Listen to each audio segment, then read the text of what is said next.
SpaceX's first ever flight with crew and the beginning of a new chapter in human spaceflight. Good afternoon and welcome back to Kennedy Space Center, home of the wild Florida weather, which is why we're sitting inside again today, but this time a little bit closer with some plexiglass between us. Yes, and I'm Lauren Lyons, a senior Starlink development engineer at SpaceX, and joining us today is retired astronaut and NASA meatball lover, Leland. Thank you, Lauren and Marie. It's great to be back. That weather was really wild last what, 2 days ago, 3 days ago? Yes, it feels like yesterday. I don't know, depending on how much you slept, could be the same day, but I think it was Wednesday.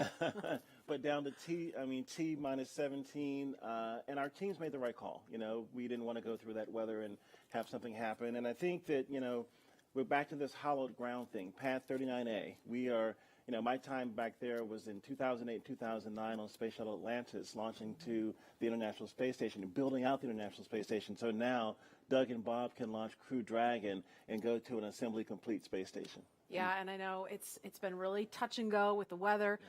We were looking at it last night. We're looking at it this morning. The teams are going to continue to monitor things, so it's kind of touch and go. But at last check, it was a 50-50 chance. So hopefully those odds are going to be, I don't know if they're going to improve, but 50-50 is not bad. It could be worse, right? So we have teams all over the country covering the action from SpaceX headquarters in California, Mission Control in Houston, and our social media desk in Washington, and of course, right here in Florida. Today's mission will be Crew Dragon's second test flight and its first test with humans on board. We're a little more than 4 hours away from liftoff. Bob and Doug have had their lunch and have completed their medical checks in advance of launch. In about 15 minutes, NASA is going to turn the crew over to the SpaceX team. And once that happens, there are a series of key milestones to complete as we count down to T0. The first one is suit up. Now, the suit up room is located in NASA's Neil Armstrong Operations and Checkout Building, or the ONC. Here, the SpaceX team is going to help the astronauts put on their suits and perform key suit checkouts. From there, the next step is crew walkout. The astronauts are going to leave the ONC building for final goodbyes with friends and family gathered outside of the facility before they head out to the launch pad. And following final goodbyes, the crew will get in a Tesla and begin the roughly 20-minute drive to Pad 39A. Now, once at the pad, the crew will ascend the fixed service structure in order to board the spacecraft in a process we call crew ingress. During ingress, the SpaceX team will run a series of checks to ensure the suits, seats, and the vehicle interactions are all functioning properly. And after all the vehicle and crew checkouts are completed, the SpaceX closeout team will close Dragon's hatch with Bob and Doug safe inside. About 40 minutes before launch, the crew access arm, which is that long suspended walkway that the astronauts are going to use to board Dragon, it's going to retract away, followed by the arming of the launch escape system. Once the arm is retracted and the escape system is armed, that's when propellant loading on the Falcon 9 rocket will begin. About 5 minutes before liftoff, Dragon will be configured for what we call terminal count. This is when Dragon's onboard computers take control of the vehicle. And at T0, again, a little over 4 hours from now, if all goes well and the weather cooperates, Crew Dragon and Falcon 9 will lift off from Pad 39A, carrying astronauts Bob Behnken and Doug Hurley. Roughly 12 minutes after liftoff, Dragon will separate from Falcon 9's second stage, enter its activation phase, and begin using its own onboard propulsion system to carry Bob and Doug to their destination, which is the International Space Station. And as I mentioned previously, Bob and Doug are just finishing up their lunch, and we are currently awaiting their arrival to the suit-up room. And while we await that, you will notice over the course of this broadcast that we do not have crowds gathered here at Kennedy Space Center. And that, of course, is one of the impacts of our protocols to protect each other and our teams. We would normally have tens of thousands of guests here at the Kennedy Space Center in Florida to view the launch. But even though we couldn't host a lot of guests here, you can still join us through every step of this historic mission from wherever you are. We have a team dedicated to those of you following along on social media, and NASA's Tahira Allen is in Washington right now leading that effort. Hi, Tahira. Hey, Marie, and hey, everyone out there. My name is Tahira Allen, and if you are one of the 4.9 million people tuning in on Wednesday, we are so glad to see you here again. If you weren't able to witness the pre-launch activities on Wednesday, you are in luck because I'm here to bring you all the excitement happening on social media around the nation. This is a big day for both NASA and SpaceX, and we are ready for you to be a part of it. We had a lot of people engaged on Wednesday, so we want to see if we can top that energy today. We will be sharing your photos and thoughts live on air during today's broadcast, so don't hold back and show us how you're getting ready for liftoff. You can join the conversation by using the hashtag LaunchAmerica on NASA's Facebook, Twitter, Instagram, and LinkedIn. I'll be monitoring that hashtag LaunchAmerica all day to highlight your social media posts throughout the show. You'll also be able to engage in social media polls during today's broadcast. And so even if you tuned in before, these are brand new polls, so just head on over to NASA's Twitter to cast those votes. So I know most of you are tuning in from home today, but that doesn't mean you can't get involved in the action. Check out NASA's Instagram and Facebook to find our Launch America augmented reality filters. They place you right at Kennedy Space Center, and you can actually see the Falcon 9 rocket lift off in a pair of sunglasses. If you haven't already, be sure to check out our first ever global NASA social. So head on over to NASA's Facebook to join the group. We've got all new social badges, a nice fresh photo here, some Q&As with some very special guests, and also behind-the-scenes tours of Kennedy Space Center in Florida. And not to mention, just an awesome community of people excited to witness this moment. So, just right here in training, getting ready for that Launch America. So if you're just tuning in, to get us started, we have a poll for you on Twitter right now. We want to know what NASA logo you are sporting for today's launch. The iconic meatball or the iconic worm? Head on over to NASA's Twitter to cast those votes. And with that, let's head back to Lauren at Kennedy Space Center. Lauren? Thanks, Tahira. I don't want to sway the vote, but, I'm all about that worm. Meatball. The debate rages on. Aside from our debate, the main purpose of today's demonstration mission is to put Crew Dragon through the final operational tests to officially certify the vehicle for human spaceflight. The SpaceX and NASA teams have put years of work in development, testing, and training to get us here today, and now we are just around the corner from seeing Falcon 9, Crew Dragon, and Bob and Doug lift off for the first time, and doing it from that same historic launch pad that first sent humans to the moon more than 50 years ago.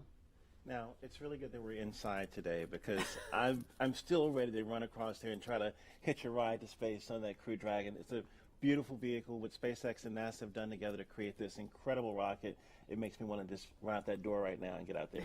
Well, you're not allowed to leave today, but Leland, I don't know if you've seen some of the comments on social media. You've been nominated by a lot of followers to fly one of the future missions of Crew Dragon. So I don't know. Yeah, let's do that. Okay. So we are just about 3 miles from Launch Complex 39A. Leland, don't get any ideas. I know that's not that far. That's where liftoff will happen in a little over 4 hours.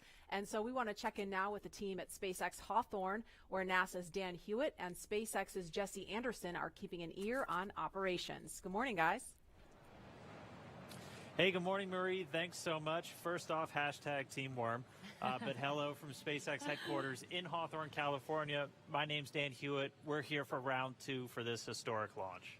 And Dan, we're so glad to have you back here today. Hopefully the weather is working in our favor today. It looks really sunny and nice out there, so fingers crossed. My name is Jesse Anderson, and I'm a lead manufacturing engineer here at SpaceX, and we are so honored to be NASA's partner in returning humans to space from the shores of Kennedy Space Center. 10 years ago, we sent the Dragon that's displayed right behind us on its first orbital demonstration flight, and I speak for all of us here at SpaceX when I say we could not be more excited to finally be sending humans to the International Space Station. And just as a refresher, today's mission is known as Demonstration Mission 2 or Demo 2. This is going to be the first time a commercially built spacecraft will launch people to the space station.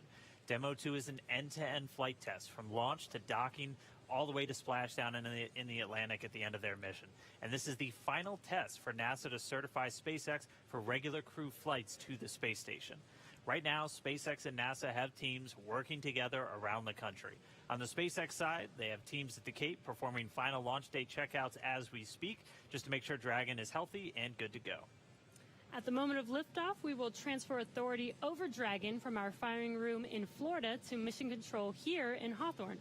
Mission Control will have insight and command of Dragon systems for the entirety of this upcoming mission. And since Dragon is a highly autonomous vehicle, our teams in Mission Control will be continuously monitoring the health and performance of the spacecraft through the entire duration of its journey. That's from liftoff all the way until Dragon splashes back down on Earth. While there are a number of people on headset here in Mission Control right behind us, the mission director is the one in charge. It's also where the SpaceX Core, which stands for Crew Operations Responsible Engineer, who's essentially the voice talking to astronauts throughout their flight, will reside. Dragon and Falcon 9 together have years of operational experience, or what we refer to as flight heritage. SpaceX has successfully completed 22 flights of Dragon to and from orbit since 2010, and that includes 21 trips to the International Space Station. And to get us where we are today, not only have we conducted thousands of hours of testing, but we've also enhanced and added a number of safety features to Dragon. One of the most important safety features on Crew Dragon is the launch escape system. It's a huge advancement in the safety of human spaceflight, and SpaceX was able to demonstrate the system in two important tests. The first one coming back in 2015 with the pad abort test, which we're watching some video back from right now. And then a little bit more recently, last January of this year, the in-flight abort test. Dragon's launch escape system is outfitted with 8 Super Draco engines that are integrated directly into the spacecraft body. This enables Dragon to separate from Falcon 9 and carry astronauts to safety in case of an emergency on the launch pad or all the way up to orbit. And in addition to the launch escape system, SpaceX has completed over 80 parachute tests, which includes nearly 30 tests of just the upgraded Mark III parachutes that's flying on today's vehicle. And that's to ensure a safe landing back on Earth, even in the unlikely event that one of those 4 main parachutes fails. And we can't forget the significance of our first demonstration mission just last year, which itself was an end-to-end flight test to and from the International Space Station, just no actual humans on board. But now, though, let's go to the one and only SpaceX's Principal Integration Engineer, John Innsbrucker, for our first status update. John? Oh, you're so kind, Dan. Good morning from SpaceX headquarters in Hawthorne, California. As Dan said, I'm John Innsbrucker, and I'll be bringing you status updates throughout today's countdown. We're currently just inside T-minus 4 hours, 9 minutes. Today, as mentioned, is our second launch attempt. The first attempt was scrubbed on the 27th.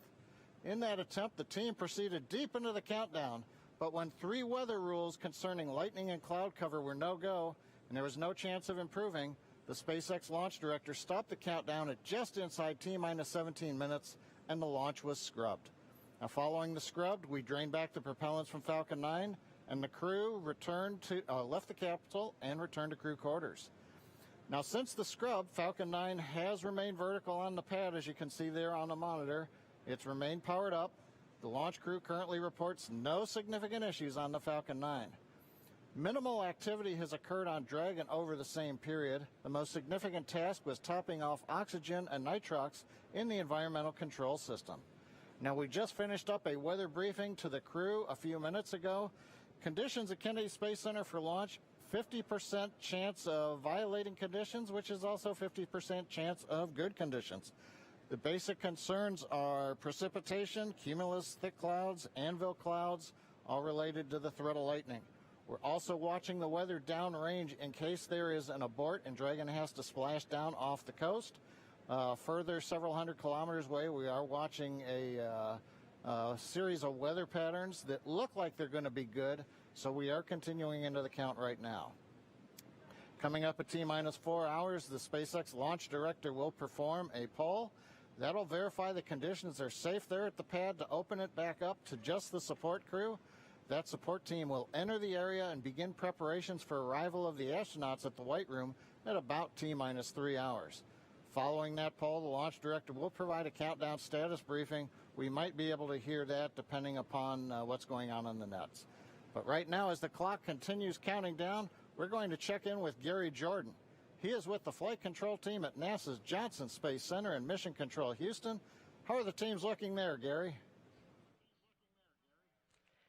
Thank you, John, and welcome everyone to Mission Control Houston. This room you see behind me is one of 3 flight control rooms at the Johnson Space Center, also known as Flight Control Room 1.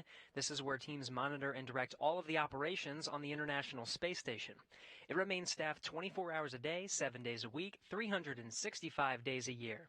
And today the team is especially focused on monitoring today's launch operations and making final preparations for Bob and Doug to dock with the station tomorrow morning. Today, I'm joined remotely by NASA astronaut Rex Walheim, who was on that last flight from American shores 9 years ago, STS-135, with Doug Hurley. Rex flew on 2 shuttle missions before that and is now the Deputy Director of Safety and Mission Assurance here at the Johnson Space Center. Rex, thank you for joining me. My pleasure, Gary. Nice to be here. Now, Rex, we're closing in on the suit-up process for Bob and Doug down at the Cape. What were some of the thoughts going through your head as part of the crew suiting up for a shuttle flight for the very last time? It's a really exciting time. You've kind of practiced it many times before, but this is for real. But again, you never know for sure whether it's going to be for real. So for STS-135, we only had a 30% chance of launching on our actual launch day. So you're thinking, it's probably not going to happen. But we got to be ready for game day, and so you get suited up. And you walk out those storied corridors where Neil Armstrong walked out before he went to the moon, and get on the Astrovan in our case and head out to the launch pad.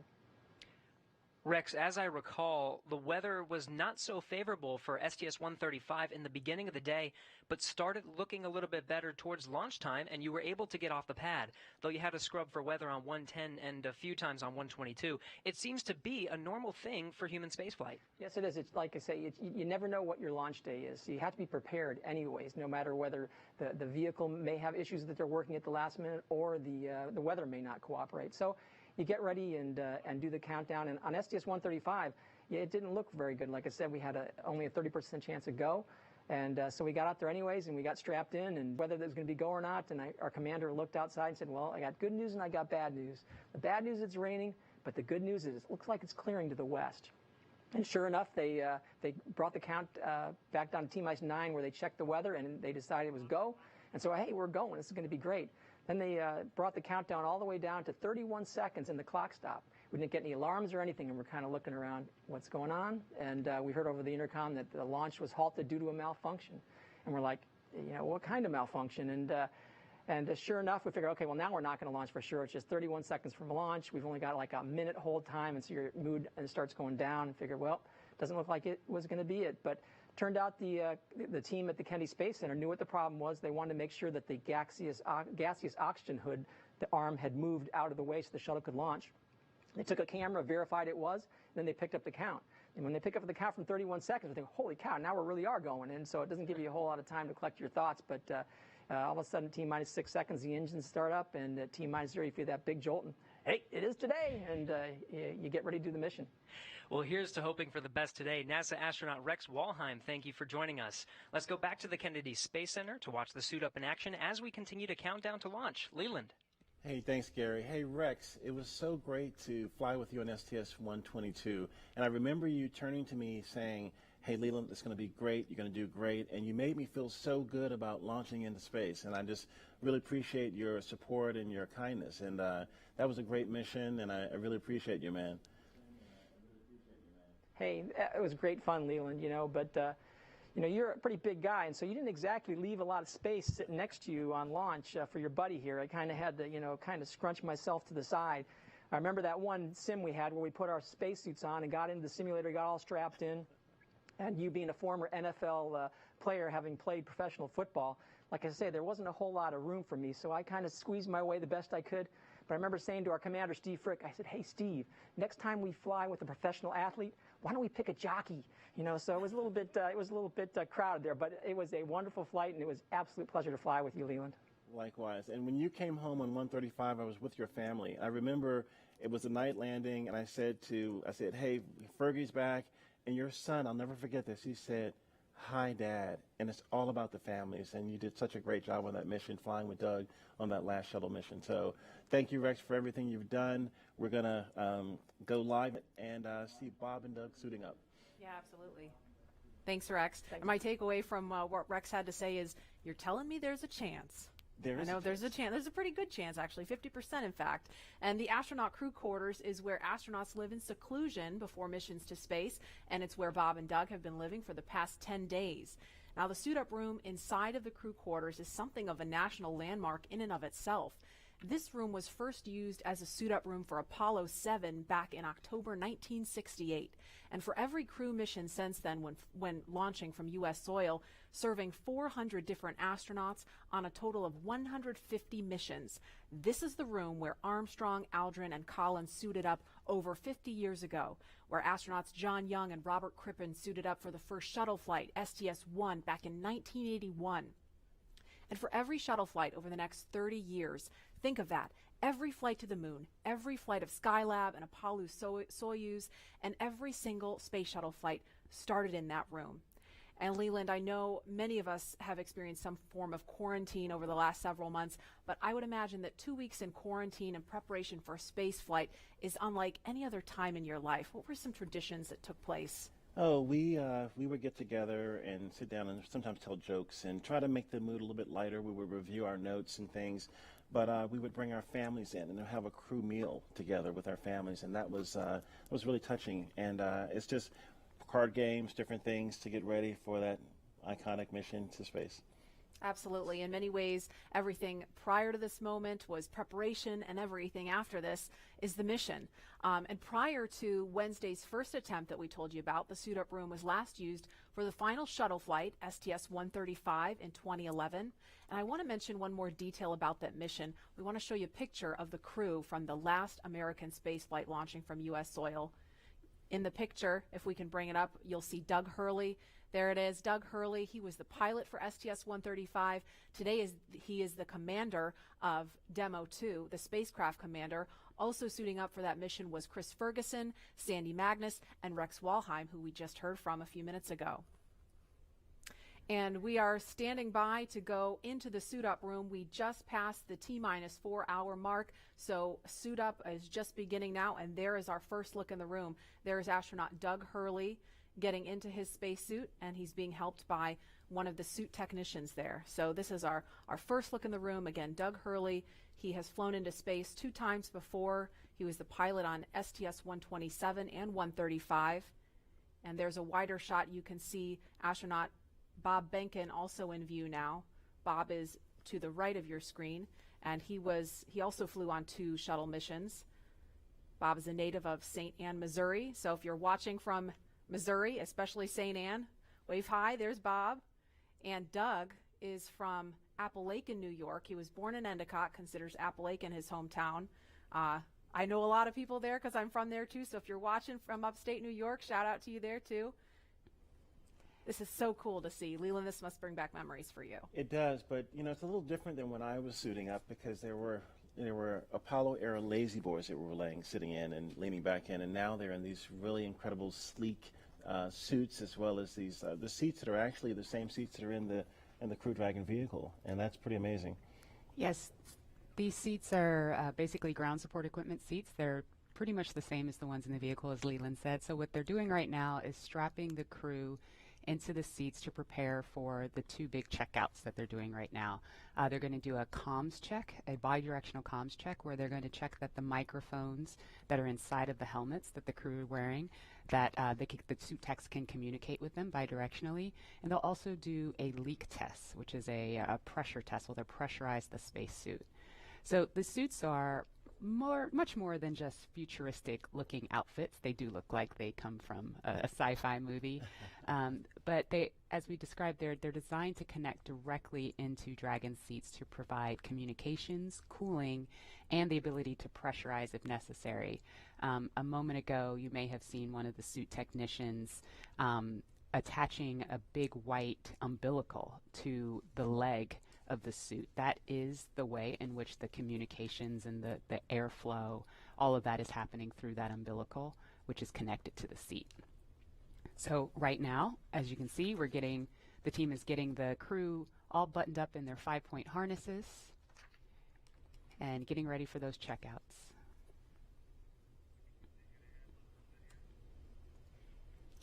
And there's that worm again, Leland, right front and center. How does that make you feel on a spacesuit? It makes me feel just great, Marie and Lauren. We have a lot of heritage and tradition with the meatball, but I'm able to be a little bit more flexible now that Lauren has beat this worm thing into me.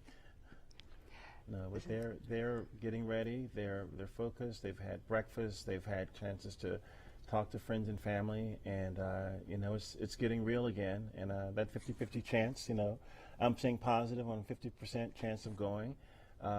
Seeing the suit techs around them with these futuristic-looking flight suits versus the white suits that we've had in the past. It's transitioning from that old legacy to this new era in space travel. And I think working with NASA and SpaceX, working together as one team, it's just like what we do in space, work together as an international team to get things done. Absolutely. And this group really gets to know each other well, too. There's a wave from Doug and a thumbs up. That's so cool to see. I mean, the people in that room get to know Bob and Doug really well because they've rehearsed this so many times, especially the suit techs. The suits are, custom made for each of the astronauts. So I feel like I couldn't even count the number of times they've had like suit fit checks and leak checks and just making sure every detail with the fit and the function is just perfect before they get ready to launch. And interestingly enough, these suit techs are also the designers of the spacesuit. They've been working with the crew for years as we've been building these suits, their training suits, all of the training events in Hawthorne, where the crew is inside of the Buck, the capsule simulator. This is the team that's been working with them for years. The team that dressed Ripley, which is the ATD, the dummy that flew in Demo 1. So the mannequin, right? Mannequin, Smarty. The Smarty. There's lots of names for Ripley. But the point being, they've been with these suits from cradle to grave and have been working so closely with Bob and Doug. Pressures and making sure everything looks good prior to arming the launch escape system, but not tracking a constraint at the moment. So overall, Dragon's healthy and ready for crew ingress. Okay, thank you for the update, MD. And this concludes the countdown briefing. So you just heard in that briefing there, they're continuing to move forward towards launch. And as we have a view of Doug Hurley there adjusting his visor, again, he is the spacecraft commander for Demo 2. And while he continues the suit up process, we want to give you a closer look at the veteran Marine Corps fighter pilot and spaceflight pioneer.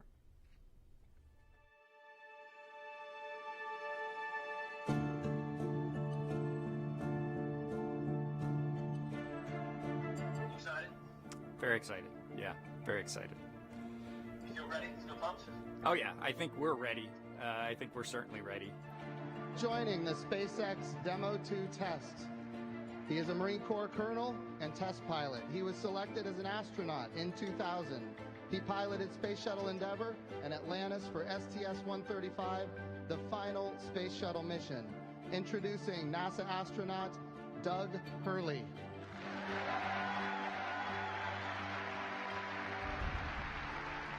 It's a life-changing process in so many ways to fly into space. It's just overwhelming in some respects. Just the sensations, the rumbling, the shaking, the acceleration. When the engines shut off and you go from, in the case of the shuttle, you go from 3 Gs to 0 Gs instantaneously and things start floating. And I remember distinctly just thinking, what just happened? To see a rocket launch in person is, it's a pretty emotional event. I remember the first time I saw a shuttle launch and it was amazing. And then when I saw a shuttle launch with my wife on it, that is quite the emotional experience. My name is Doug Hurley, and I'm the spacecraft commander for the Demo 2 mission to the International Space Station.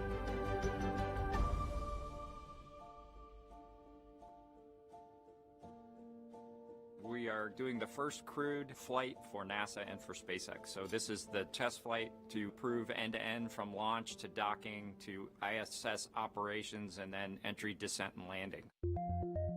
This will be the first time the Dragon had a crew on board, and so there's a myriad of objectives we want to achieve for this mission. SpaceX has been responsible for design and essentially making this vehicle what it is. What the astronauts bring to the table is the crew vehicle interface. What would work on orbit, what might not work on orbit, what would definitely work. To be able to just have the entire integrated team that's going to support us getting to and from space station, talking together, working through the challenges that simulators typically throw at you. It was really neat being part of it. It's just been an incredible undertaking to see where we've come just in the last 5 years that Bob and I have been a part of this, and to be, shortly flying to the International Space Station with the Crew Dragon. It overwhelms you to think about how many people have, in some way, shape, or form, touched this program and this vehicle to get us to this point. And we are the lucky ones that get to fly it, but we certainly not for 1 second take for granted the amount of effort that so many other people had to put into this to make it successful. For Doug personally, he's worked so hard, through his entire life, to get to where we are right now. As a test pilot, this would be the dream to fly a new vehicle. So it makes me so happy to see that he gets to be part of this mission, the spacecraft commander. I'm just glad to see his hard work and his dream has come true for that. It's been a long road in a lot of ways for not only us, but certainly for all the folks that work in the Commercial Crew Program, as well as SpaceX in our case, just working to get to this point. It's been a huge amount of sacrifice and time away from home, but the fruits of our labor are coming to fruition.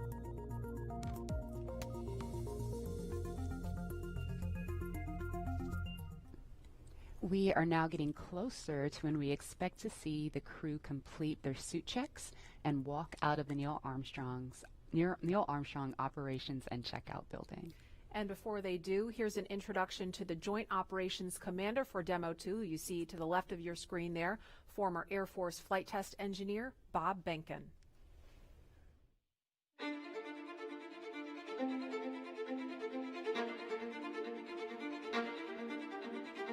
When you go through the launch day preparations, there's a lot of moments that kind of stand out to you. One is the kind of the celebratory piece of it, which is that you're walking out of the suit up room and getting in the vehicle that's going to take you to the launch pad. When you close the hatch, that's really when Doug and I are in the vehicle, and it's our vehicle, and we're really in control of the mission at that point.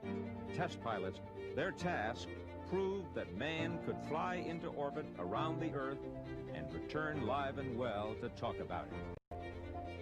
There's always a balance of managing risk as you go forward to execute a test point and figuring out a way to collect the data. We hear a sound. Okay, is that sound an expected sound? Or we see a light, is that light an expected light? What's the source of it? Does it sync up with something else that's going on or not? So trying to dissect all of that in real time in your head is, a lot of things happen like that on launching of a vehicle. From St. Anne, Missouri, he is an Air Force colonel and flight test engineer. He flew aboard Space Shuttle Endeavour twice. Introducing NASA astronaut Bob Behnken.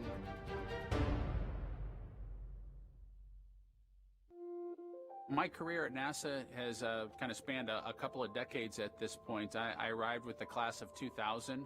Went through the training program, primarily focused on the space shuttle and the International Space Station, learning those systems. Having launched a couple times on vehicles, the second time was definitely different than the first time.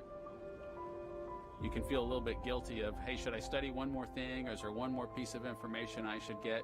Am I really prepared or not? So that's definitely different between where I was on my first flight and where I'm at right now.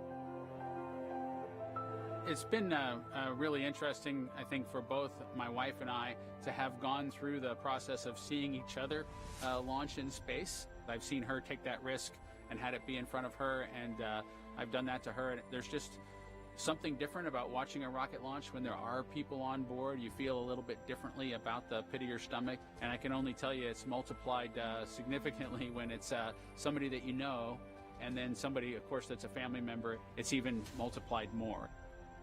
For me personally, as a spouse, watching everything that Bob has put into this over the last 5 years. The dedication that he's shown, the perseverance is pretty special. For both of us, though, the way our minds work, it won't be until sort of the mission is complete that you have really a chance to savor it and celebrate it. This is a huge accomplishment for an Air Force flight test engineer to be part of the demonstration mission of a brand new vehicle. It's going to be amazing. Without a partner that has that same appreciation, I think it can be challenging for some folks. There's a lot of work and a lot of time that takes away from family that that my spouse appreciates, and I love her for that. Really, my role on the Demo 2 mission is to make sure that we get this vehicle tested and evaluated so that we can move on to more operational missions at the International Space Station. We've got a lot of objectives on board the vehicle that we need to accomplish to really make sure that it's good to go. We'll make sure all those systems are working during the test flight so that the future missions will have them available even if they don't plan to utilize them. Through years of the NASA team helping to share that experience and teaching them the lessons that we've learned by going through this, now there's another capability in the U.S. besides NASA to operate something of this magnitude. When is the last time humans launched on a new vehicle? Certainly on the American side, it's been several decades. Now we're in a time when we've got multiple vehicles under development. It's a great time from a space exploration time frame just to see all that happening, and it's because of this nurturing of the environment, being able to pull in a wider group of people who can contribute towards a human spaceflight. It's a super cool time. On a deeply personal level, I'm really excited that my son is going to get a chance to see me launch into space. Being an astronaut has been a little bit of an abstraction thing for him because he's seen me do it in old videos, but he hasn't seen me do it for real, and so I'm excited for him to see this launch. I want to thank the entire Commercial Crew Program team that's worked together to get to this point where we've got vehicles in the launch pad ready to head to the International Space Station.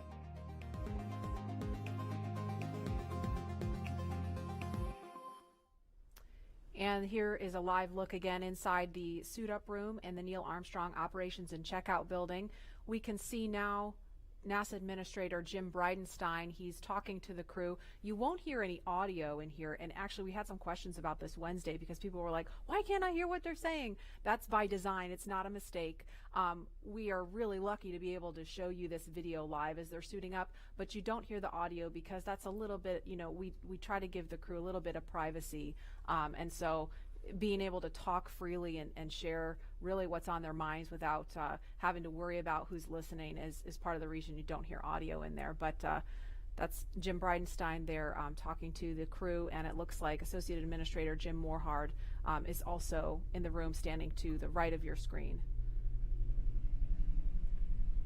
And these are great moments to get a last chance to talk to the senior leadership of NASA as they're about to go off and launch into the cosmos. And I think when you look at how Bob and Doug complement each other and how these SpaceX suits, they really complement the astronauts too, because they're more form-fitted, they're custom-made, and this is a moment where they're getting ready to, do the real deal. And Lauren, I think, the integration of the suit and the vehicle and these seats is just really, really impressive how y'all at SpaceX did that. Yeah, the primary purpose of the spacesuit, it's a pressure suit. Now, the Dragon capsule is already pressurized, so even in the vacuum of space, the crew is safe when inside of Dragon, but in the unlikely event of an anomaly that causes the capsule to depressurize, we can actually flow oxygen or nitrox into the suit, and that will keep the astronauts pressurized in flight. So that's its main purpose. So it's that form and function and some style there as well. And for the kids out there that have 3D printers or have 3D printed, the actual helmets were made by 3D printing. So you could be a spacesuit designer yourself because you already have the skill set, and or fly in space one day if you wanted to. And I'm curious about what kind of conversation might be going on with them. Looks like it's lighthearted. You can see Doug laughing there. I know that Mr. Bridenstine has said, Bob and Doug, if you want to back out, it's not too late. I would imagine he may have said that again. I know they're ready to go. They're as eager as can be. And it looks like they may have another visitor coming in. Oh no, it looks like the administrator's just being passed something there, but you know, and it's really important. I mean, we've trained for so long. We've gone through the malfunction processes. Now he's doing a selfie. So, of course, you got to do the selfie. I didn't see them do this on Wednesday, so they were probably kicking themselves when they walked out. Why didn't we do a selfie in there? I wonder if he has that Instagram filter to put the glasses on. Do you think he has it on? Well, you can tweet at him and find out. Yeah, I might have to do that. No, this is a great lighthearted moment. It helps gets the guys in a good mindset to you know, go off in space in a very calm and cool and collected way. I think he's now taking pictures of some of the crew techs, the suit techs, which is fantastic. It's all about bringing the family and the team together, you know, making everyone feel comfortable on flight day and helping us get to space safely, as we always try to do. And obviously this is, you know, this is a very serious mission. I mean, we don't want to make too much light of it, but Leland, you mentioned Wednesday, and I thought that was a really good point, why it's important to be able to joke around and keep things light as you're getting ready to go to the launch pad. Yeah, you know, when I went up on 122 with Rex and we just talked to Rex, you know, we were, you know, in the caravan going over to the launch pad, we were kind of making some jokes, but as we were suiting up, we would look over at each other, we would get up and high five and we'd say, hey, you're ready? Let's go, let's do this, you know, and it's just, you've already trained, you know how to do this, you've done it many, many times, and so I think it's that lightheartedness is good, but you know, right when you get in the vehicle, the 3, 2, 1 liftoff, that's when you're ready to go. And they're the visitors making their way out of the room, and as we mentioned, Doug Hurley and Bob Behnken, I mean, they are two of the finest at what they do, and it's really starting to sink in that the mission is on as you see them in their spacesuits. And seeing them in these suits has always been so inspiring to me from the first time that I saw them in Hawthorne at SpaceX headquarters during training. It's kind of like a sci-fi film, but unlike a movie prop, which primarily just needs to look cool, our team designed the suit to maximize safety and functionality while maintaining style. Here are two members of our spacesuits team, Chris Trigg and Maria Sundin, telling us about how the suit came to be. I think one of the things that was important in the development of the suit was to make it easy to use, something that the crew just has to literally plug in when they sit down, and then the suit kind of takes care of itself from there.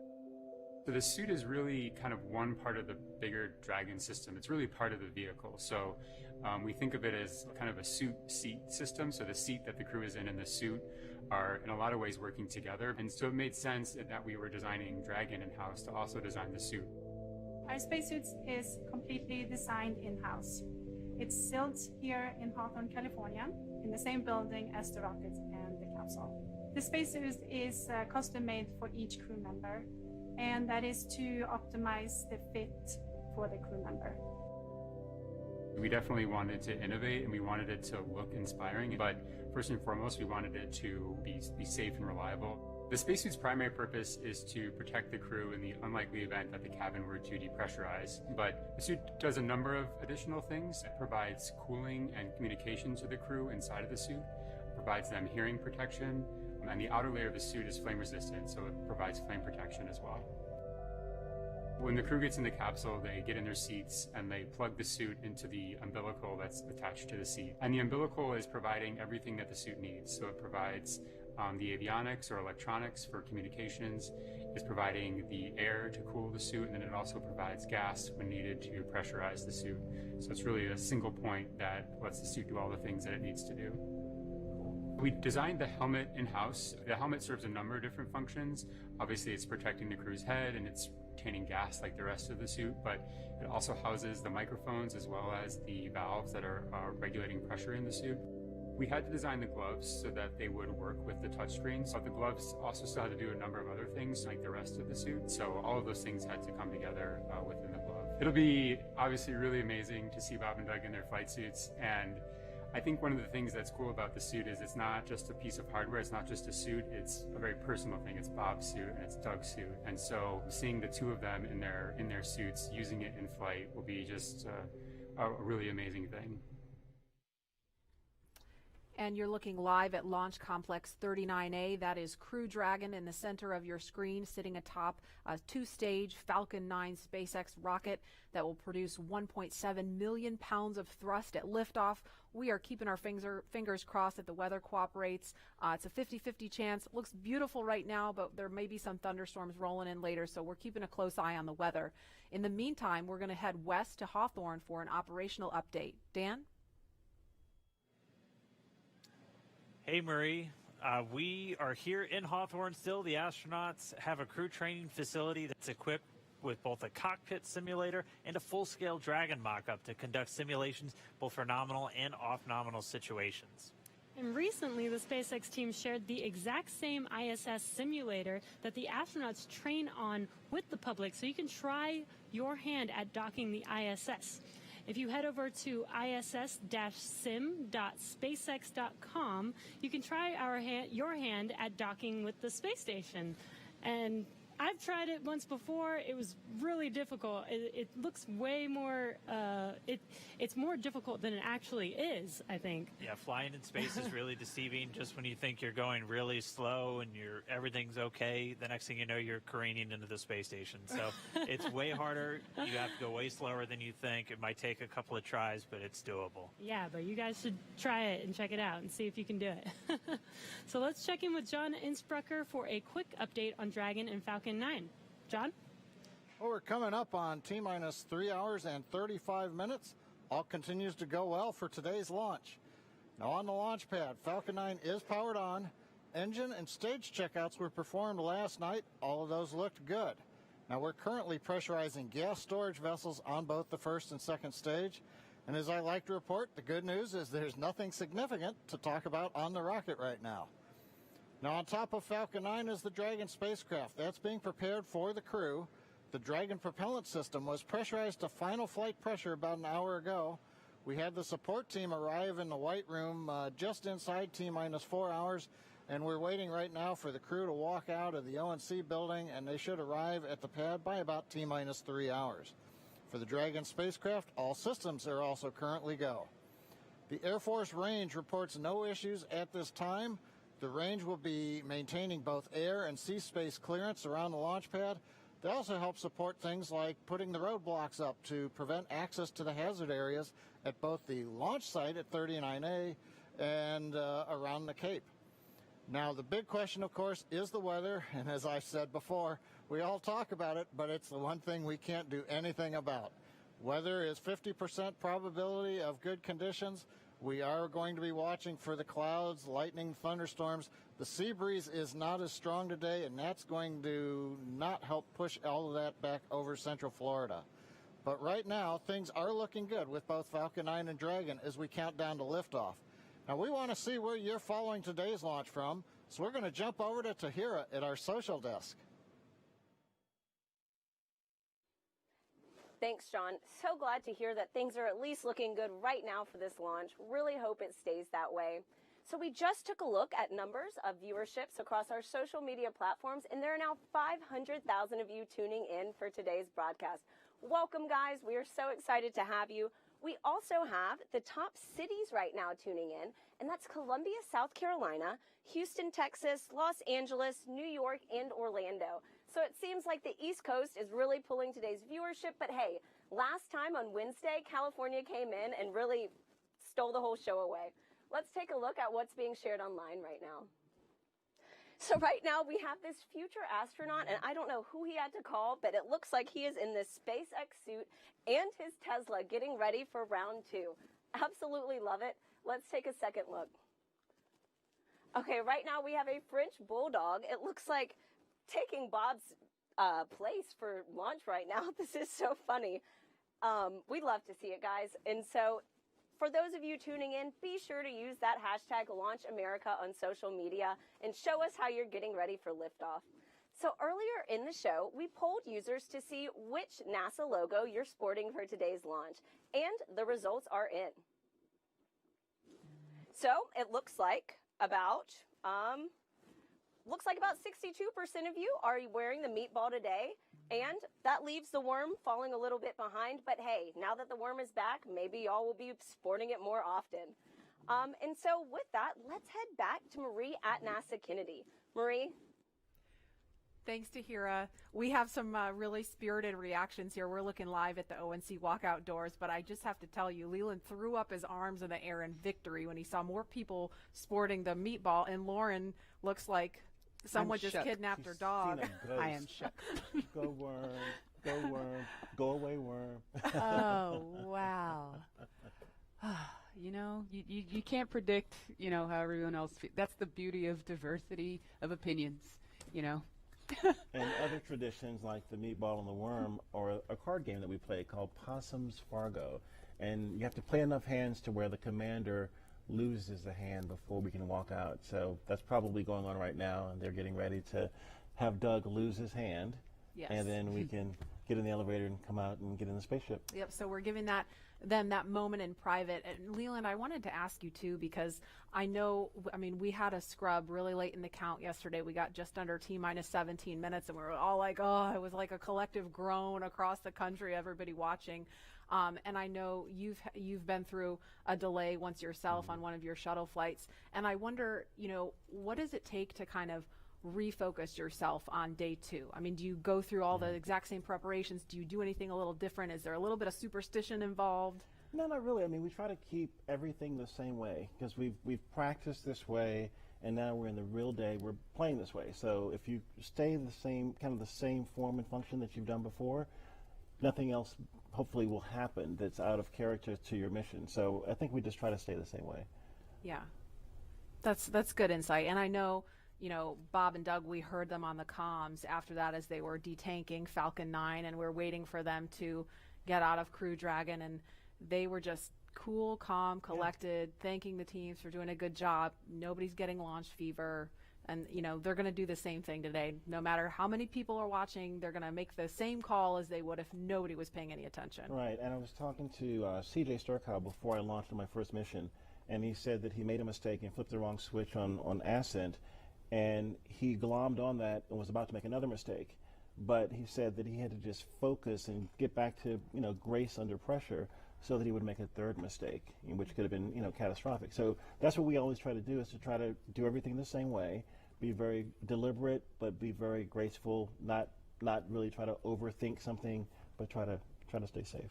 Absolutely. And calm. Yeah, that's so key, and I know that's top of mind for all the SpaceX and NASA teams working on this today. And again, we're just standing by. We expect the crew is going to be leaving the suit-up room in just a couple of minutes, so we're giving them those last few minutes in private at the ONC building. And again, we're looking at the pad here.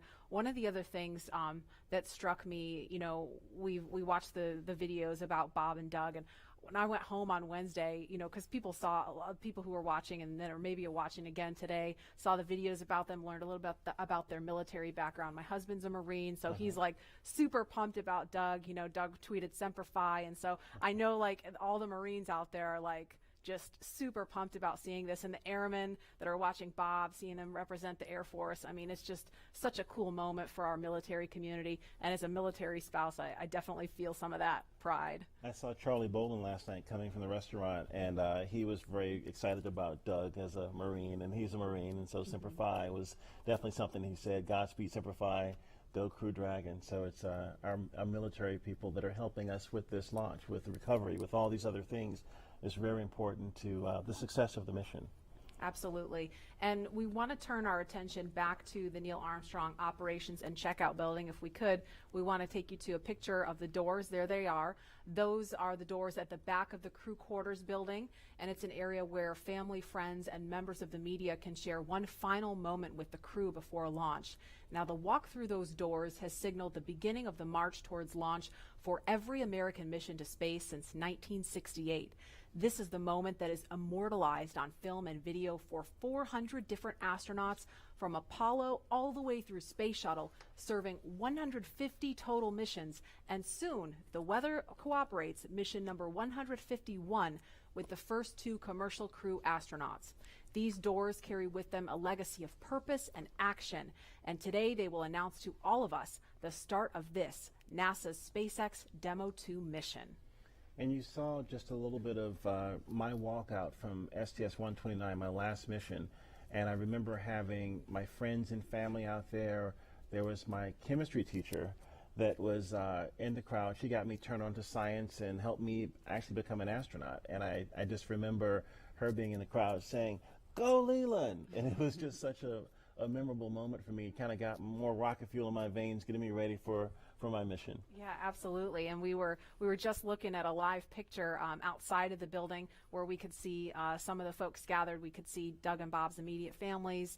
There's a small contingent of media there. I mean, normally that place would be just kind of jam-packed with as many people as we could fit in there to capture that moment. We, of course, had to scale that back a little bit to maintain social distancing, but there's still a very excited group of people standing outside the building right now waiting for that to happen. Yeah, it's so cool to see their families there and that they have that moment with them prior to getting inside of the Teslas. I mean, seeing that the last time we made that attempt was this incredibly emotional moment.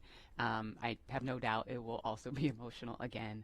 But yeah, that I can only imagine what's going through their heads, in that moment when they're just waving goodbye for the last time before flying. I mean, Leland, were you nervous? Were you? At that moment, we were, we had been a little jovial in the suit up walkout, but I think at that moment we're thinking about our families, leaving our families, but then at the same time, we're going to do this incredible thing for helping advance our civilization. We are working as a team, all the other teams now with SpaceX and NASA and people all around the world really, in recovery and all these things, helping us get to space so we can advance our civilization. And I think those moments are really heartfelt for us, that a team of people have helped us get to this point. Absolutely. And we are looking at a live picture now of Bob Behnken and Doug Hurley walking down that hallway in the astronaut crew quarters. We just saw Doug wave at the screen, and they're just turning the corner, getting inside that elevator. And this, you can't see it from here, but there is a banner hanging there. You can kind of see it in the back. There's a banner hanging on the wall of the elevator with the signatures of all the people who worked on this mission. So it was really important for them to hang that up in there so Bob and Doug could see it. Yeah, we see that, and we see all those signatures of people that have helped us through training, through fit check, through all of these moments and getting ready for this mission. And it feels like they're going along with us on the ride. Absolutely. And as we wait for the crew to come downstairs to the first floor, we will pause to honor today's efforts with our national anthem. Kelly Clarkson just blew us away with a fantastic rendition Wednesday. Here she is again. Moshe, can you see by the dawn's early light what so proudly we hailed at the twilight's last gleaming, whose broad stripes and bright stars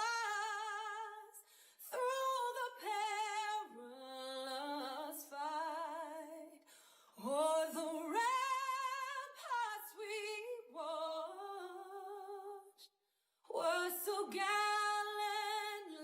streaming, and the rockets crackling, the bombs bursting in air, gave proof through the night that our flag was still there. Oh, say does that star-spangled banner yet wave o'er the land of the free and the home of the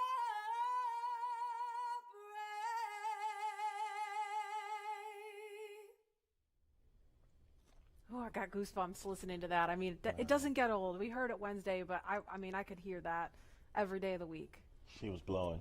Yeah, amazing. That's a live look again at Launch Complex 39A. We are awaiting astronauts Bob Behnken and Doug Hurley to walk out of the Neil Armstrong Operations and Checkout Building any minute now. So we're going to be ready to cut to that shot just as soon as we get the word that they're ready to walk out that door. Those doors, excuse me.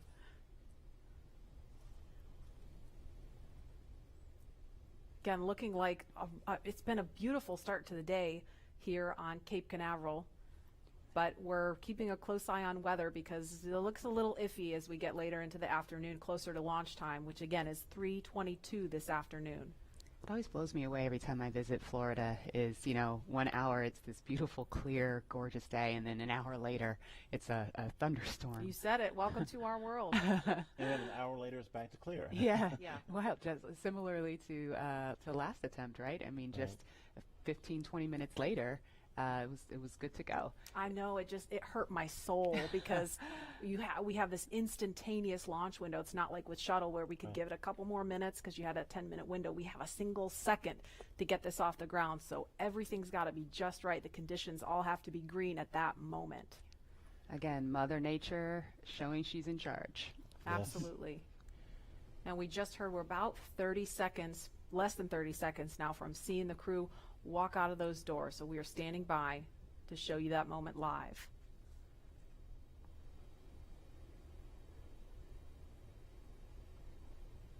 There's a live look at the O&C walkout doors.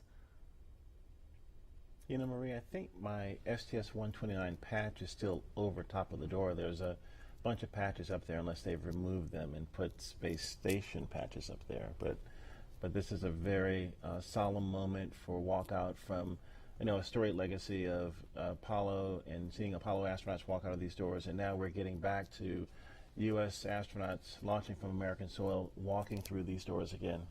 It's an incredible moment in the era of space travel. And we saw some just beautiful moments when they walked out on Wednesday, and looking forward to seeing those again. I was perusing all of the different newspapers and stories online and just taking in all the photographs, and there the doors are opening. Here they come. Great. And there they are, NASA astronauts.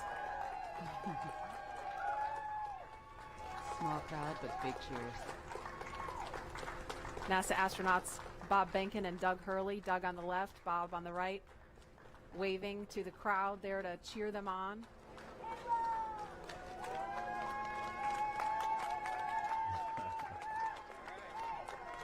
And there are their families right in front of them. The virtual hugs, a very special moment.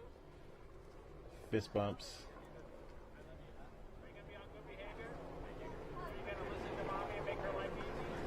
You can hear them. Let's light this candle, I agree. Launch America! Bye, guys.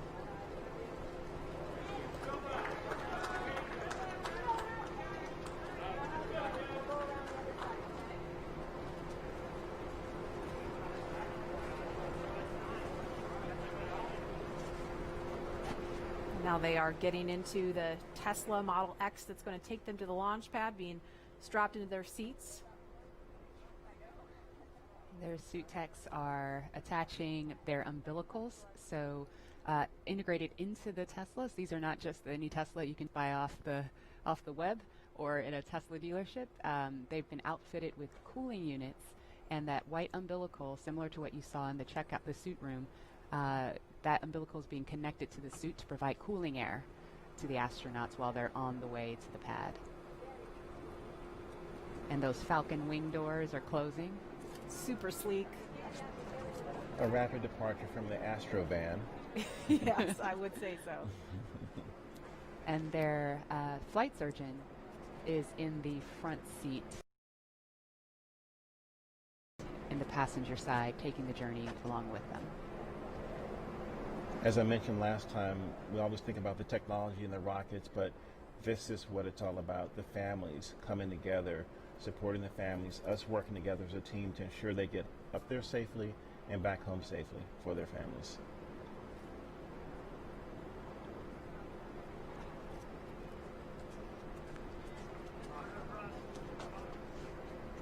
I couldn't hear everything they were saying, but I did catch Bob telling his son to be good for mom and make her life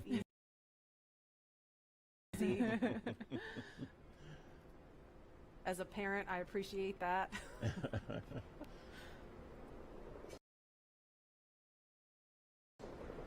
Let's see that prominent NASA meatball.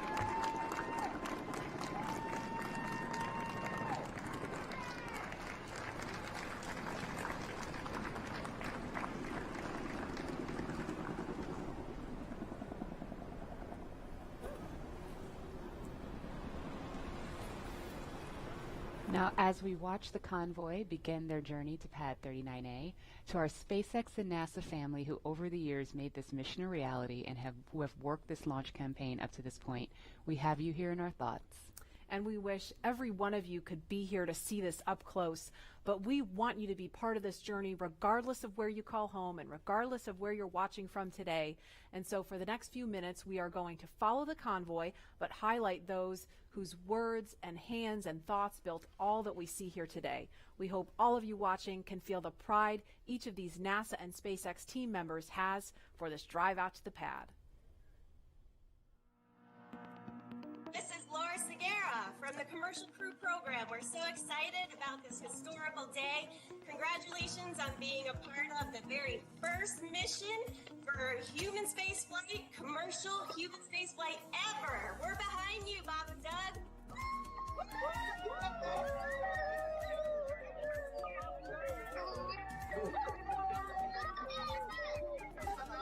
I'm Nicole from SpaceX in Cape Canaveral, Florida. Congratulations to SpaceX for hitting another major milestone, and safe travels to Bob and Doug. Bob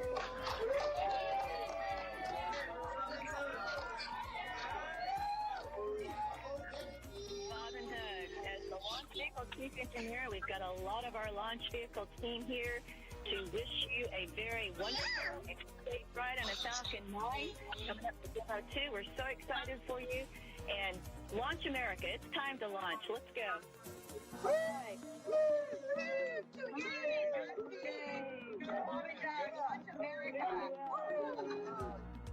Hi, this is Perla from Hawthorne headquarters. We want to wish Bob and Doug a safe trip to the International Space Station. Go Dragon!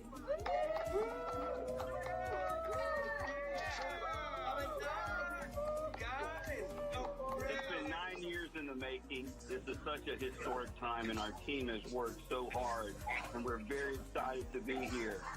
Go Bob and Doug!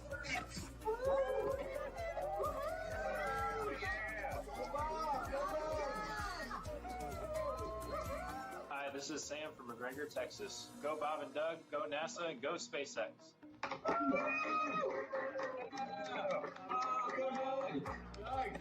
Sean O'Rourke from Johnson Space Center. Bob and Doug, wishing you a great flight. I just wanted to tell you good luck.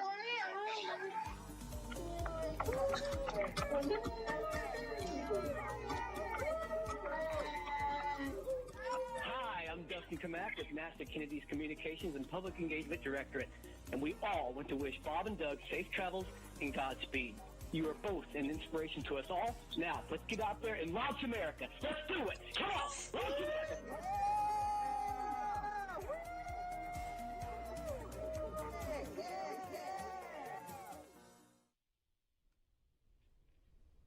I love seeing that group of people. I mean, we saw all those different groups of folks from NASA and SpaceX, from all different walks of life that have come together to make this happen. And that was just a small fraction of them. Look at that shot. That is so cool. Wow. A little thumbs up from, I guess that's from Bob. Yeah, and you know, it took a little bit of creativity to get this shot to happen. We have a chase vehicle that's on the other side of the road, which is of course shut down, so we could get a camera in there and follow them out. So we are really thankful to Kennedy Space Center Protective Forces for helping us make that happen, so we could see Bob and Doug all the way out to the launch pad. My ride out was a little bit different than what they're experiencing in this Tesla, because we had the Astrovan had bench seats on each side, and we could look across at each other as we were driving out. And it was moments where we would tell some jokes and look, but sometimes we would just look at each other, and we had such gratitude for having this opportunity to launch into space and to think about all the people that had a hand in helping us get in that vehicle to drive out to the launch pad, to get ready for this momentous moment. And I think that's probably, even though they're sitting, side by side, I think they're probably thinking of the gratitude and the people that have helped them get here, so that they can be on the, the pointy end of the rocket, given a chance to go up to space. It's just a momentous moment. And they're listening to some tunes too, I heard, right, Lauren? Yeah. There are at least 3 songs on their playlist that are super interesting. The first is AC/DC's Back in Black. You know that one. Yeah, well, who doesn't? Right. Another one that they're listening to is the elevator music from the Blues Brothers film, The Girl from Ipanema. Oh, Leland. Okay. Got another career. That's enough. Career That's number enough. 3. That's enough. Right. NFL, astronaut, musician. And, of course, they are also listening to the Star Spangled Banner, the Army French Horns version. Now, we didn't have tunes in the Astrovan. No? And I know that the Tesla has a really kicking stereo system. Is that still the custom stereo system that's in the Tesla? I haven't been in this one, so I don't know what they're rocking, but I'm sure it's pretty cool. And again, just for some perspective, they left the operations and checkout building just a minute ago, and so it's about a 9-mile drive from there to the launch pad. It takes them around 20 minutes, kind of depends on how quickly they're trucking. The other thing sometimes that you hear as you're in the convoy is the helicopter, the Huey helicopter flying overhead, and it's kind of also, you're thinking military, you're thinking really important things, and it's a moment that also kind of solidifies in you that, hey, something big is about to happen, and that boom, boom, boom, boom, the sound of that Huey is just in your head, and it feels good that all these people are helping you get there safely. Yeah, I think we heard that actually coming by this Yeah. building earlier because we were talking. And I was like, I hope that's what I think it is. And it was pretty low because it was pretty loud. You could feel it, too. I did. I could feel it. I took this drive yesterday in my rental car, and granted it wasn't in a Model X, and I'm not an astronaut, but driving to 39A, that same route, and trying to imagine myself in that headspace, it was pretty awesome. I got to figure out how to get on Falcon 9. Lauren, we're all astronauts. We're in space. That is true. You just got to get on the rocket. Yeah, well, Leland, there's a big group of people that want you there. I think we should, listen to them. Yeah, I'm all for it. I think we should. Maybe we should make that a poll question. Yeah. Oh, we should all maybe go to space. What do you think? I am on board. I mean, not literally right now, but I would like to be on board. Lauren, would you go with us? Absolutely. Okay, poll question. We have so many people watching online, sending well wishes to Bob and Doug. I mean, it started early this week as we were ramping up for Wednesday, and I feel like it's just been this buildup of momentum because, we were following along Wednesday, and now we're all following along Saturday, and we have people watching from home that hopefully don't have to work today and can really tune into what's going on here. And we, as astronauts, truly appreciate all the support, all the social media feeds, and we think about, our families. We saw Megan and Karen there with their sons, wishing Doug and Bob well wishes and Godspeed as they head off in these Teslas to launch pad 39A that launched the Apollo astronauts. And I think, this is just one of those moments where everyone in this country is coming together to wish them well, to get them to space safely. It's a really great day. And they are just now on Saturn Causeway. They just made that right turn onto Saturn Causeway. So to the right of the screen, that building is the Operations and Support Building 2. And on the left, it's out of view right now, is the Vehicle Assembly Building, that iconic building that processed the Space Shuttle and Saturn V rocket also. That's where that mobile transporter takes out. It used to take out the Apollo, Saturn V rockets and the Space Shuttle. It's just an incredible machine. And where they're passing right now, I mean, if we were to run outside, we could wave because we are off to the right of your screen there at the press site where you see a group of media there. So from this point, they've still got about 3 miles to go from here. I'll see you guys later. I'll be back in a minute. You're gonna go hop in. And obviously, it's not just Bob and Doug's Tesla. There's a number of cars in that convoy. They're being escorted by Kennedy Space Center Protective Forces and also SpaceX security. They have a flight surgeon there with them. And we've seen just a sprinkle of folks along the way. Normally we'd have a whole lot more people out here watching this, but we really appreciate you watching online and from home. Again, wherever you are, at the beach, watching on your phone, your tablet, your whatever mobile device you have, we're going to be here every step of the journey, taking you through it moment by moment. There's a cool shot with the worm on the roof. There we go. The second place worm, yes. The second place worm. So, Leland, when I drive down this road on the way to 39A, on the left, there's that area where the crawler used to drive. Do you tell us a little bit about the crawler? Yeah, right there you can see the kind of the gravel where the crawler actually crushes that gravel almost into sand. It's so heavy. When the shuttle will go out and the Apollo Saturn V rocket will go out, and it's just, this thing moves at a glacial rate to get out there because it's got this huge rocket or shuttle on it. But I had a chance to see that when my shuttle went out one day with Alan Poindexter, and it's just this enormous, tracks and vehicle, but you guys do it in a different way, don't you? You don't go out of the vehicle assembly building. You have your own building. We have a hangar right there on the pad, so we just roll the rocket up the hill.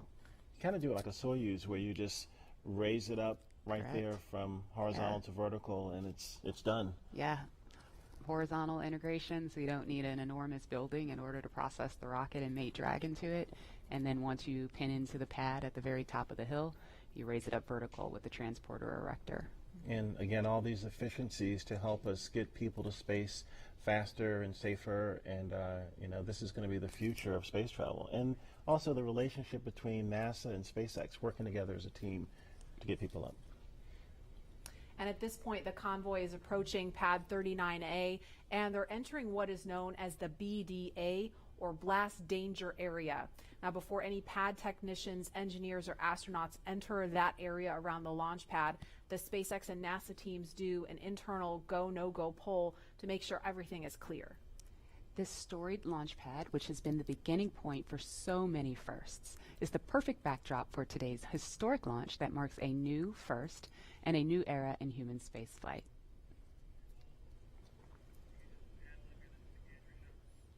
And here's a view from our gantry near the Launch Complex 39A. So we've got another view of the convoy going by here. If I had to count up all the cameras we have all over the place for this, I'd be here all day. That's a beautiful shot right there, looking at the Kennedy Space Center and Merritt Island and all of the nature around us. It's a big buffer from 39A so that we can be safe and launch our rockets off to space safely. Absolutely, and a lot of people don't realize this is a national wildlife refuge. I mean, I pass turtles on the way to my car every day. Well, when we would run from the operations and checkout building, we'd have to watch out for snakes and for alligators, and so to be really careful about the wildlife. We used to have one who lived at 39A. Oh, really? Yeah, an alligator. Well, maybe we'll see him. We'll keep an eye out. Tweet at us if you see any.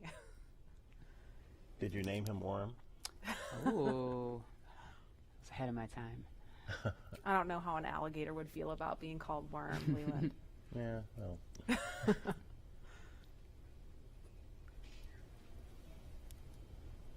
And we've got a ton of you following along on social media. Lynn says, as a fellow Missourian, we're so proud of Bob. Launch America, we will be watching from the Space Coast, cheering loud.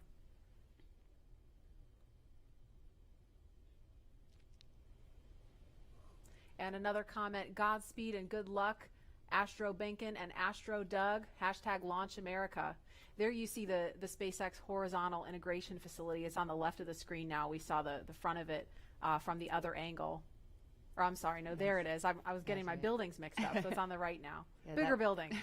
The other is the Falcon support building. It's where all of our offices are, and yes, you're correct. Thank you for the correction, Laura. There's our hangar. We process Falcon Heavy in there. There are other boosters in that hangar as well.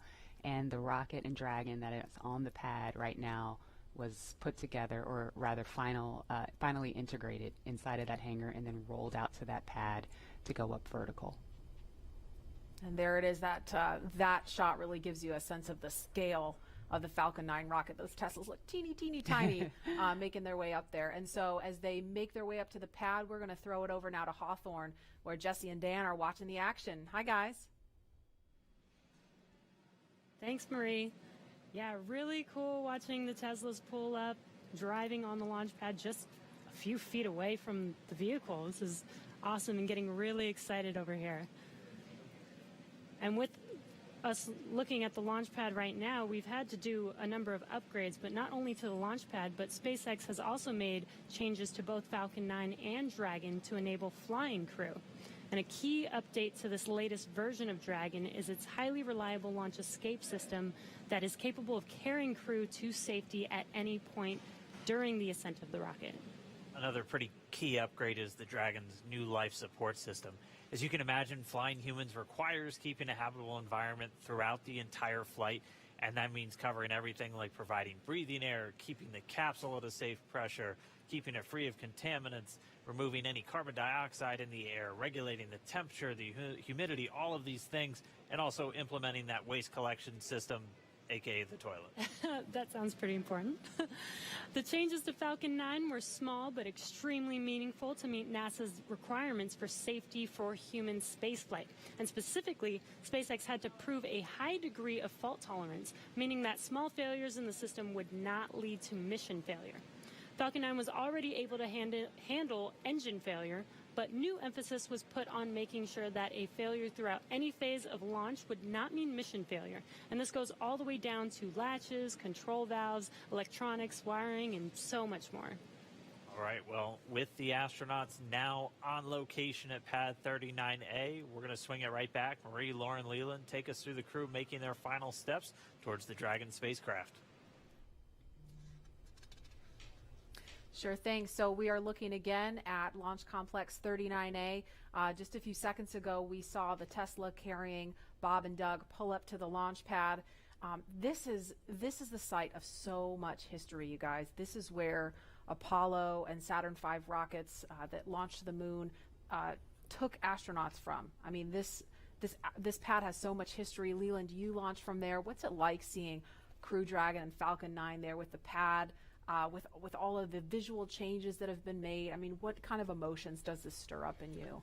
You know, when we got out of our Astro van, we stepped out and we just looked up to see this vehicle, and it was creaking, it was groaning, it was making noises, it was getting ready for us to enter it, to take us off planet. And you know, you get a chance to take a picture. Sometimes you stand there, you look there, you think about all the training you've done, all the preparation, and again, all the people that have helped you get there. And it's just a solemn, amazing moment for all of us.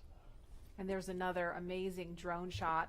Lauren, you explained this a little bit earlier about kind of how SpaceX brings the rocket and capsule vertical. Now that we see it, can you kind of explain that again for folks who maybe missed that? Yes, of course. Dragon is actually processed a few miles down the road at Area 59, or Dragonland as we like to call it. We then put it on a truck and drive it all the way to the hangar where the rocket is. And so what will happen is we'll then we call it break over, where the vehicle's up vertical, we'll turn it sideways because the rocket is being processed sideways or horizontal into the hangar, lift it, mate it to Falcon 9, and then roll up those hangar doors and essentially pull the vehicle in the transporter erector, which is the big white truss structure that you see there. Mm-hmm. All the fluid lines, electrical lines, and everything are connected to the vehicles via the TE, transporter erector, and they basically roll it up those rails. You can't really see them. You kind of see them in the screen, those rails. Mm-hmm. Roll the entire TE Rocket Dragon assembly up to the very top of the pad, pin it into the pad systems, and then roll it up vertical. And we are about T-minus 2 hours, 57 minutes, 44 seconds and counting. In just a couple of minutes, we are expecting to hear a formal announcement that the crew is at the pad. Of course, we saw them pull up in the Teslas, and there they are. Looks like they've already gotten out of the car, and they are walking up to the elevator that will carry them all the way up to the 255-foot level, and then they'll have a couple of steps to get up to the level where the crew access arm is. I have the AC/DC song in my head as I see them walking up. You know what I was kind of jamming out to on my way in was ZZ Top, Sharp Dressed Man. Oh, nice. I was like, I don't know, that might be on my playlist if I were in there. But there they are, taken in the sight, craning to see the top of the Falcon 9 rocket.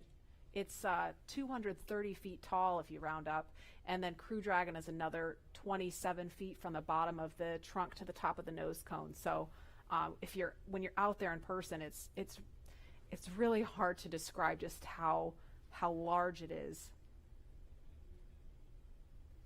Look at them getting excited. They're ready to get in the vehicle, get in the elevator, and make it to the top.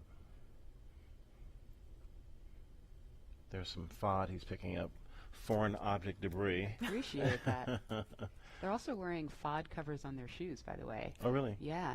We want to make sure that they don't, track the inside of Dragon when they go in. And so right before they enter the vehicle, they'll remove the FOD covers off of their boots. You take for granted, all just the little details like that, all of the thought and preparation that has to go into literally every single piece of this operation. I love the makeover of Pad 39A with the sleek black with the white ticking and the lines, and it's a very futuristic look for this iconic launch pad. And to think what's been there before with Mercury, Gemini, Apollo, shuttle, and now the SpaceX Crew Dragon getting ready for a launch to the International Space Station. Rocket fuel still going through my veins. And we feel so honored to be able to launch from here. Oh, here they are. That's a really fast elevator. Yeah. I know, it really zips. That took them up to 255 feet in just a matter of seconds. They were moving their FOD covers? Looks like they were just maybe checking something on his boot or leg.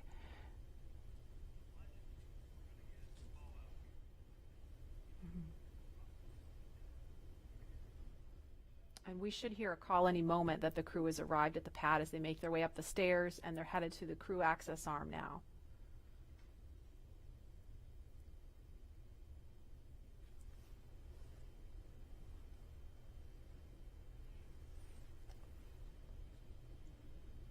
There's the worm again, popping. You know it. Meatball. Don't worry, there's a meatball on Crew Dragon. Those white arrows you see there are essentially illuminating the way for anyone who's up there to find their way to the escape baskets in the event of an emergency that would require them to get far away from the rocket and the pad. And it's hard to tell from this angle, but there's actually a phone right here, and I can't tell if it's Bob or Doug that's using the phone right now. But Leland, can you explain the significance of that? It's the same phone that was there during the shuttle days. Yeah, you get a chance to talk to maybe friends or family that you haven't had maybe couldn't come to the launch. In this case, it's quite a few people, but just to have that last moment to talk to someone before you get in the vehicle. It's a beautiful view.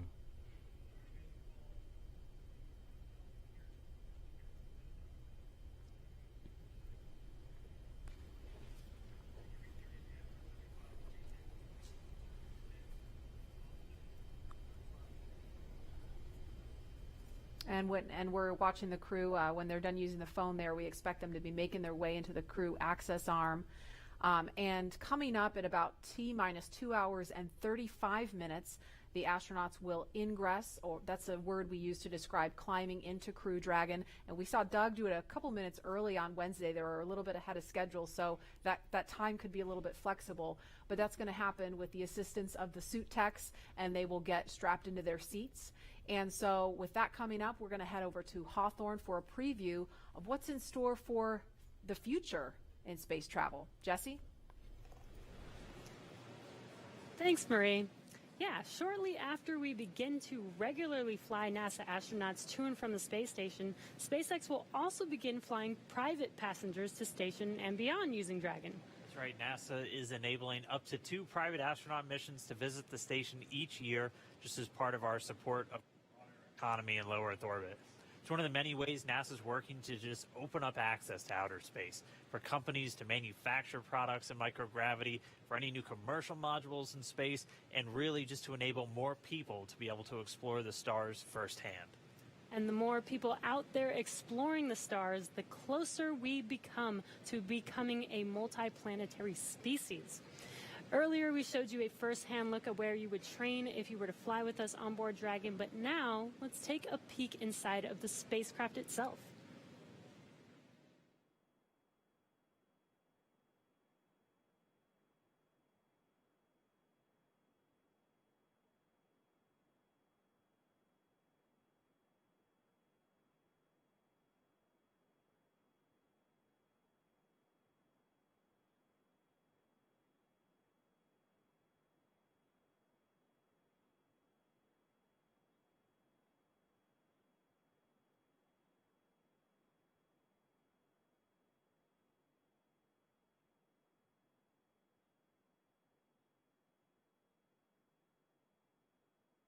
Intuitive to know what we need to do at any given moment in time. When I think about comfort for the astronauts, it's really every aspect of how you could interact with the spaceship that comes to mind. We have 3 different seat sizes. We even go so far as molding the foam around the astronaut's body so that there's not any pressure points, and it's just generally a pleasurable journey to space. Dragon is a spaceship that's all about safety and reliability. We designed it to be 2-fault tolerant, which means that any 2 things could fail. So I could lose a flight computer and a thruster, and I could still bring the crew back home safely. We also added a launch escape system. If anything goes wrong on ascent, the crew can get away from Falcon and get picked up safely. I've worked on Dragon since 2012.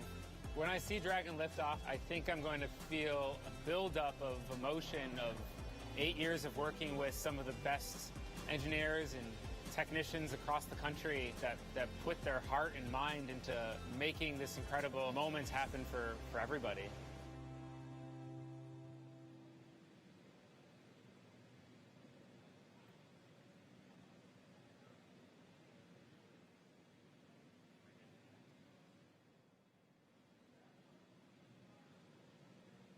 All right, so that was a detailed look inside Dragon. Here's a live look at 2 astronauts about to climb right in. If you're just now tuning in, you're watching our coverage of the mission known as Demonstration Mission 2 or Demo 2. 2 days, SpaceX and NASA are going to be sending people into orbit on a mission to the International Space Station from U.S. soil for the first time since 2011. Bob Behnken and Doug Hurley are the NASA astronauts flying today, and you can see them right there on screen. They are just right next to their ride up to space. Yeah, very exciting. So as you can see, they have already arrived at pad 39A, where Falcon 9 will lift off from at 3:22 p.m. Eastern time today. They have ascended the tall structure already, which is next to the rocket, and it's called the fixed service structure, and also have already walked down the corridor, which is known as the crew arm, which is what they're standing in right now. That's right. And as they prepare to board Dragon, they have this one final stop that they're standing in right now, and that's the White Room. The White Room is literally just the room at the end of the crew arm that has an opening into Dragon. It is the last place on planet Earth Bob and Doug are going to be standing before they step into Dragon for their ride to the International Space Station. And the term the White Room was first used during NASA Gemini missions, where the room right before entering the spaceship was painted white. And as you can see, we've continued this tradition with painting ours white as well. And on Wednesday, they actually started a new tradition by signing the wall in the White Room. It's a fairly small area that has room for the crew and a few ground support members to complete cargo load at T-minus 24 hours and crew ingress at T-minus 2 hours and 35 minutes, which is coming up here shortly. And ingress is how we refer to the crew boarding Dragon. Also inside the White Room is a movable platform that just gets extended out to the capsule just to make that boarding process much smoother for the crew to climb into Dragon. As you might expect, it's also environmentally controlled. You can see kind of a big seal right up against the side hatch, and that's just done so Dragon can be open while keeping all the dust, dirt, and the Florida humidity out of the capsule, making sure it's pristine for the crew. And so that seal's going to stay in place until they begin to retract it, get the arm ready to move out of the way, and by that point the hatch will already be closed. And the White Room also has lots of tools in order to open the side hatch, complete crew ingress, and prepare for any contingencies or emergency that may be encountered. And right now they're just in the White Room. They're getting a final briefing. You can see them with a number of different pad technicians. Everybody on that team has a specific job. Some are suit specialists who are going to help Bob and Doug get connected to their seats. Some are specialists with the Dragon capsule itself and are going to be responsible for closing the hatch. And we also typically have a photographer in there just to help kind of capture these moments as the crew gets ready. So right now we're watching, and we can see them start to line up there. We'll see Doug Hurley go in first, and so he'll be the first one through the capsule, and he's going to be ingressing. That's just our spaceflight term for entering. You're going to hear a lot of these terms throughout the next couple of days as they make their way up to orbit. Ingress getting in, egress coming out. And they're also doing that final FOD check, making sure that the crew don't have any foreign object debris, dust, dirt, anything that could interfere with the systems on Dragon just before they get in. Right, as Leland and Lauren were mentioning earlier, they do have stuff on their suits to protect from FOD, and they have FOD covers on their boots, as they mentioned, as well as on their umbilical port on their suits. And that needs to be removed before they can ingress. Minutes. The crew has arrived at the light room, and its ingress is in progress on schedule.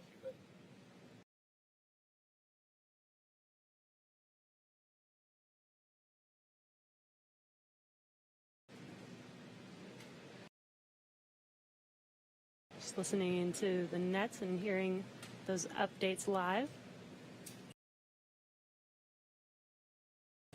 But yes, once the FOD check is complete, they can enter, which is happening live on your screen right now.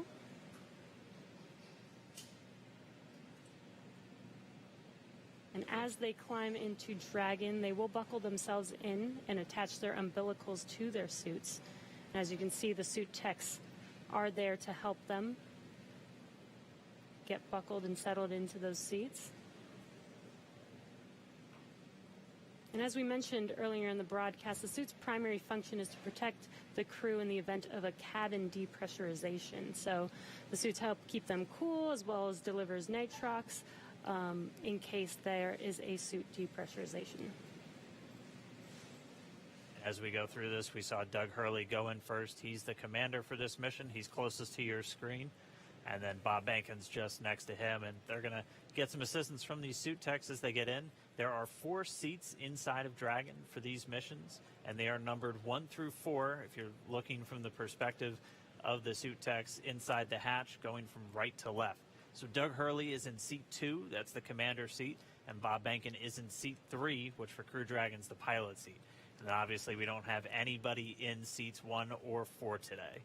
Crew Dragon is designed to carry 4 astronauts, though, on future NASA missions, and we'll see that on Crew 1, which will have 3 NASA astronauts and 1 from our partner agency, JAXA.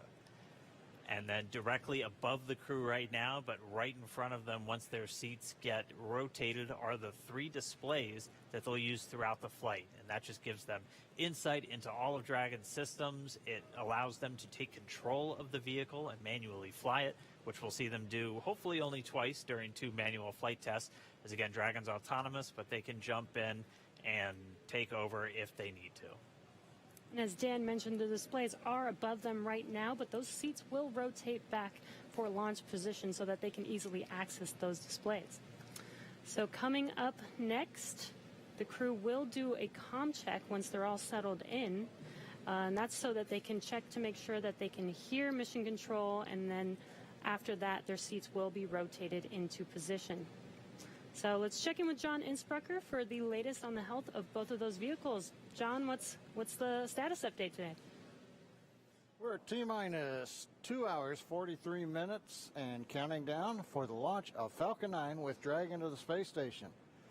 As you see, the Dragon launch pad team has obviously arrived at the pad. They got there shortly after T-minus 4 hours, opened up the side hatch on Dragon, got ready for the arrival of the astronauts. We saw the crew come up the elevators, walk over and enter Dragon, and they're now getting situated inside the capsule.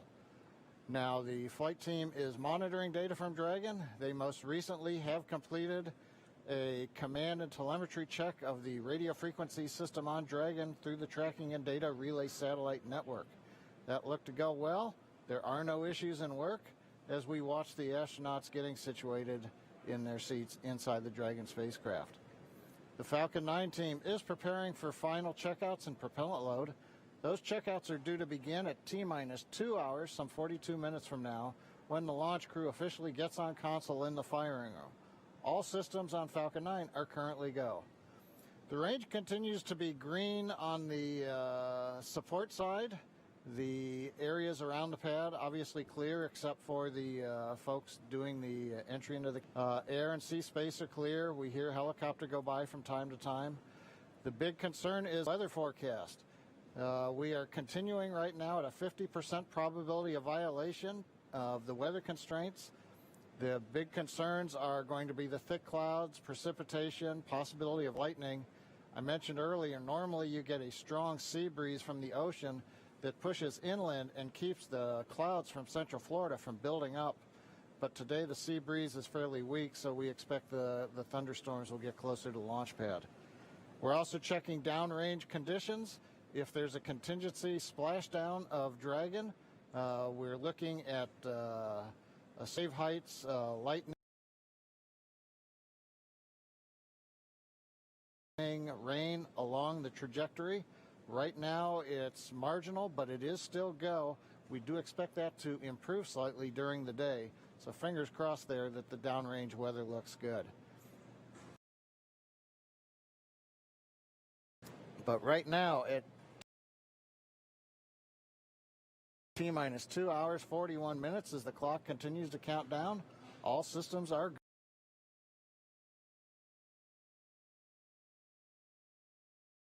go for launch. All right, thanks, John. And as we watch Bob and Doug get buckled into their seats, I'm joined once again by SpaceX's Jessica Jensen, just to kind of walk through everybody what made Dragon a 21st century spacecraft. So first off, thanks for coming in today. I know you got to come in for a launch. That's always tough. Of course. We walk us through again kind of Dragon's life history. I mean, we have one in a clean room pretty soon right behind us. Walk us how we got to where we are today to have Bob and Doug climbing into that spacecraft. Sure. So SpaceX was founded to make life multiplanetary. That was why Elon started the company back in 2002. But, you know, also when he founded the company, we were a very small company for several years. And so we had to look for opportunities to, you know, hey, how do you go from being a small company to actually putting people into orbit? So when NASA came out with the need to fly cargo to and from the International Space Station, we jumped on that because we said, hey, first, not only is carrying cargo to and from the space station cool, I bet we could actually then fly people to the International Space Station. And hey, for 8 years now, we've been flying cargo. Yeah. And then now we have transitioned over into flying crew and cargo together. So that's basically been the evolution of Dragon, and it's been awesome. And I know when we see Falcon 9, we get to talk a lot about reusability. Everyone is very familiar with the first stage coming back down and how cool that looks.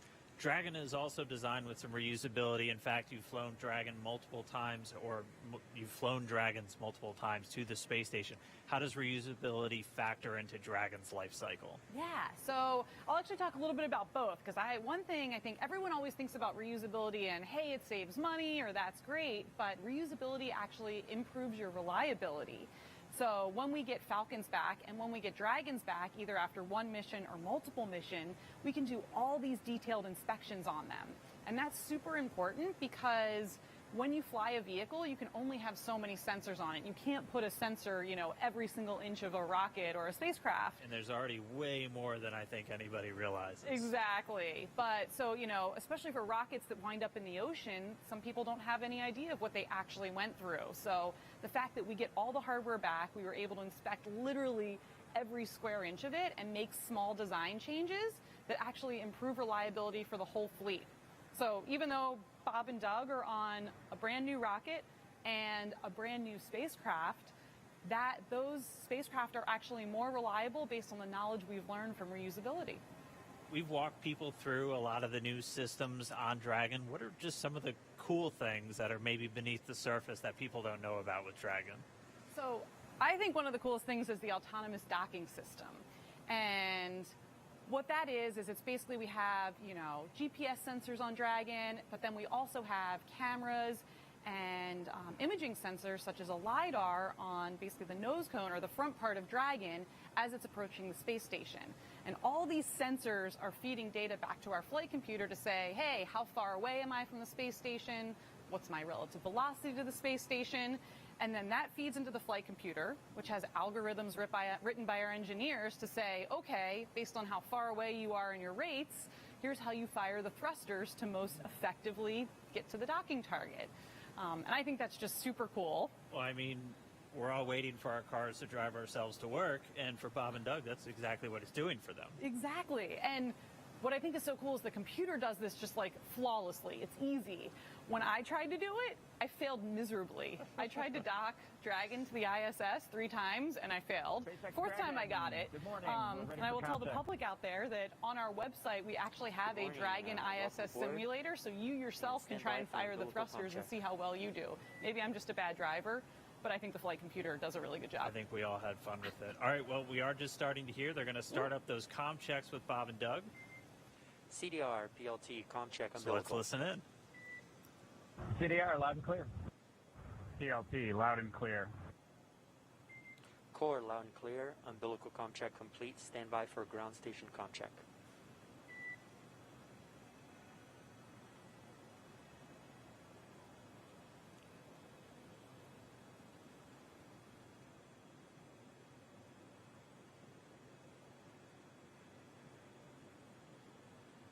And again, we're just listening in. They're doing these comm checks, these communication checks. So Bob and Doug are going to do a series of these checkouts with the teams on the ground, both the Corps here in Hawthorne and the launch director out in Florida. And they're going to be doing this over Dragon to ground. And they're also going to be doing it over the countdown net. Those are the 2 main loops or nets that you're going to hear going out. And they're going to be doing it through their different communications paths. We heard them do through the TDRS, or the tracking data and relay satellites. Those are those primary satellites that were going to be used to talk to Bob and Doug throughout their flight and to send commands to Dragon. They'll also do it through ground stations. SpaceX has a worldwide network of ground stations that they're able to communicate with the vehicle. And that's what we'll be using to get video inside the cabin of Bob and Doug on their flight up. So if you tuned in the other day, this is one of the first things that they do once they get inside the vehicle, and this is just to make sure all the communication systems with the Dragon spacecraft, with the suits, everything are working. They're able to talk to and hear everybody on the ground. Dragon, SpaceX, comm check, ground stations. SpaceX Dragon, loud and clear. Core, loud and clear. Ground station comm check complete. Stand by for TDRS comm check.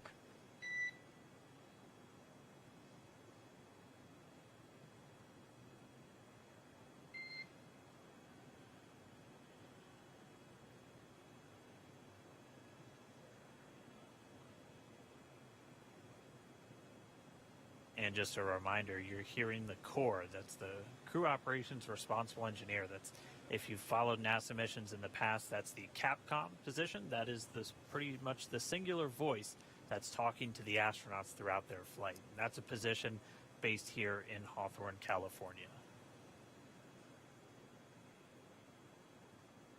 And you'll also hear Dragon, SpaceX, comm check, TDRS.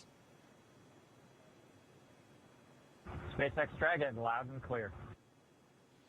Core, loud and clear. TDRS comm check complete. Stand by with comm checks with MD and LD in the launch configuration.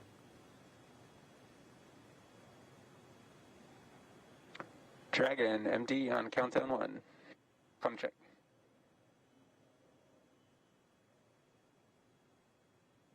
SpaceX Jason, loud and clear. Copy, loud and clear. Glad to have you guys on board. Stand by for comm check on Dragon to ground.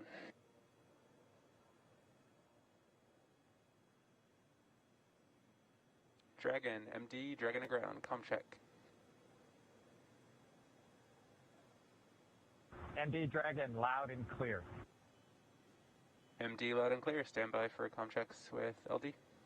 Dragon, launch director on countdown 1. Comm check. Good afternoon, Mike. Loud and clear. I have you the same, and good afternoon. Stand by for my comm check on Dragon to ground.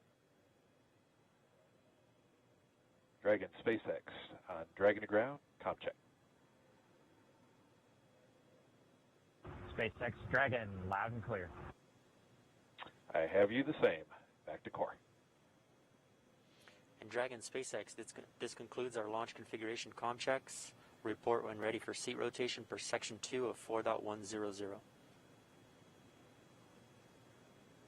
Dragon will put that in work. Copy. All right, so all those communications checks were done successfully, and you could even see, and it's so cool when we get these views right inside the cabin. SpaceX Dragon in 2.2, we are ready for seat rotation. Copy. We will report when initiating. But you could see Doug Hurley using his right hand. He has the talk button built into the seat itself. So just, again, showing you all of the different systems, how the suit is integrated into the seat, and it's all just one big circle for this whole spacecraft. So really cool to see those comm checks live. Jessica, thank you so much for walking us through some of the really cool updates, the upgrades. Did you have any other cool stuff besides? Let's see. So I don't know if you guys can see, but we have the Dragon clean room here. And one of the coolest things is it is right on the main floor of our main building. So thousands of employees walk by here all the time and get to see Dragon in its final processing before it goes to the Cape. On Wednesday, the Crew 1 capsule was in here. It looked almost done. It looks a little empty right now, but that's because that capsule went off into our separate test facility for its final propulsion checks. So we do leak checks and things there, and we do that in a separate facility just because it's high pressure testing. And then the vehicle will come back here, get its final thermal protection system put on, and then it will ship off to Cape Canaveral and get ready to launch 4 astronauts to the International Space Station. I mean, what's it like to see it? Because when you see the first initial pressure vessel, it looks nothing like the final thing. So what's it like to just kind of watch it go through, and you just see little bits get added on, and then the next thing you know, it's a whole spacecraft? Yeah, I mean, that's what's so amazing. I'm so impressed. You know, when you look at a machine, you're like, how does this ever get built? How do people ever do this? And it really is just step by step, one piece at a time. Each piece has its critical function, and you get to watch that being built right in front of your eyes every day when you come to Dragon work. SpaceX, we an are ready engineer, whatever and you do initiating here. seat rotation. Dragon copies. And we just heard the seat rotation's about to begin. So, Jessica, thank you so much. Cool facts about Dragon for everyone to listen in on, and we can see the seats start to rotate now. Pretty soon, Bob and Doug will be in their launch configuration, and they'll be ready to go.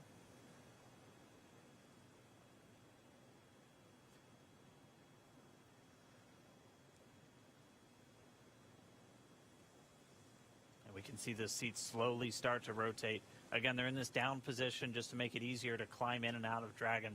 They'll rotate to this launch position to put their backs a little bit more parallel to the ground.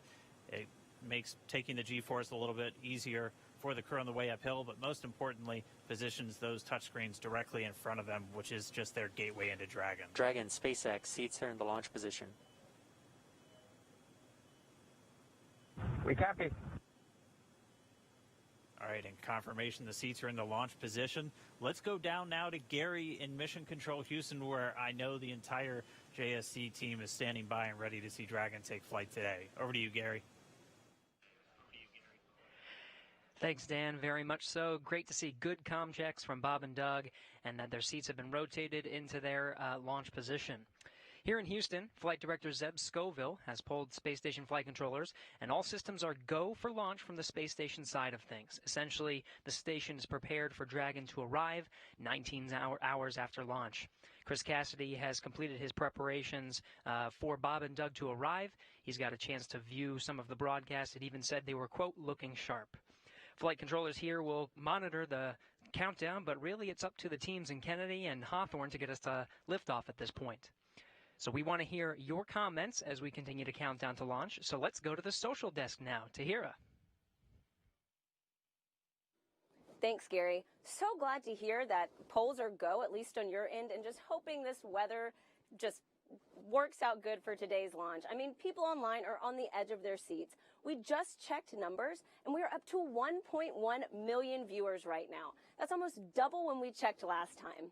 And right now, we also have Columbia, South Carolina is leading the viewership, so interesting to see how that changes.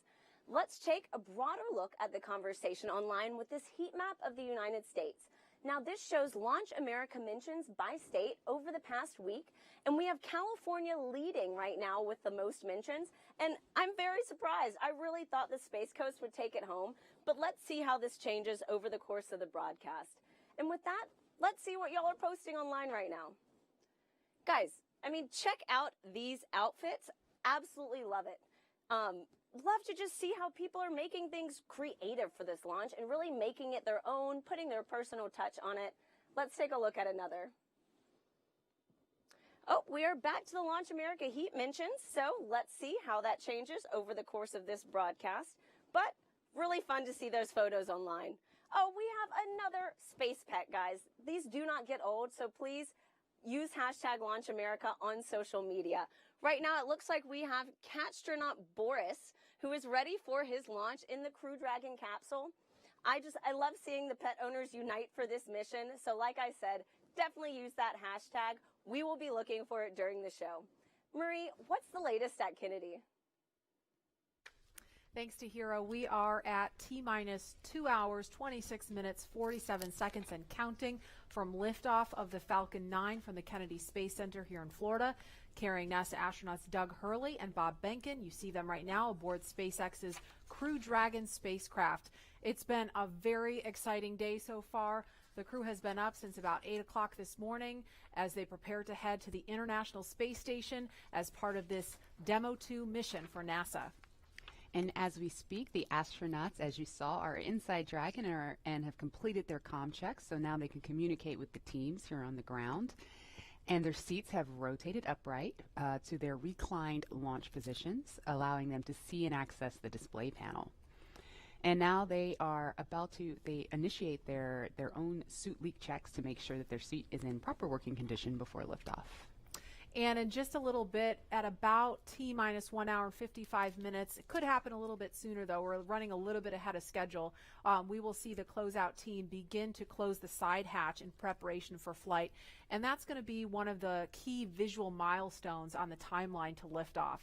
Now, we want to take you to a couple of special guests we have joining us. They are with Daryl Nail at the OSB-2 viewing location, NASA Administrator Jim Bridenstine, and also Kennedy Space Center Director Bob Cabana is there with Daryl. Hi, Daryl. Hi, Marie. That's right. We're in the fifth floor of the Operations and Support Building here at the Kennedy Space Center with a nice view of Launch Complex 39. And the two men that you mentioned are here to join me to answer a few questions. We're excited to have them both here. And they are, of course, Bob Cabana, the Director of the Kennedy Space Center, and Jim Bridenstine, Administrator for NASA. Gentlemen, thanks again for making the time to be here. Of course, the big story right now, Jim, is the weather. So let's talk a little bit about that. We can see there's some clouds building. That was forecast. You took part in a weather briefing this morning. What do you know about the weather and the decision that was made to say, hey, let's give this another shot today? Yeah, so what got us last time was the electricity in the atmosphere, and of course today there are in fact buildups. It doesn't look like there are thunderstorms at this time, but they are expected. The question is, when do those thunderstorms go away, and when those thunderstorms materialize, where are they located? We are predicting about a 50-50 shot of going this time, but given the fact that we are in late May in Florida, we have to take every shot we can get. So it's not likely that in a couple of days it's going to be any better than it is today. So we are a go for launch right now, and we are hoping that the weather will hold up. We almost made it on Wednesday, and the trend is better today than it was on Wednesday. So we'll see. And I saw a forecast that said the clearing is supposed to happen right around 3 o'clock in the afternoon. So that's right. We're hoping that launch is at 3:22, right. Clearing, at the earliest 3 o'clock, at the latest 3:30. So depending on when that happens, we'll either be go or no go. But again, we're going to take every shot we've got. Also watching the downrange weather for a That's potential rescue in case there were an abort. That's right. So, we have these staging areas. When we go from the first stage to the second stage, that's a higher risk evolution. We want to make sure that in the case we have to exercise the launch abort at that point, that the weather is good. And of course, that's off the coast of North Carolina. The big thing there is it's great that we have a launch abort capability. The challenge is that launch abort capability includes parachutes. And with parachutes, you've got to make sure that you've got the weather to come down. If there are thunderstorms or downbursts or high winds, that's problematic for the parachute system. Right, and sea states as well, bouncing that Exactly. capsule around in the ocean. Bob, of course, you're an astronaut. You know what it's like to hit the reset button and do it all over again. Get into the spacecraft, get ready to go, only to be told, no, we're not going to go today. We're going to try it again. What's that like? And then tell me about the mindset as you have to kind of reset. Do you feel less anxious? Do you feel more comfortable the second time around? You know, Daryl, first off, my last flight, we counted down to 18 seconds and didn't go. Man, and when you get to 18 seconds, you're ready. Yeah. The key is, you know, it's the training that we go through. All the repetition that we do, we practice everything, including scrubs. And just because you didn't launch doesn't mean you don't have something to do. So you got to go through those back-out procedures. It's all done very professionally. Then it was out of the vehicle and into the Astrovan, back to crew quarters. And we had a positive attitude. We got a good night's rest. And we went through it again. It's a matter of doing your job. And these guys are well prepared. You know, it's all part of what we do. Yeah, they stopped the count at 17 minutes, but you had it all the way up to just a few seconds. That's a big difference. And the truth is, the next night, actually everything went really better. You know, the weather was bad the first time. I was kind of glad we scrubbed. And we scrubbed for an issue with the vehicle that they later sorted out. As it turned out, we wouldn't have had enough prop to rendezvous with the Russian functional cargo block. But you know, the next night, it was just a perfectly smooth launch count. Everything just went like clockwork, and it set the stage for an awesome mission. I think you told the press before you walked out, I think you were over there at astronaut crew quarters, we're going today. I'm wondering, where's the source of that confidence coming from? I just got a feeling, you know, you got to have a positive attitude. I watched a lot of weather down here supporting shuttle missions, and I'm hoping that those clouds over the I-95 corridor, that the Indian River keeps them west of us, and that stuff that's building offshore is far enough off that we can stay in an open window here at the Cape. Good. Well, we got your positive vibe going, and we appreciate that. Jim, when you were down in the astronaut crew quarters and when they were suiting up, you got a second chance to visit with the astronauts. Kind of tell us about that, and what was their demeanor, what was their mood today? So, again, they seemed loose. They were loose last time. They're loose this time. They're definitely ready to go. They're excited. They've been wanting to go for a long time now.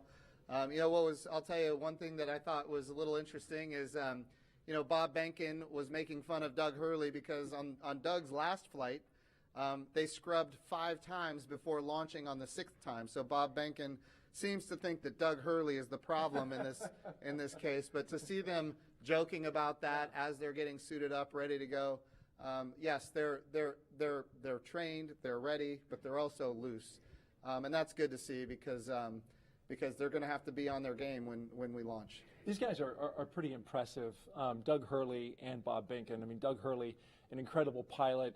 Bob Behnken, he's got a PhD in mechanical engineering. And he's a flight test engineer himself in the Air Force. Yeah. Well, in your assessment, why are these guys the right stuff? Well, this is a test flight, and you know we have great astronauts that are chemists. We have great astronauts that are botanists. We have really talented and diverse, a very very diverse astronaut corps in general. But this is a test flight, and for a test flight, what do you want? You want test pilots. You want people that, for a living, they have made a living flying new things that have never been flown before. And Bob Behnken and Doug Hurley are the 2 people that you would want in a test flight, and that's exactly what this is. Bob, you're a pilot too. You want to weigh in on Doug Hurley? He seems like he's got the right mentality and a smooth customer. He's a naval aviator, a marine pilot, a test pilot. I'm all in. He's a great guy. Yeah. And tell me a little bit about in terms of the Kennedy Space Center, right? So you've been here since 2007, right? 2008. 2008. Sorry, off by 1 year. 2011, the Atlantis came to a wheel stop. I grew up here. My dad worked for NASA. My uncle was a contractor. When that wheel stop happened, the next day, my uncle got the layoff notice, right? And 30, 60 days. It was depressing. We're talking about thousands of people laid off. Super depressing. Atlantis landed on a Thursday. On Friday, 2,000 contractors got pink slips and walked out the door. Yet they worked on that vehicle. That was the best vehicle we ever flew, the cleanest. That's the dedication of the workforce here. Right. So, and take me back to that time. You called it a depressing time. The fact that the shuttle program was something that the government completely had ownership of and paid for. Now we're moving into this commercial crew, which you've overseen making that transition. And tell me about that 9 years in which we made that move. Well, obviously, everybody was really attached to the shuttle. I mean, it was our history for 30 years. It did an awesome job. the Hubble Space Telescope, all the satellites it deployed, building the International Space Station. But when I first got here, I told everybody the shuttle program is going to end. We have to start preparing for our future, and nobody wanted to hear that. But how many times in your life do you get to define what you want your future to be? And we set out on this bold goal of trying to turn KSC into a multi-user spaceport, supporting both government and commercial operations. And I've got a very persistent team.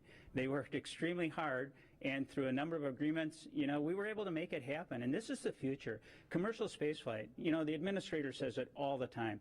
We want to establish a commercial environment in low Earth orbit so that we can focus on the hard job of exploring beyond our home planet, to establish that presence in our solar system beyond planet Earth, establish a sustained presence on the moon, get to Mars, establish a presence there. We can't do that if we're locked here in low Earth orbit. And Commercial Crew with both SpaceX and Boeing, that's the beginning of a whole new era of spaceflight. All right, very good. Quick question. We've got, of course, a special guest coming back today. The President of the United States plans on being here. Jim, you took him around the first time around. How did that go? I think I saw a picture on Twitter. He signed some space hardware. That's right. So he took a look at the Orion crew capsule. Of course, the Orion for Artemis 1 is ready to go. And he signed, a piece of hardware that will fly on the crew capsule for Artemis 2. So that's kind of, and not just him, but the First Lady and the Vice President and the Second Lady, they all signed it. So their names are going to fly around the moon on Artemis 2, which is exciting. But I just want to give Colonel Cabana a compliment here, because he did bring this spaceport through a very difficult time. And now it is a multi-use spaceport, and we do have commercial, and we have, in fact, even international launches here, and now we're going to have commercial crew launches. Bob has done a wonderful job transforming this spaceport. That's why we're doing commercial crew. NASA wants to be one customer of many customers. We want to have numerous providers that are competing on cost, innovation, safety, driving down costs, increasing access. But even better today, when I took this job just a few short years ago, our budget at NASA was around $19 billion. The budget request that President Trump gave us for next year is $25 billion. We are in a great position because the President is committed to space exploration. Of course, he's committed to the Space Force. We haven't had this much support for space since John F. Kennedy, and we've got bipartisan support. Everybody wants to see the Artemis program be successful. Everybody wants to see not just the next man, but the first woman on the moon, and that's what we're building here. Yeah, it's key to it all is that bipartisan support, and of course, what the work that Bob's been doing here. You can see the commercial activity all around this place.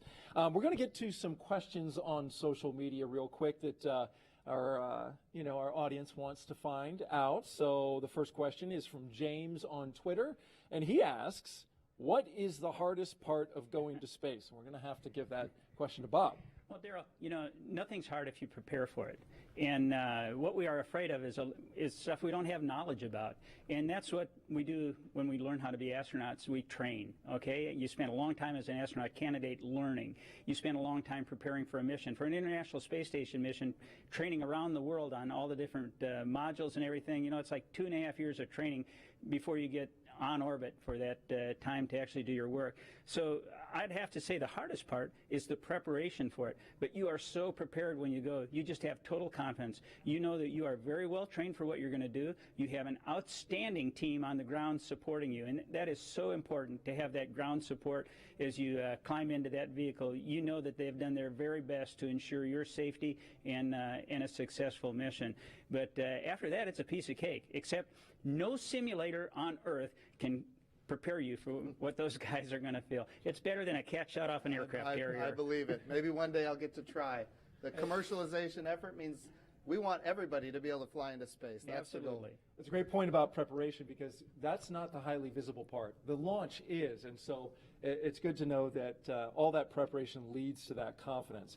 By the way, just an update operationally, they're getting ready to close the hatch door. You can see on your screen there, the workers there are getting ready to get that closed, and working on that right there with Doug Hurley and Bob Behnken on the inside of Crew Dragon.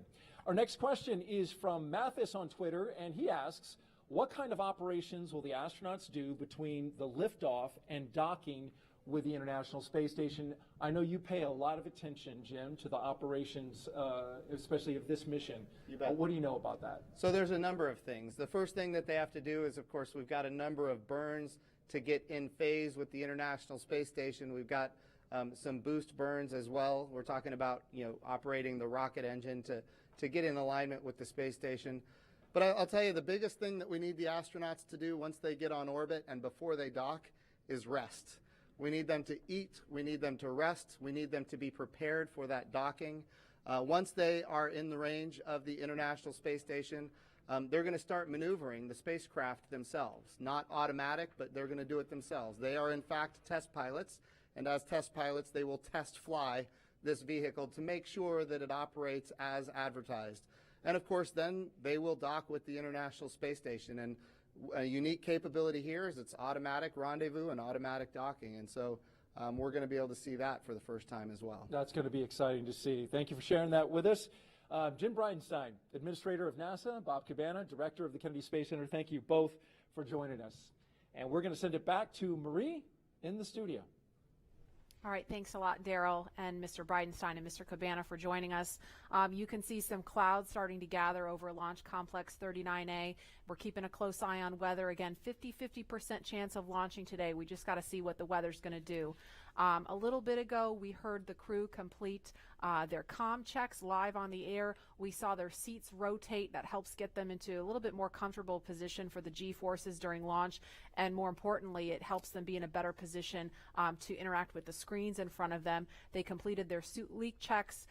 We saw during the interview just a few minutes ago the hatch begin to close, and so inside the white room there, the pad closeout team is in there still doing some work. That hatch close is, it's not as simple as just closing a car door. There's a process to seal it and check it and make sure that everything is sealed properly, right, Lauren? Yeah, that's correct. If they haven't already started, one thing that will be coming up next is the leak check. What they'll do is they'll attach a piece of ground support equipment. They don't have it in their hands right now, so it looks like it hasn't started yet. There it is. You can see it there. The closeout member number 5, it's already attached to the side hatch mechanism. And what they'll do is they're essentially checking for the leak rate. And they'll hold pressure there for a few minutes and then track that change in pressure over time to make sure that it's within bounds, making sure that you don't have any issues with those O-rings there that are holding that pressure. And so once they complete that leak check, they will then do what is the called the installation of, or the final installation of the SPEP, or side pressure equalization plug. That's basically a plug that once the capsule splashes down, what you'll do is actually remove that, and what it does is equalizes pressure across the hatch. So once that thing is plugged in, you know that everything is super tight and that you shouldn't have any leaks on orbit.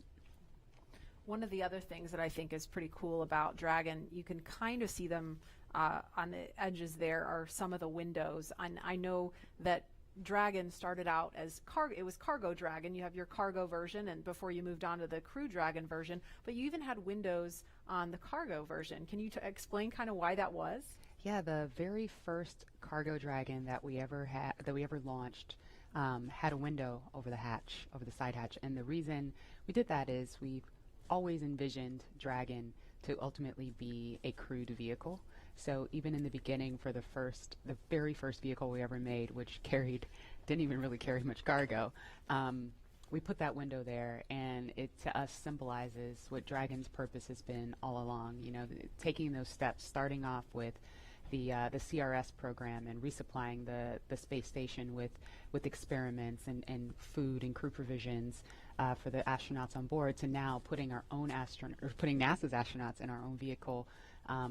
It's that natural progression to what we were aiming for the whole time. Mm-hmm.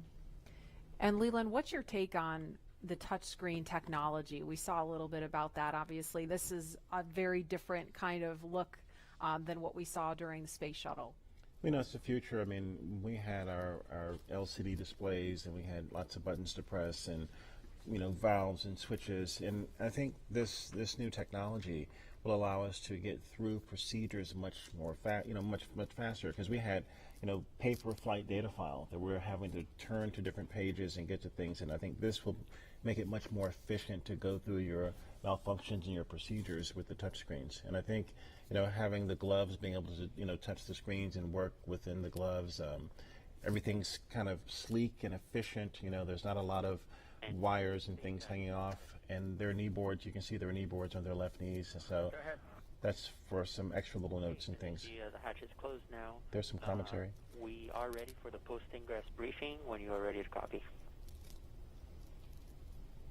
And we just heard confirmation on the loops that the hatch is closed. So that is a little bit ahead of schedule. We are motivated to go today.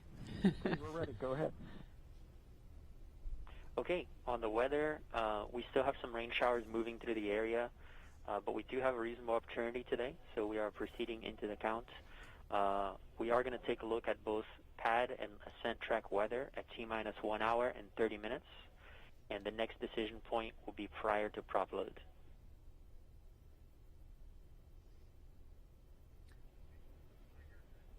Okay, we copy. And on the vehicle health front, both F9 and Dragon health remains nominal with no items of note. So we just heard the weather is still iffy. Good news. Thank you. The weather is still iffy. This concludes the post-ingress brief. Report when ready for comm checks with Falcon 9 operators.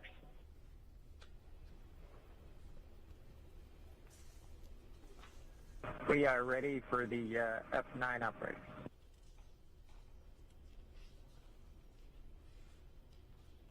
Copy. Expect that shortly.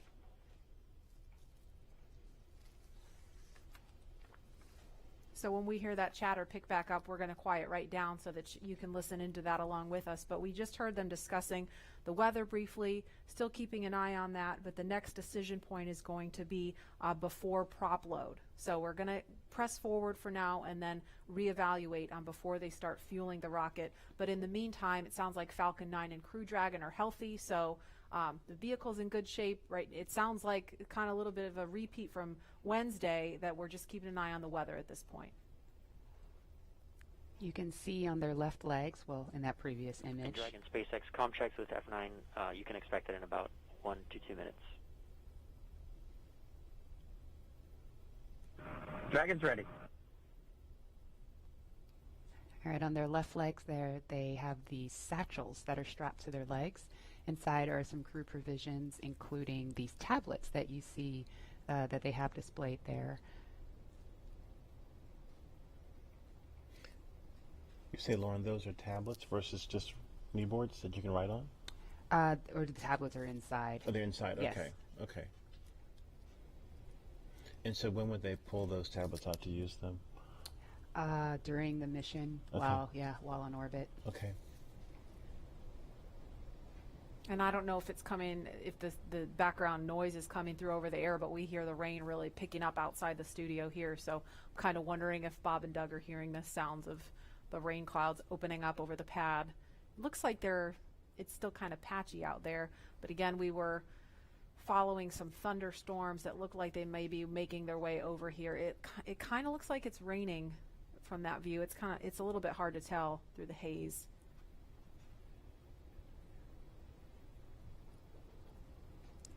All right, launch is now just over 2 hours away.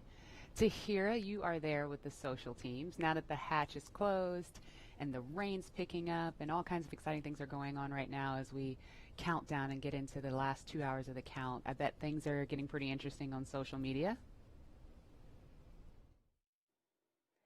Hey, Lauren. I mean, yes, they are. So many different things are going on right now, and I think people online are just wondering what's going to happen with today's mission.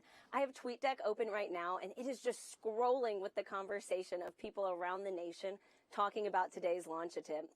We also just checked viewership, and we are now up to 1.4 million people watching this live broadcast, so really hope things look good with weather.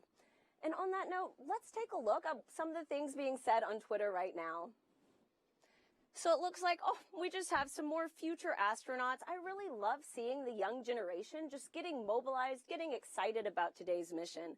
Looks like we've also got some Godspeed and safe travels for both astronauts today.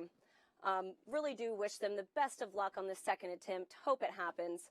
Some throwback photos, all from people visiting NASA centers, and also just let's do this. I love this can-do attitude, and I just love seeing that people are still keeping the energy alive for today's launch. So there were obviously some disappointing reactions to Wednesday's scrub, but let's take a look at how people are getting excited for today's attempt. Let's roll.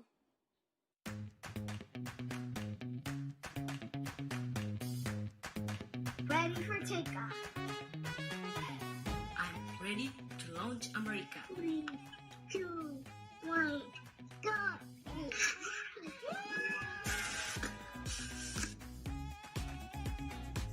Ready for liftoff?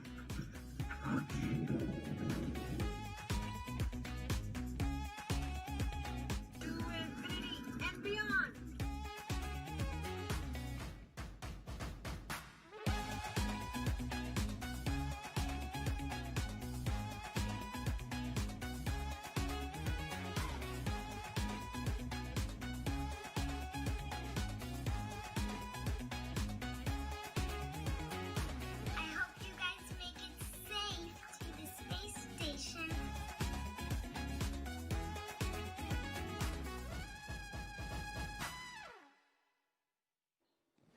I mean, how fun is that video? I think I will definitely have to attempt the worm after this, but just really glad to see everyone in good spirits leading into today's second launch attempt, and I really hope everybody will have something to smile about.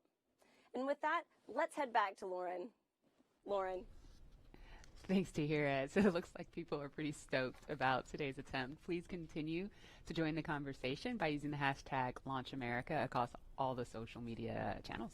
Yeah, I really love seeing the little kids get excited. I know my 3-year-old is super excited. She's got an astronaut sleeping bag, and Really? she loves to climb in it. Yeah, it's the body of the bag is a spacesuit, and then the head is empty where the pillow is. So when she gets inside, it looks like she's got a spacesuit on. So she loves it. That's the inspiration for that next generation of explorers going to take Doug and Bob's place one day. And I think we have some people out there that are so interested in our conversation about the worm and the meatball that they've created something called the worm ball. What? Yeah, I was checking my email during that because I emailed you guys the worm ball, and I was like, what is this? I'm having a hard time seeing it, but what is the worm ball? So it's a NASA meatball, which is, what it should be. Yes. Okay, look at it. There it is. All right, thank you. I need a visual. So they took the angular NASA logo and put in the worm inside of the meatball.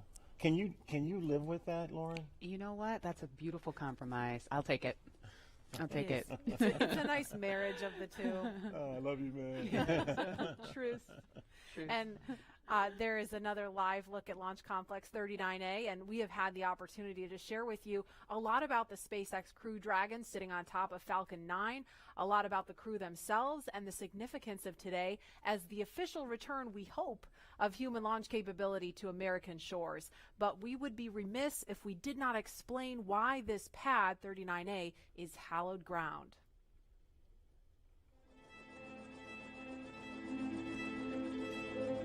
We're go. Same tight. We're go. Altitude, velocity, light. Many of NASA's storied missions began their daring journey from the exact same spot on Earth. Launch Complex 39A at the Kennedy Space Center. This massive structure of steel and concrete has cradled rockets and guided each on their fiery ascent to space for over 50 years. There can be no launch without a launch pad, and this hallowed ground has a history greater than any other. Having evolved and been reshaped for each new era of spaceflight, it's alive with a heartbeat as strong as the first. Launchpad 39A came to life under the direction of project engineer Harry May as NASA ramped up its efforts to achieve an unprecedented calling. Why, some say the moon. Why choose this as our goal? And they may well ask, why climb the highest mountain? In 1962, Earth-moving machines sculpted its massive pyramid base to a height of 40 feet. Then, Concrete was poured to hold it in place. To launch the world's first moon rocket, engineers cut a flame trench nearly the length of 2 football fields down the middle of the mound. It was then lined with heat-resistant bricks to deflect 7.5 million pounds of earth-rattling thrust, first felt on Apollo 8. Less than a year later, Apollo 11 launched from Pad 39A. And hundreds of millions of people around the world watched as it landed on the moon 3 days later. Nearly a decade after this Apollo era, 39A again took center stage with a new, one-of-a-kind spacecraft, the Space Shuttle. Millions of pounds of additional steel for surface structures transformed the look, but not the purpose: human spaceflight. In all, 82 space shuttles blasted off from 39A until the very last. Start. T-minus 10, 9, 8, 7, 6, 5. All 3 engines up and burning. 2, 1, 0, and liftoff. The final liftoff of Atlantis on the shoulders of the space shuttle. America will continue the dream. Roger, roll, Atlantis.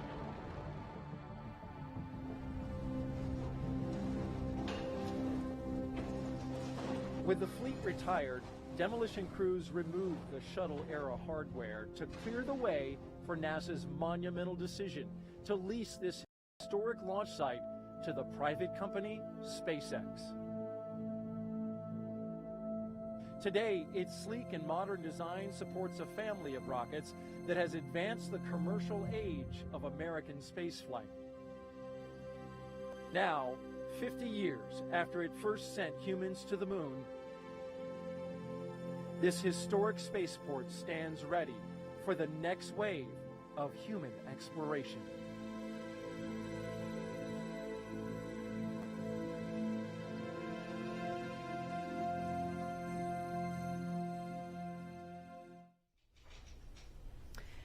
And we're looking live again at Pad 39A. We're looking at the pad closeout team. You can identify them by their numbers there, and we heard confirmation of the hatch being closed just a few minutes ago. So again, things a little bit ahead of schedule. And when I say ahead of schedule, I don't mean the launch time is changing. I just mean some of the specific milestones in the timeline. Those times are a little bit flexible, but that launch window remains instantaneous at 3:22 this afternoon. And Leland, you know, we just saw a piece about the history of Pad 39A. All stations, Chief Engineer, on countdown 1 for comm check with the crew. We're going to pause for that comm check. Falcon 9, guidance, navigation, and control. Dragon GNC on countdown 1, comm check. GNC Dragon, we have you loud and clear. GNC loud and clear. Stand by for comm check by the propulsion engineer. Dragon, prop on countdown 1, comm check. Prop, Dragon, loud and clear. Prop, loud and clear. Stand by for comm check with the avionics engineer. Dragon, avionics on countdown 1, comm check. Avionics, Dragon, loud and clear. Avionics, loud and clear. Stand by for comm check by ground segment engineer. Dragon, ground segment on countdown 1, comm check. Ground segment, Dragon, loud and clear. Ground segment loud and clear. Stand by for comm check by launch control. Dragon, launch control on countdown 1, comm check. Launch control, Dragon, loud and clear. Launch control, loud and clear. Stand by for comm check by the chief engineer.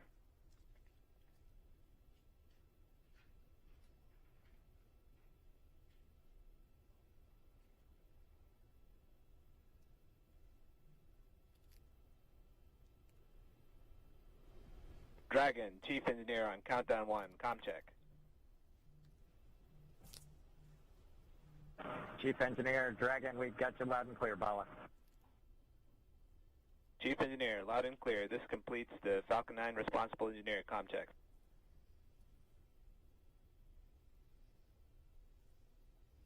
And we just saw a thumbs up from Doug Hurley. We listened to a series of comms checks there, and so everything. Chief engineer on Dragon to ground. Loud and clear on Dragon to ground. Loud and clear. Well, good luck, and let's see if the rain clears up. That sentiment is shared by all here. Do it. Copy that.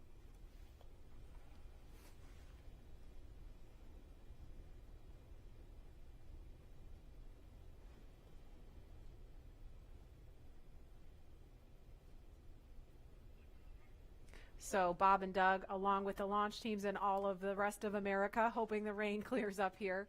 But as far as comms checks go, everything sounded pretty normal, pretty nominal there. So we're just waiting on the weather to clear up.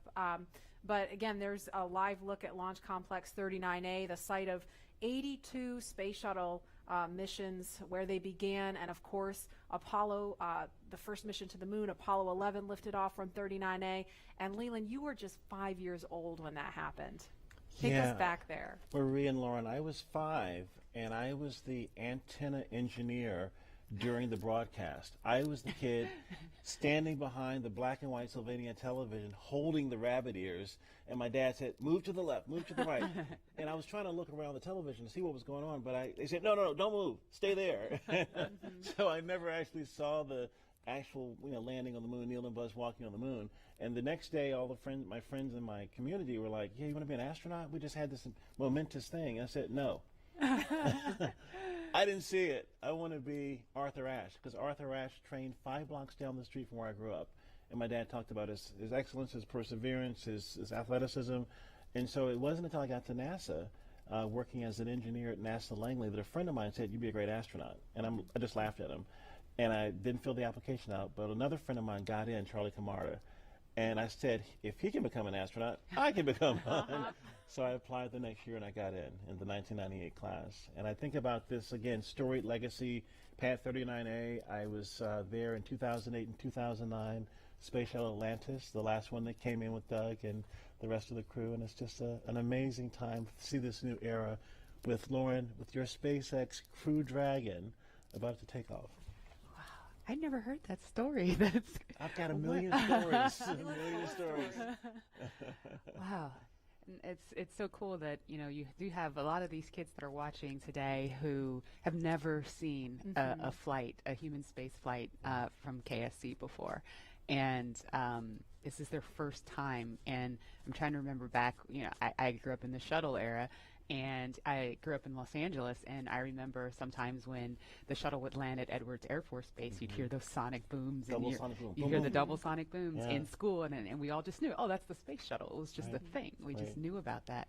And it did make me sad that there's an entire generation of kids who didn't grow up with that experience. And I'm just so proud that, today, hopefully, we get to provide that for kids and hopefully have more and more of these launches to the point where it becomes routine, hopefully never boring, but routine.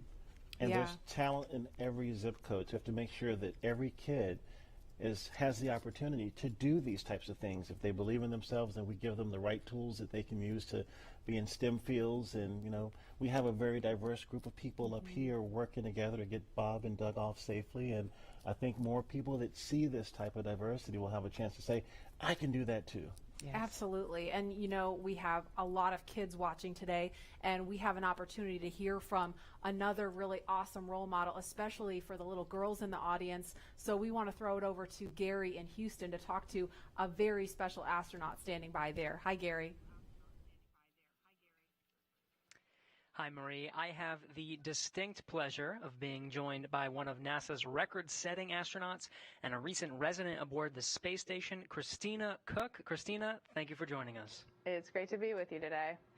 Christina, we're coming up on 20 years of continuous human presence on the International Space Station, and you were one of those humans. What's it like to see a new milestone like this launch unfold after so much history already? You're right. So much history indeed, and it's just been great to watch it all unfold. I think for me, the most exciting thing is how NASA is not only innovating in what we do, exploring the universe, pushing the boundaries, getting knowledge on the space station, bringing it back to Earth for benefits here, but in how we do it. We're innovating in the implementation of those goals and of our mission. And what that means is that bringing in the private sector, bringing in a commercial space economy for low Earth orbit, means space is going to be more accessible and more innovative. And it's just an awesome new era of history to be able to witness. You hold the record for the longest single stay by a female astronaut in space. What's it like living aboard for so long? Well, it is truly a privilege every single day. I have to say it's a beautiful thing to look down on the Earth and to be able to kind of contribute to a space program that you yourself have held in such high regard your entire life. I would say that the biggest challenge going into sort of those longer times is remaining vigilant. The engineers make it so easy to live on board the space station. Sometimes you forget you're actually surrounded by such a hostile environment.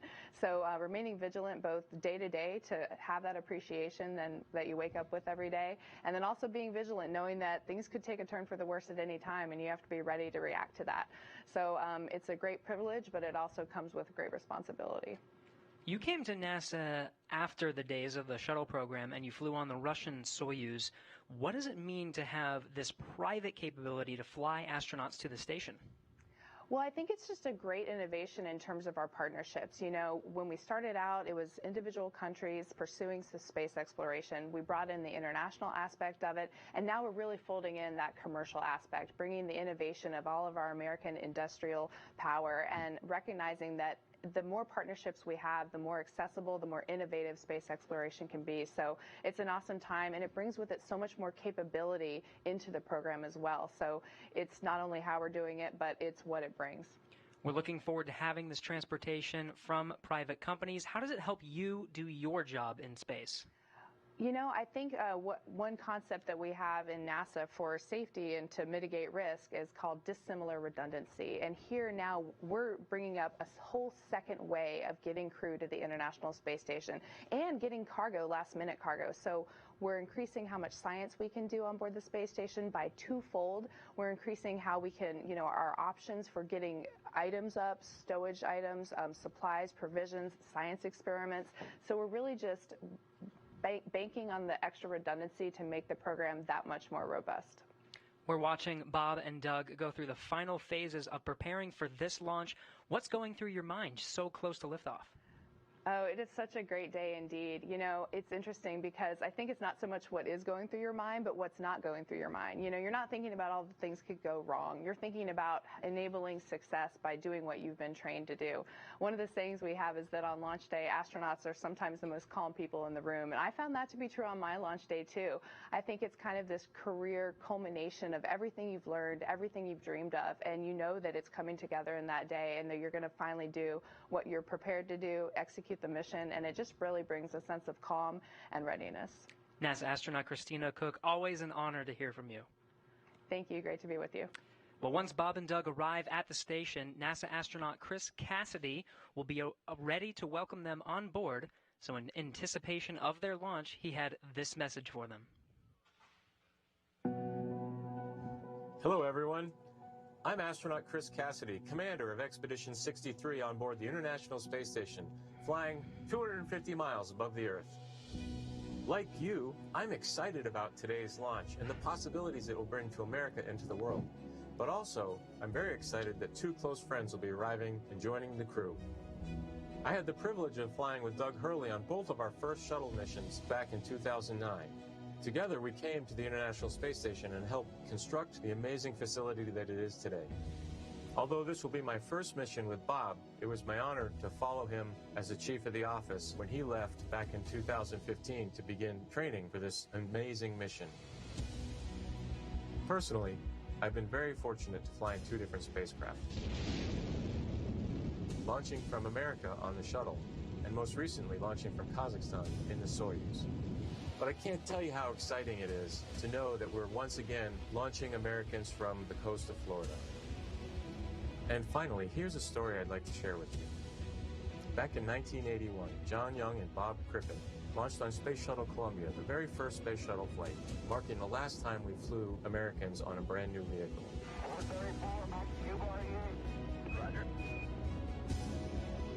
With them, they flew an American flag, representing America's technical prowess. Roger roll, Atlantis. 30 years later, that same flag was flown to the International Space Station. This flag remains here today, waiting for Bob and Doug.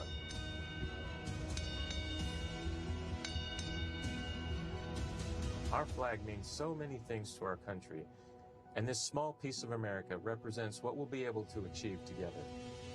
We'll never stop exploring. And so Bob and Doug can take this very special flag home to Earth, where it awaits its next journey to the cosmos. In a few years, the first Orion crew will take this flag with it around the moon. All of this starts today. I'll be watching outside the window along with everyone else in America and around the world. I can't wait to look out the window and see my friends on close approach. Go Falcon 9, go Dragon, and go Bob and Doug. I'll see you soon. And there again is a live look at Launch Complex 39A at Kennedy Space Center in Florida, where we are T-minus 1 hour, 41 minutes, 58 seconds and counting from liftoff of the Falcon 9 rocket carrying Crew Dragon with astronauts Bob Behnken and Doug Hurley strapped inside. We can see some raindrops on the screen there. It looks like rain coming down at the pad, but we're still monitoring weather, and it sounds like there's going to be another decision point before they start fueling the Falcon 9 rocket, which is scheduled to happen at about T-minus 35 minutes. So we just heard a little bit about where they're headed. If the weather cooperates today, to the International Space Station. Leland, you've been there twice, and I know just from what you've told us, it's this Leviathan in space and the site of so much important work and partnerships happening. Right. Chris Cassidy is up there floating in the Columbus laboratory that I installed, or our team of us installed on STS-122. And I think about, using this robotic arm that was made in Canada. The European Space Agency built the Columbus laboratory, and my job was to use that arm and attach it to the International Space Station. And as it was getting closer and closer, the motion just stopped. And I'm like, what is going on? And there are 4 ready-to-latch indicators that have a very slight spring force that I was moving so slowly with the hand controller, the translational hand controller, that spring force stalled out the motion.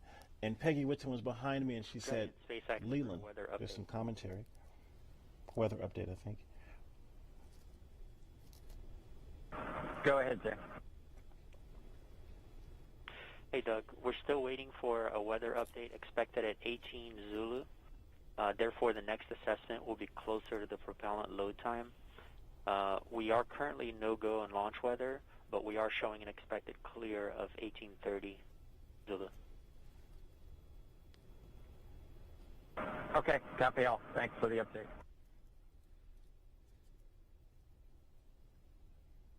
So we just heard if they were to launch right now, the weather would be no-go. However, it sounds like there may be an opportunity if the weather clears, as it sounds like they expect it may. So again, we're gonna keep listening as we continue talking. If we start to hear any kind of chatter, especially if it's about the weather, we're gonna do our best to quiet down so that we don't step on that and everyone can hear it along with us. But Leland, you were just talking about the work on station, and Peggy Whitson was getting ready to tell you something. Well, so the Columbus laboratory is stalled out. It's about to be attached, and there are 10,000 people waiting. Their job security depended on me installing this thing properly. Right. And Peggy said, Leland, push just a little bit harder on the hand controller, and all 4 ready-to-latch indicators went green. And I was like, yes! And that was our primary mission objective. But that paled in comparison to what happened next. Peggy invited us over to dinner in the Russian segment, and we had this meal with people from all over the world, Russian, German, French, African American, Asian American. This diversity that we talked about earlier, were up there breaking bread at 17,500 miles per hour while listening to Sade's Smooth Operator. It blew my mind. It was Smooth Operator, right? What an appropriate song for this job too, right? Wow, does she know? She knows now. Yeah. And Dan Tani actually changed the song from Smooth Operator to Arm Operator. So you see Arm Operator. I love it. Love it. And Leland, you actually, we were in another taped segment when you got a text from Drew Feustel. Can you share that with us? Yeah, Drew Feustel, his good friend, just sent me a text saying that the families say hello to all who are watching and thank the nation and the world for their support and interest. And Chris Ferguson just actually sent me a text. He was the commander on STS-135 and one of my classmates from the 1998 class, and he says, "Way to go, Godspeed on Crew Dragon." That's awesome. It's great to hear those words of support. Thank you guys for watching and everybody following along at home. I mean, the COVID-19 situation has been just a tough time for people stuck inside, homeschooling their kids, still trying to do their jobs, and so it's really cool to be able to watch this happening. And we see the pad closeout team. It looks like they are getting ready, or they've left the white room and they've already come down the crew access arm, so they are getting ready to leave the pad now.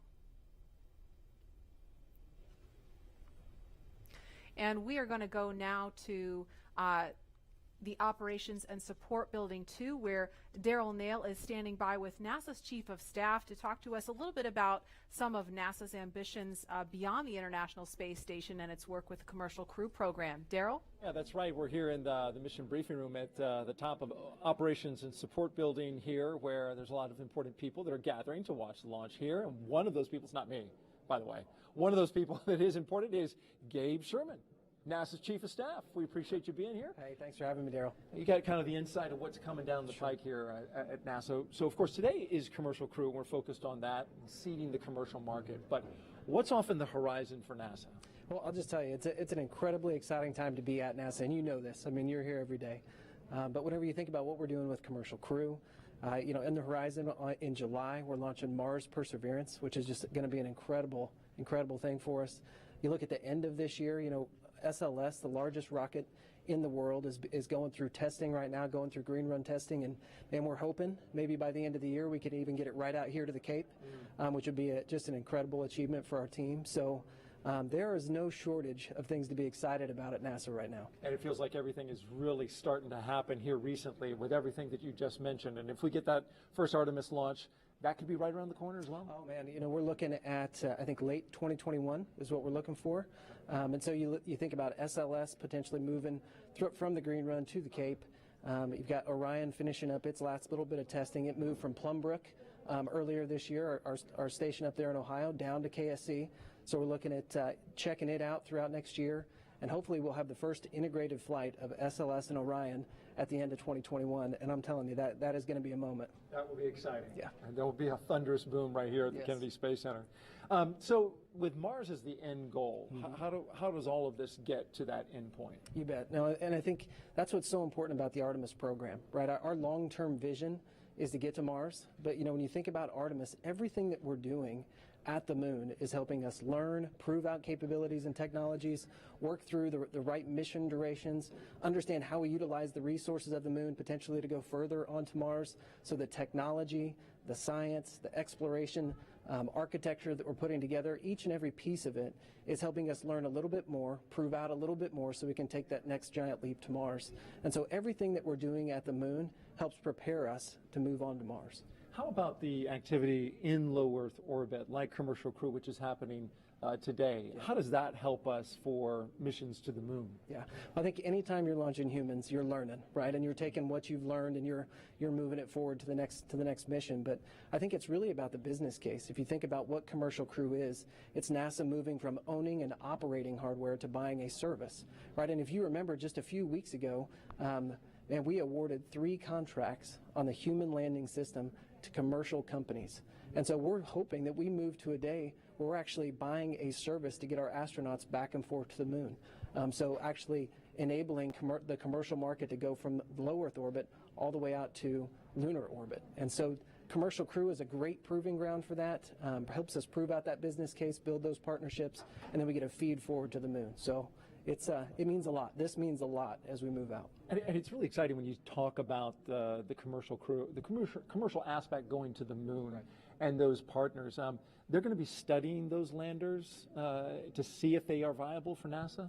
Yeah, working through a tremendous process with the commercial providers and NASA engineers, going through initial designs right now, looking at the capabilities that they've proposed, and then trying to make decisions on which landing system goes early in 2024, which landing systems are better prepared for sustainability out in the later 20s. And so that is going to be an ongoing process throughout this year and moving into next. So it's going to be really exciting to kind of see what comes out as, hey, this is the lander that's going to take the first woman and the next man to the moon in 2024. Right, so different than the time of Apollo when we went to the moon, and that program ultimately came to an end. The idea here, though, is to try to create some sustainability. Talk about that. Right, and sustainability, you can get to sustainability if you have reusability, right? And that's what we're seeing with Commercial Crew for sure. But whenever you think about our human landing system, you're looking at a system that we put out there at the moon once we get to sustainability, and it's going back and forth, taking multiple trips to the lunar surface, back up to Gateway, which you're familiar with, is kind of our smaller space station we're going to put in orbit around the moon. So we are building an architecture that is going to enable reusability at the moon. Apollo never had that. And so whenever you think about driving down cost and increasing access, reusability, sustainability are critical. So you get to see everything from a very high level at NASA. What's it like for you personally, I'm curious, to be here at the Kennedy Space Center to watch a launch and to just see this amazing facility where all of this activity happens? Yeah, I think sometimes people think since I work at NASA, I'm around this stuff all the time. I'm not, right? I don't get to come down here nearly as often as I'd like. So it's just as exciting for me as it is for anybody else in this room. When you think about all the hard work that our team has put in to get us to this day, to actually come down and be a part of it with them, it's just overwhelming and incredible. So we're just a little bit excited. All right, Gabe Sherman, NASA's Chief of Staff. We appreciate you joining us today and enjoy the launch. I certainly know you will if we're able to get that one off. We're going to toss this back now to Hawthorne, California. Joining us now is SpaceX's Lars Blackmore to discuss SpaceX's future ambitions to visit the moon and Mars. Thanks for joining us again today for a second round. You're welcome. Could you tell us just a little bit about your background and what you do here at SpaceX? Yeah, well, I'm in charge of entry and landing for Starship, which is SpaceX's next rocket after Falcon 9. And before that, I worked for many years on the same thing for Falcon. So hopefully today you'll see another one of those landings on a drone ship.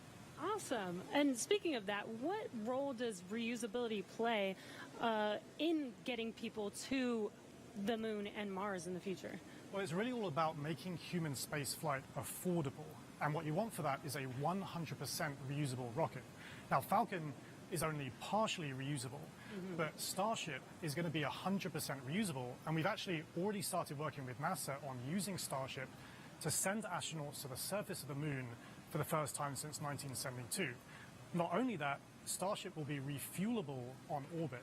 And the combination of those two things will let us send people basically anywhere in the solar system with more payload for less money than I think people have really been contemplating. I think for the first time we can seriously talk about things like lunar bases, or what SpaceX cares about most, a self-sustaining civilization on Mars.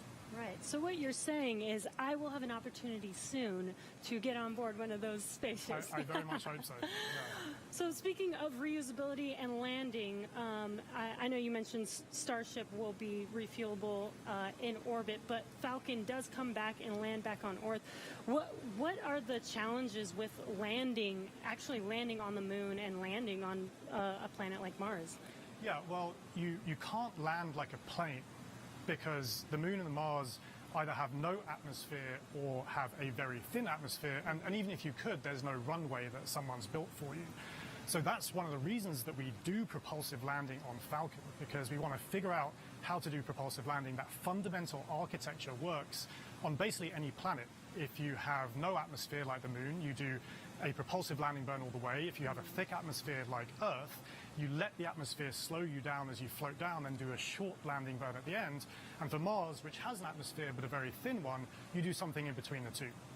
Wow. Yeah, that sounds really difficult, and I'm sure there has been a lot of effort put into that. Can you tell us anything about what we're working on now to get us to a point where we can do a landing like that in such a harsh environment? Yeah, so figuring out propulsive landing is really the key part of it. But what people may not realize is that every time we bring Falcon back, we do something called an entry burn. So just before we hit the atmosphere, we light the engines to slow the rocket down. That happens high up where the air is very thin.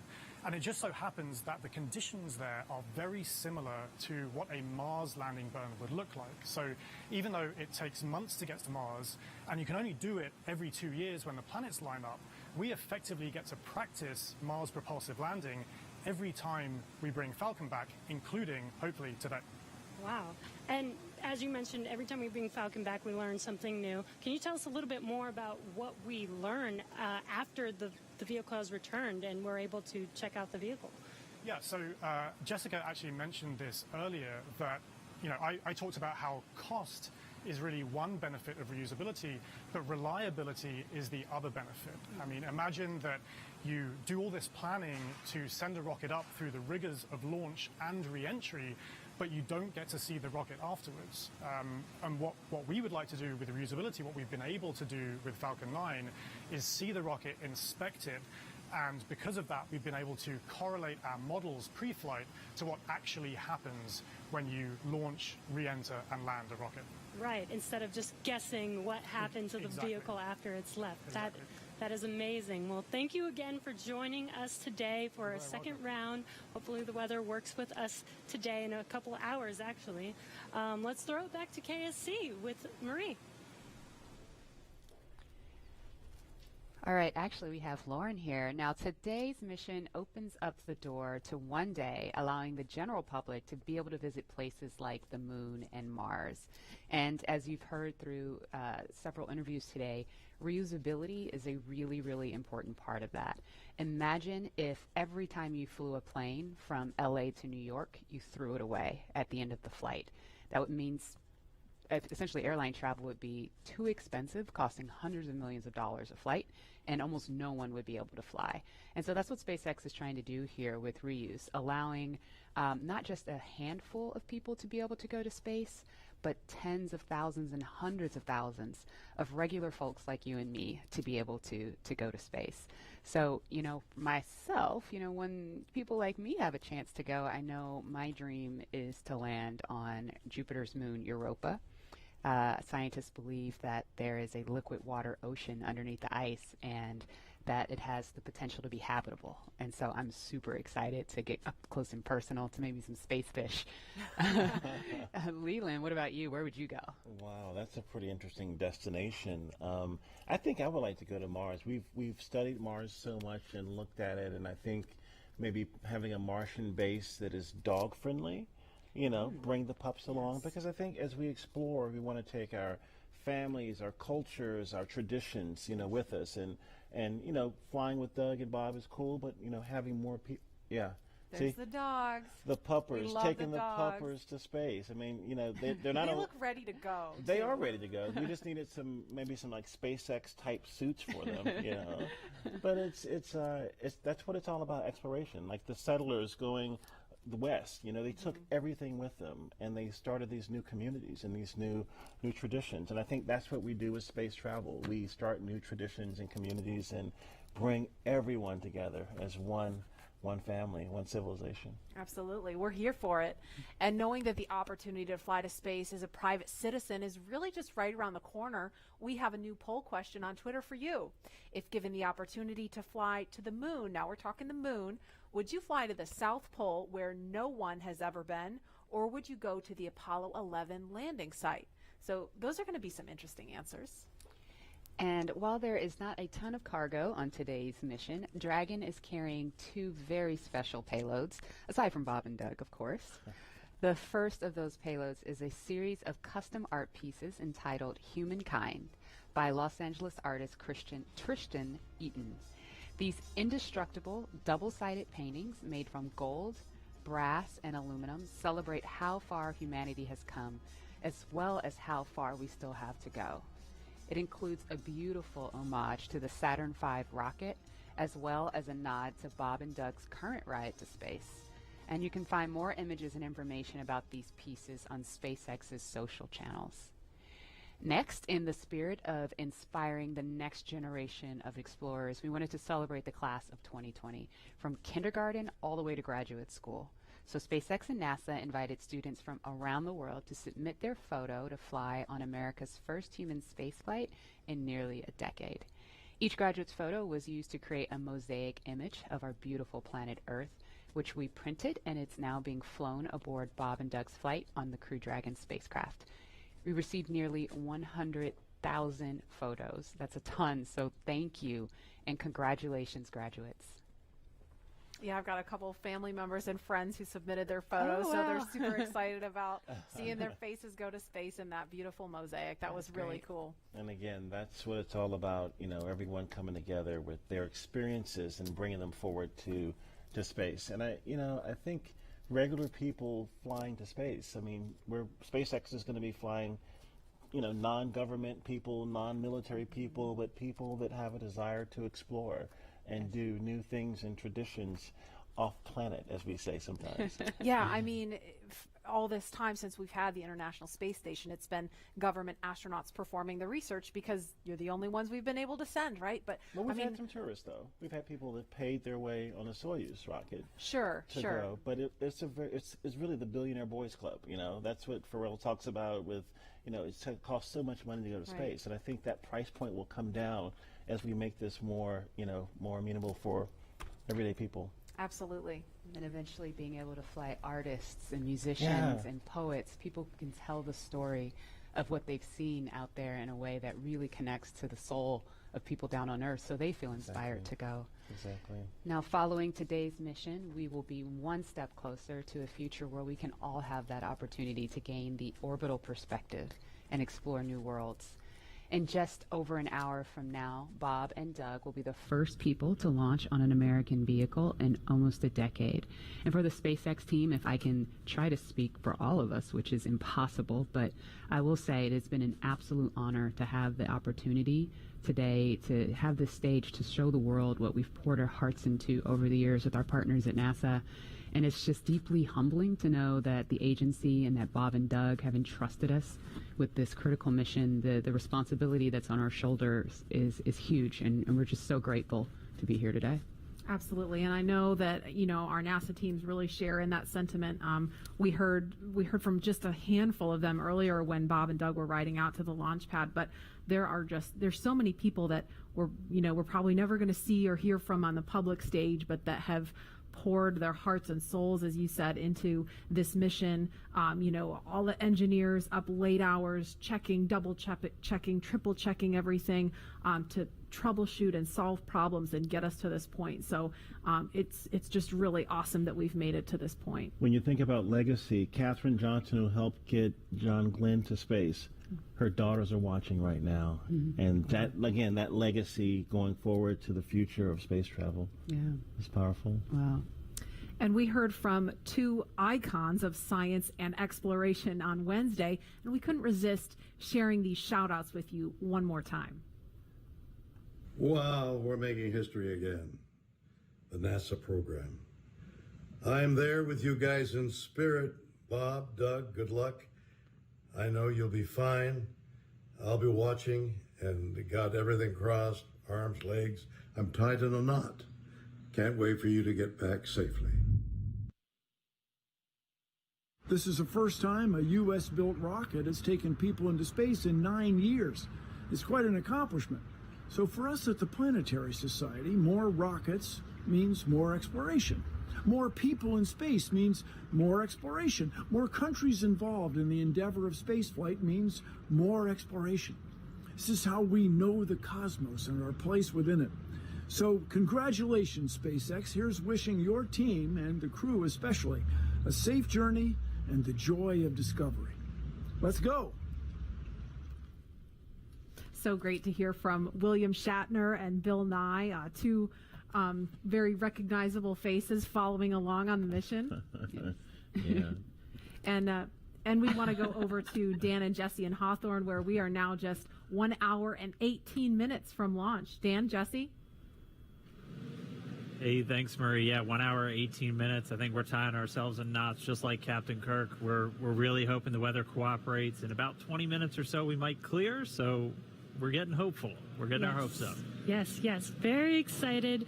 Again, we're T-minus 1 hour and 18 minutes from launch, and the anticipation is real over here. Since arriving at the spacecraft, Bob and Doug were helped by our closeout engineers to get into their seats, attach their suits to special umbilicals that provide breathing air, pressurized nitrox, and a communications link to Dragon systems. They conducted leak checks, which were successful, and communications checks with the Corps here in Hawthorne, which is the person who will speak to them directly throughout the mission, as well as the launch director in Florida. This is where they are checking their comm path through both ground stations and the tracking and data relay satellites that we'll use to talk to the crew the entire way to the station. And after all of those suit leak checks were successful, the closeout team was able to get out of the Dragon capsule and seal up that hatch, which also got its own leak check and was confirmed successful. At this point, the closeout team is out of the pad. They're away from the BDA, the blast danger area, and weather operators are about to kick off their final checks on wind speeds at the pad, which are going to be used during the final go, no go for launch. So we're all keeping eyes on the weather right now. Before we get to that final go, no go, all the various teams at both NASA and SpaceX are going to do internal go polls, just making sure conditions are right with Falcon 9, the Dragon, the crew, the range, and the space station before the final go is given. So let's check back in with the man over in Houston, Gary, for a status on the team supporting the space station for their readiness for launch. Thanks, Dan. The team here in Mission Control Houston remains go for launch. We're also very hopeful about that weather. All systems on board the station that are required to be healthy for this mission are continuing to look good. Chris Cassidy is wrapping up his workday and will be watching Bob and Doug launch here in just under an hour. So station power and communication systems are normal. Computers and networks used for monitoring Dragon's approach have been checked out, and the cabins and the station cabin's atmosphere and pressure are as expected and ready to welcome 2 new crew members aboard. Mission Control will be closely monitoring Bob and Doug's flight and checking off milestones for most of the flight, and this very same team will be coming back tomorrow to be ready when Dragon gets in range of the International Space Station and we begin integrated operations and prepare for Dragon's docking. So I'll send it back. International Space Station team here is ready for launch. Go Falcon 9, go Dragon, and Godspeed to Bob and Doug. All right, thanks, Gary. If you are just now joining us, you picked a really good time. We're just a little over an hour to launch. And welcome to our coverage for the mission known as Demonstration Mission 2, or Demo 2. Liftoff time still holding for 3:22 p.m. Eastern. Tracking no issues with Falcon 9 or Dragon. Everything good with the range so far. We're just really keeping an eye on that weather. Over the last 3 hours, our crew members, Doug Hurley and Bob Behnken, donned their SpaceX suits in the historic crew quarters suit-up room. After that, they walked out of crew quarters, just as every astronaut to fly from space from this port has done since Apollo 7. And then they were transported over to the pad, where the crew members entered the SpaceX Crew Dragon spacecraft that we're looking in live. Today is a historic launch. It will be the first time a commercially built spacecraft will launch people into orbit, and the first time the U.S. has sent people to the space station from American soil since 2011 with the retirement of the Space Shuttle program. Over the next hour, we will conduct a series of polls to get ready for launch, have Bob and Doug arm the launch escape system, and begin fueling Falcon 9. Launch is set for 3:22 p.m. Eastern. This will include a 12-minute flight to orbit and then a 19-hour flight to dock with the International Space Station tomorrow morning. Today's mission is the culmination of years of work between teams at SpaceX and NASA. Demo 2 is going to be an end-to-end flight test starting with this launch today, going on to dock with the space station tomorrow, and then splashing down at the end of their mission. And this is going to be the final test for NASA to certify SpaceX for regular crew flights to the space station. We've been hearing a little bit from the crew on board Dragon, which you can see on your right screen. They are currently strapped into their seats and already through communications and leak checks. They're able to follow all the milestones still ahead on those display panels just above them, getting insight into all Dragon and Falcon 9 systems as we proceed towards launch. So at T-minus 1 hour and 13 minutes, let's check in with John I for a status update on the vehicles. What's the update, John? Thanks, Jesse. Well, not much to add to what Dan and Jesse just brought up. We've had a smooth countdown this afternoon. SpaceX team is working no issues as the pace begins to pick up here in the last 70 minutes. On Falcon 9, we did get the team on console. Earlier, you heard the comm checks between the responsible engineers and the crew. The engineers will be making calls on ascent for the crew's benefit, so they want to make sure that they could hear them before we go. The propulsion checkouts of the first and second stages are beginning right now. We're watching them begin to go through the process, opening valves. That check will go for about another 10 minutes, and that'll be our last one until propellant loading. Now the team will assess readiness for launch with a final go, no-go poll at T-minus 45 minutes, and that'll be followed by propellant loading starting at T-minus 35 minutes. Now earlier today, Dragon operators also performed a series of checkouts of Dragon's flight systems. The spacecraft is also currently go for launch. Our NASA crew, astronauts Doug Hurley and Bob Behnken, are currently inside Dragon. The hatch is closed. The SpaceX ground crew has left the tower. The next major event for Dragon is retract to the crew access arm that you can see currently alongside the capsule. That'll happen somewhere between T-minus 45 and T-minus 42 minutes. Now the range is currently clear for launch from historic Pad 39A. The worldwide network of ground stations and the tracking and data relay satellites are ready to support Dragon as it heads into orbit. The weather, that's the one concern. We will get a weather brief at T-minus 1 hour, so just under 12 minutes from now. Currently, the ground and upper altitude winds are go, so that's one thing that we can check as green. At the current time, we did have some rain earlier that appears to have let up, but we are red on conditions for both the electric field at surface levels, lightning, and cumulus clouds. There is a expectation that a forecast that'll be coming up at about T-minus 1 hour also may give us clearance of those conditions. So everything is focusing now on the weather brief at T-minus 1 hours. Also, we should hope to hear about the final check on the ascent corridor. That's the weather along the Atlantic seaboard in case Dragon had to abort on the way to space. The conditions there have been marginal, but the expectation that it would be good for launch. But we will get all of that coming up here very shortly prior to entering propellant load. Now today we are aiming for a launch at 3:22:45 p.m. Eastern Daylight Saving Time, or 19 hours, 22 minutes, 45 seconds Universal Time. Once we begin loading propellant, there's no opportunity to change T0. So once propellant is loading, we're committed, and we'll get one chance at it today. But currently at T-minus 1 hour, 10 minutes, and 30 seconds, everything except the weather is go for launch. Thanks, John, for that detailed update. We've got an extensive history now of flying Falcon 9 from the Florida coast, and just last year completed a test run of the mission. We're less than an hour from beginning here today. The purpose of that mission was to demonstrate Dragon's capability to safely and reliably fly to and from the International Space Station. The success of Demo 1 was a really exciting moment, Falcon paved 9, the way Falcon for today's mission to where we are today. And right now we're getting ready to fly U.S. astronauts from U.S. soil for the first time since 2011. Dragon and Falcon 9 together have years of operational experience, or what we refer to as flight heritage. As I mentioned earlier, SpaceX has successfully completed 21 flights of Dragon to and from orbit since 2010, including 20 trips to the International Space Station. Not only have we conducted thousands of hours of testing, we've also enhanced and added a number of safety features to Dragon. Much of what was learned with the Cargo Dragon was leveraged in the design of this new vehicle. It's fully autonomous, which means it can basically fly itself, but also features that full manual override capability just in case of emergency.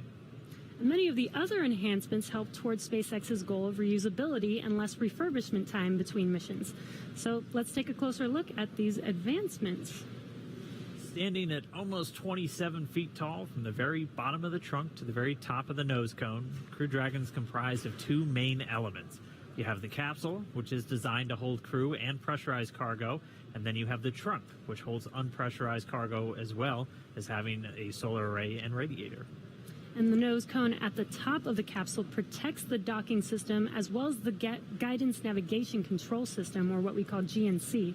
The nose cone opens for docking and remains attached to the Crew Dragon spacecraft, and that's unlike the previous version of Dragon, and that helps towards our reusability efforts. Completely opposite the nose cone is that trunk. It has attachment points for Falcon 9, the Dragon capsule, and it can hold cargo. On the very outside of the trunk, one half of it contains a radiator that rejects heat from the active thermal control system into space. That's the white part, and that uses SpaceX's new picotiling technology. The other half contains the solar cells used to charge the spacecraft's batteries. And though we only have 2 astronauts on board today, the spacecraft is actually designed to accommodate up to 7 crew members with modular seats that can be removed and replaced by additional cargo. The seats are made of carbon fiber and are custom sized for any crew member flying on board. The control panel centered right between the pilot and the commander seats and has those 3 touchscreen displays that gives the crew insight into Dragon and even the ability to operate the vehicle and fly it manually. And finally, our Super Draco launch escape system is a key safety feature of Crew Dragon, giving the crew the ability to safely escape from the time of launch all the way to orbit. And as we look to the future beyond this test flight later this year, the first operational crewed mission for NASA will take place. NASA astronauts Mike Hopkins. Try to review your launch commit criteria and indicate readiness at the appropriate time. Step 5469 for propellant load and launch. That's a good sign. That was the launch director. We're getting ready to pull the teams as we move towards that go, no go for propellant loading, which happens at about 45 minutes before launch.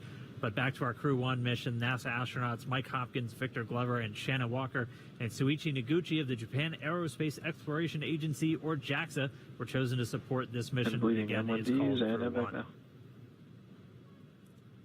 But today, Doug Hurley is the spacecraft commander for this mission. He previously flew on 2 space shuttle missions as the pilot on STS-127 and STS-135, which was the final space shuttle flight.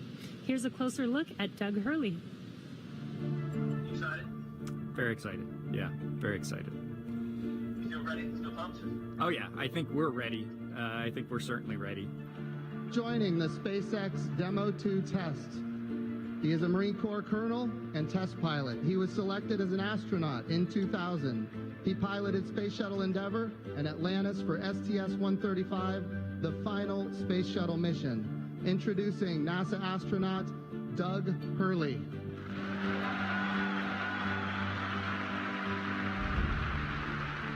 It's a life-changing process in so many ways to fly into space. It's just overwhelming in some respects. Just the sensations, the rumbling, the shaking, the acceleration. My name is Doug Hurley, and I'm the spacecraft commander for the Demo 2 mission to the International Space Station.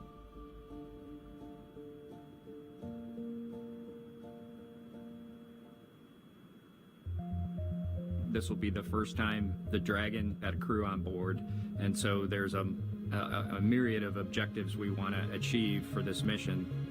What would work on orbit, what might not work on orbit, what would definitely work. To be able to just have the entire integrated team that's going to support us getting to and from space station, it was really neat being part of it. You know, we are the lucky ones that get to fly it, but we certainly not for 1 second take for granted the amount of effort that so many other people had to put into this to make it successful. For Doug personally, he's worked so hard, I mean, through his entire life, to get to where we are right now. As a test pilot, this would be the dream to fly a new vehicle. So it makes me so happy to see that he gets to be part of this mission a spacecraft commander. I'm just glad to see his hard work and his dreams come true for that.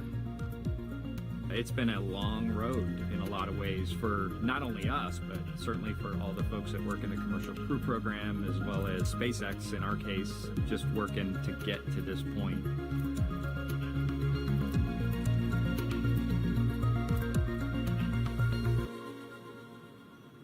And we're a little over 1 hour, 3.5 minutes away from launch. Now let's learn a little bit more about the man sitting next to Doug Hurley inside Dragon, NASA astronaut Bob Behnken. My career at NASA has kind of spanned a couple of decades at this point. I arrived with the class of 2000, went through the training program, primarily focused on the space shuttle and the International Space Station, learning those systems. Having launched a couple times on vehicles, you know, the second time was definitely different than the first time. You can feel a little bit guilty of, hey, should I study one more thing, or is there one more piece of information I should get? Am I really prepared or not? So that's definitely different between where I was on my first flight and where I'm at right now. For me personally, as a spouse, watching everything that Bob has put into this over the last 5 years, the dedication that he's shown, the perseverance is pretty special. For both of us, though, the way our minds work, it won't be until sort of the mission is complete that you have really a chance to savor it and celebrate it. This is a huge accomplishment for an Air Force flight test engineer to be part of the demonstration mission of a brand new vehicle. It's going to be amazing. Without a partner that has that same appreciation, I think it can be challenging for some folks. There's a lot of work and a lot of time that takes away from family that that my spouse appreciates, and I love her for that. On a deeply personal level, I'm really excited that my son is get a chance to see me launch into space. Being an astronaut has been a little bit of an abstraction thing for him because he's seen me do it in old videos, but he hasn't seen me do it for real. And so I'm excited for him to see this launch.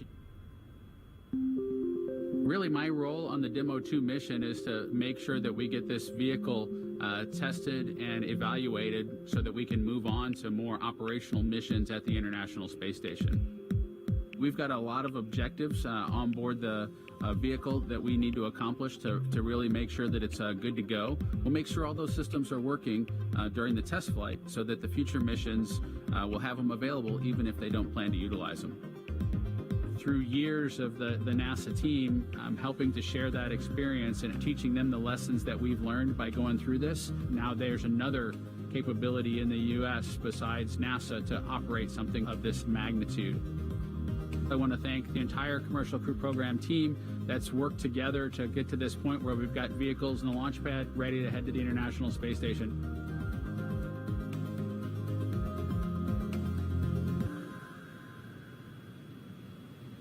If we look even further into the not-so-distant future, flying on a mission to space will be an option for more people as SpaceX plans to also fly private astronauts on board Dragon. Earlier this year, SpaceX signed an agreement with the space tourism company Space Adventures to fly up to 4 passengers on an orbital trip aboard Dragon as early as next year. And of course, it's NASA that is making private astronaut missions to the space station a possibility. We are looking forward to these missions, and we hope that you guys are all too. All right, we are just 20 seconds away from T-minus 1 hour. This is going to be a really big moment that everyone's going to want to listen to. We're expecting a weather update, obviously hoping that the weather is improving, and so we should find out in the next 10 seconds or so. So we're going to stand by for a moment and wait for the Corps to give Bob and Doug a call, and then we'll all hear Dragon, the latest. SpaceX, we're at T-minus 1 hour. You are go for Section 6. When ready, report go for launch. We'll put it in work.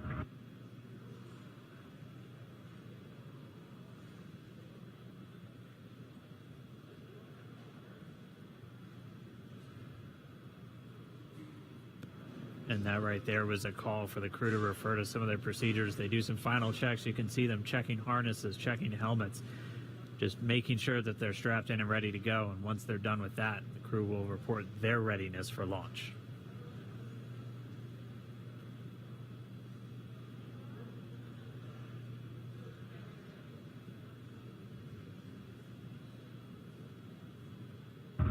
SpaceX Dragon in 6.4. Bob and I are go for launch. Copy, go for launch. And next up will be go no GoPro at T-minus 45. Dragon copies. All right, the crew is go for launch. So we are inside of 1 hour, still waiting for the weather update. But I mean, this day is one for the history books. We're returning crewed launches to station from American soil on American rockets. It's been almost 9 long years since we retired the space shuttle program. I remember that day. I'm going to remember this day. It's been a long road to get here, countless hours by thousands of dedicated professionals from NASA and SpaceX. It's been an exciting week, but this last final hour is just so exciting right now. Today's mission will be Crew Dragon's second test flight and its first test with humans on board. It's been an awesome countdown so far. Weather, we're still waiting for that update, so it's still a watch item, but the crew is go for launch, so at T-minus 45 minutes, hopefully we'll get an update on that weather. We've had a really clean countdown so far. It started with suit up just over 3 hours ago. The SpaceX team helping Bob and Doug put on their suits, conducting initial checkouts, including an initial pressure and leak check before they got to the actual walkout, and all of that done in that operations and checkout facility. The crew walkout was where Bob and Doug gave their final goodbyes to friends and family gathered outside the operations and checkout building before they began that roughly 20-minute ride to pad 39A. Really touching moment, saying goodbye to their family, both their wives and sons right in front of them. Yeah, very touching moment. It's incredible to be able to watch these moments. And as they got into their Teslas, we got to watch them ride all the way to the pad, and we got some great footage there. And as you can see on your screen, this is some playback from earlier of them getting into those Teslas, about to make that drive down to the pad.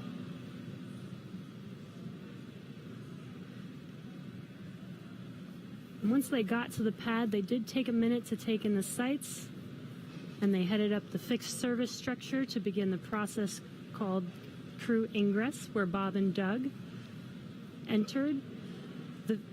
And there you can see on your screen as they're coming through the crew access arm, entering the white room right before they are able to ingress into the vehicle there.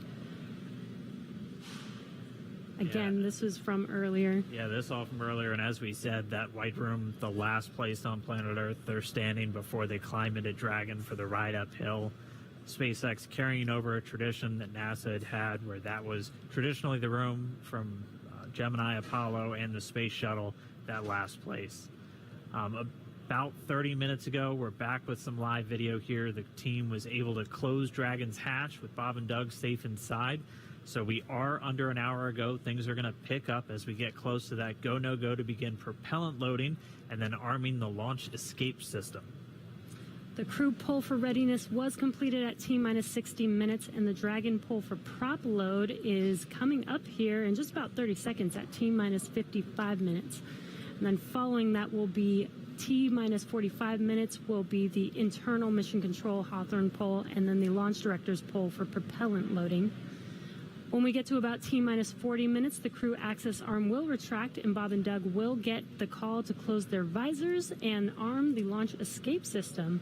This is the automated system in place that can fire the 8 Super Draco thrusters on Dragon to quickly separate the crew from the rocket, either on the pad or during the flight on the ride uphill.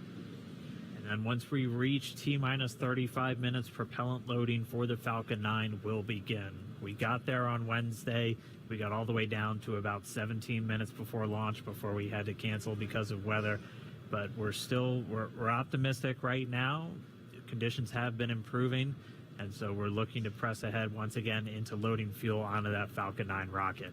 Throughout the countdown, we've been getting some incredible views of the astronauts inside Dragon, just making all of their final preparations, some close-up views of their suits and on the displays as they just are strapped in and ready for launch. The teams often describe the suits as an extension of that Dragon spacecraft. You can always think of it as a mini spacecraft inside of a spacecraft. It's got all of the life support, everything that they need, just like the capsule. The Countdown 1 technical poll is complete. No constraints to proceed into launch escape system arming and propellant load. And there's that call out that the crew is ready. They are ready to load prop onto Dragon. So we are pushing forward towards T0.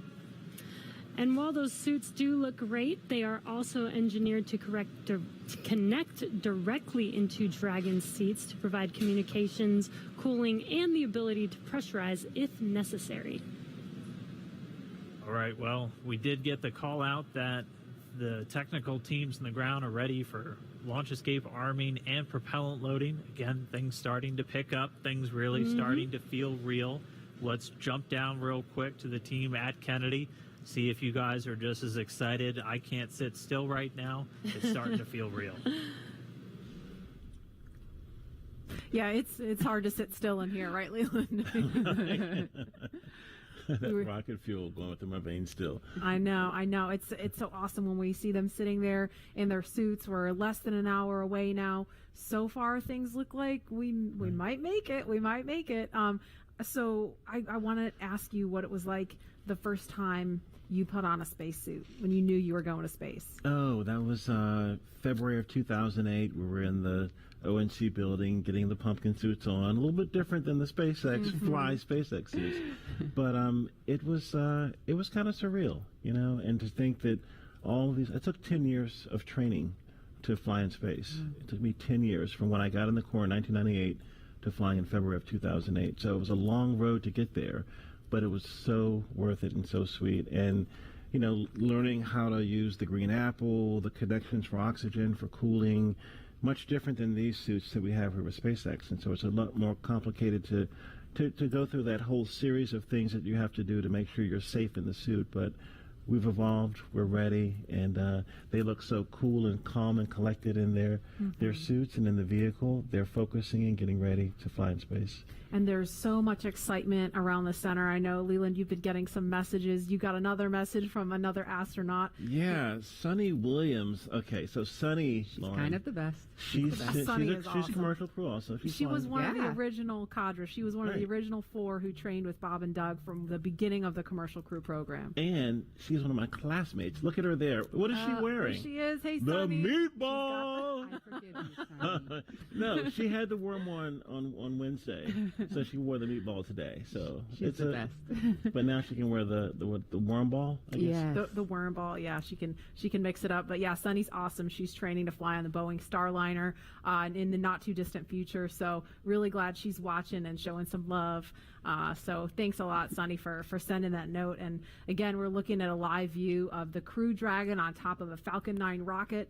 You can see the crew access arm to the right of your screen. That's the hallway that Bob and Doug walked down to get into the White Room, which was the last place we saw them standing up before they climbed inside Dragon. And again, the wider shot there of Launch Complex 39A, where we are inside of an hour from liftoff, and I think we're just a couple minutes away from the poll we're going to hear before they start propellant load.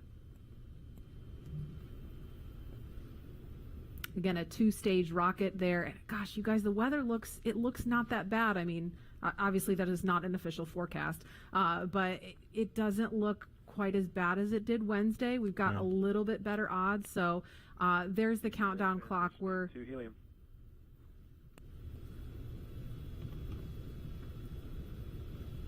We're going to pause to listen to that comm.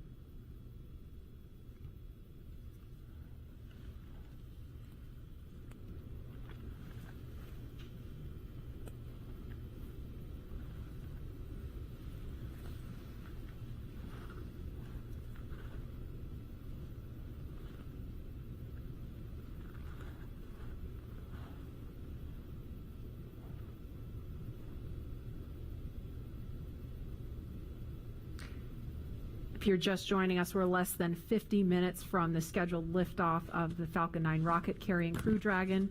And if we start to hear any kind of update on weather or polling, we will pause to listen in for that. But if things go as scheduled, we should be hearing the launch director verify go for propellant load at about T minus 45 minutes. So we're going to send it over to Hawthorne to carry the ball. John Innsbrucker or Jesse, are you there? This weather is go at this time. Dragon copy. Go weather.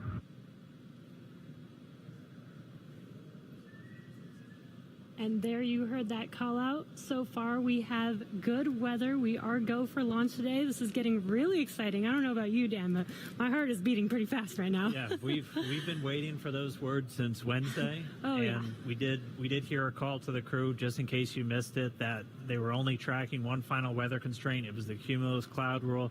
They were expecting it to clear up within 10 minutes, and it's cleared up now. So we are currently go on weather.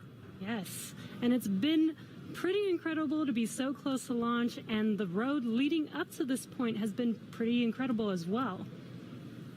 It has been. It's been a partnership between NASA and SpaceX. We've been working together since SpaceX started flying cargo to the International Space Station, now getting ready to launch Crew. And we've been really fortunate to work with not only a lot of international partners on the International Space Station, but a lot of And as a really reminder, great here in companies. the control room, we'll be closing doors here once we start with propellant load. Any last-minute bio breaks, please go ahead and accomplish those in the next few minutes. And the launch director just getting the teams ready. We'll be coming up on that propellant loading again. That starts at about 35 minutes prior to liftoff, so in about 12 minutes from now. There's going to be a go, no go coming up really soon. So let's go over to our man, John I, for the latest. John?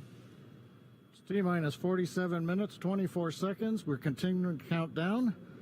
As you just heard, the launch director and launch team are preparing for the readiness for launch poll. Now, the launch director is currently checking with Dragon mission director and NASA launch manager for their readiness. And actually, it sounds like everybody is good there. The launch director will then ask the team, he'll tell them the poll is open, and the 13 members of the SpaceX launch team will be electrically polled for their go to load propellant, as well as continue all the way to launch. Now, we will hear that poll results and a briefing from the launch director at about T-minus 45 minutes. The good news right now is that the weather is go. All the conditions that were read shortly a while ago at T-minus 1 hour have cleared. We're, as the weather forecaster said, cautiously optimistic.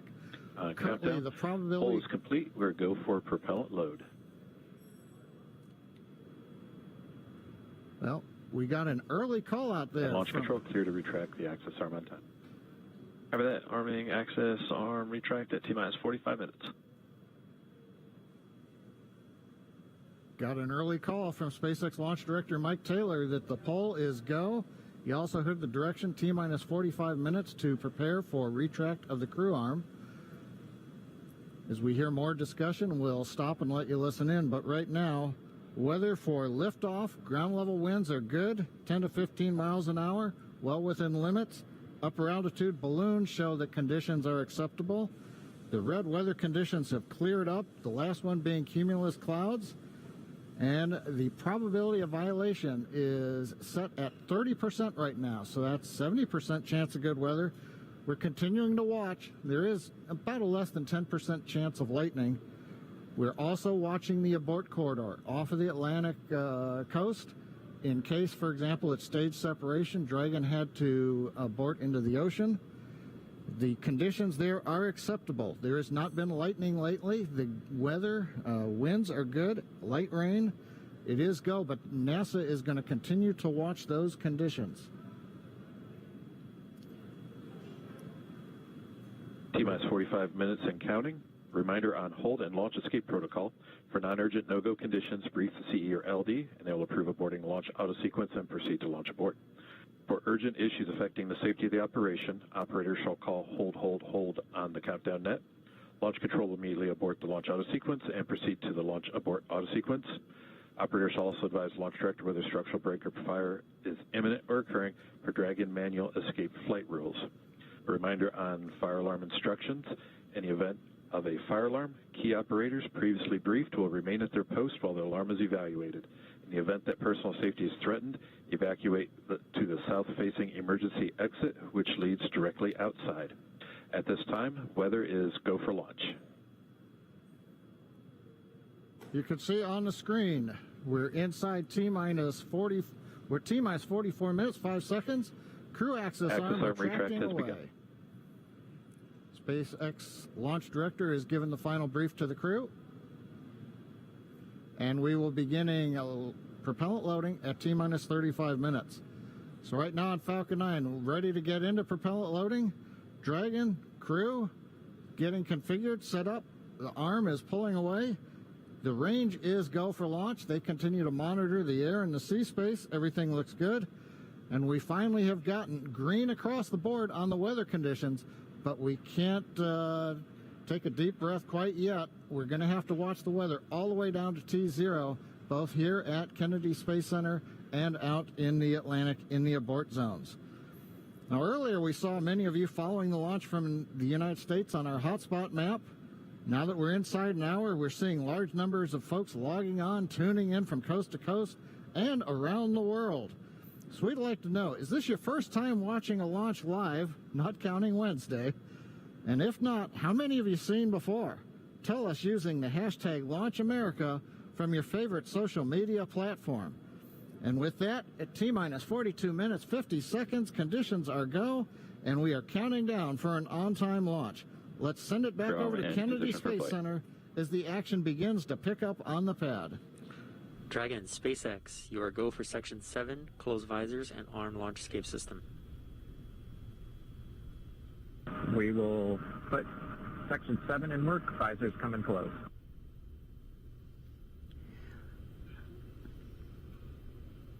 All right, the countdown clock is continuing to tick. My heart is continuing to beat 5 million beats a second, and we are getting so close. SpaceX Dragon in 7.2, visors are closed. We're arming launch escape system. Copy. And as you just heard, the crew is arming the launch escape system. That is one of the absolute last big milestones prior to liftoff, other than nominal Falcon operations.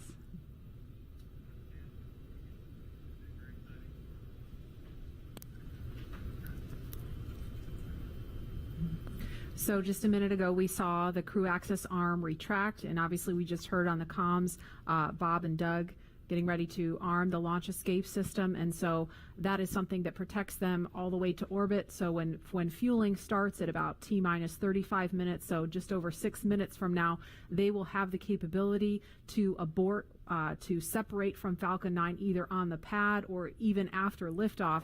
That's a critical safety capability. And we are going to go over to Hawthorne now to take us through these next minutes. Jesse? Section, switch in to nitrogen. And we did hear that call out that they are arming the launch escape system, so very exciting. SpaceX has designed Crew Dragon and Falcon 9 to be the safest launch system ever flown. So we brought back Nick Behnken, SpaceX's Nick Behnken, to talk more about this again. Thanks for coming back and joining us today, Nick. Hey, Jesse. Happy to be here.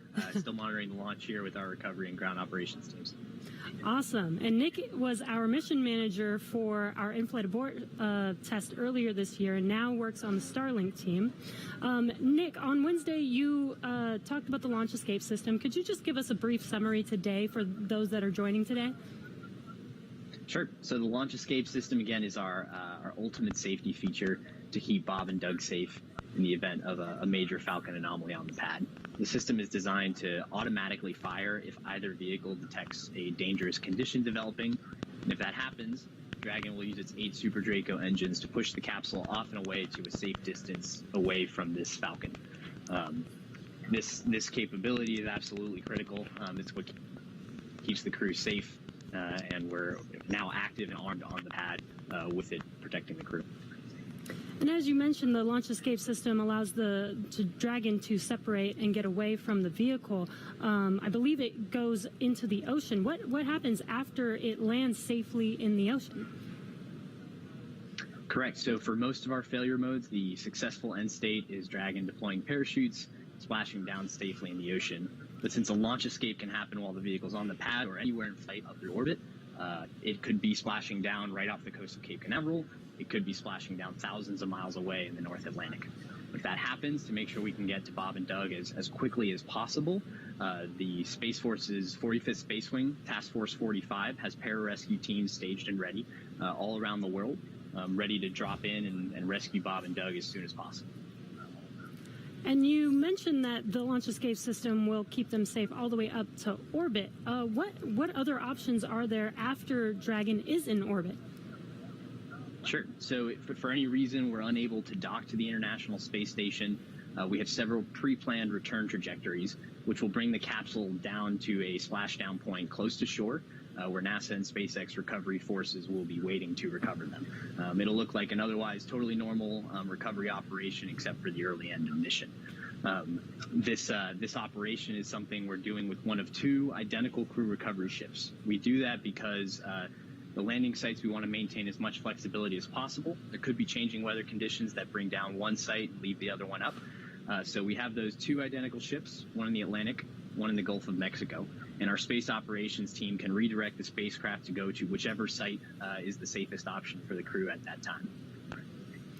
And with the vehicle, in almost any scenario, it sounds like the vehicle will land into the ocean. And it may look like a gentle landing into the ocean, but it's a pretty dynamic event happening. And you mentioned there are teams that are ready to go and rescue the vehicle and the astronauts on board. How do you prepare for something like that, especially with so many different scenarios that could happen? Sure. So we're lucky to have had about a decade of recovery experience with Cargo Dragon 1 in our previous trips to the International Space Station. That, along with our booster recovery missions, we've got a great team of recovery operators here who have a lot of offshore experience with our spacecraft. The system, though, that we took that experience, we built up a new crew recovery ship, two identical crew recovery ships, I should say, which have a lot of those lessons learned baked into the design of that ship and the operations. These new ships have complete medical facilities, an operational helipad, and redundant communications, power, and propulsion to make sure they're robust and ready for anything we encounter offshore. We've also done tons of training exercises with SpaceX team, the NASA team, and the rescue forces I mentioned earlier, practicing capsule recovery, emergency scenarios where we have to get the crew out of the capsule while they're still in the water, as well as those helicopter evacuations, taking off and landing from the pad many times so that we make sure the team is ready to do that. They're all staged and ready. They feel ready to support, and will be ready to call on us if anything goes wrong today. Awesome. It sounds like Bob and Doug are in some really good hands and will be safe no matter what occurs on the vehicle. So thank you, Nick, for joining us again, for walking us through all of those details. I hope you're just as excited as we are for a launch coming up here very, very shortly now. So we're going to send it over to KSC to Lauren. Thank you, Jesse. So as you just heard, fueling is about to begin at T-minus 35 minutes. We are about 50 seconds away from that. And so we're getting really, really close to the first launch of astronauts into orbit from American soil since 2011. The launch escape system is armed, which, as you know, happens before fueling. And Dragon propellant load, that's the propellants that are inside of the Dragon capsule, not the rocket. Prop load for Dragon took place weeks ago and just a few miles down the road in what we call Dragonland. And those propellants, they are MMH, or monomethyl hydrazine, which is the fuel that we use. It's hypergolic fuel.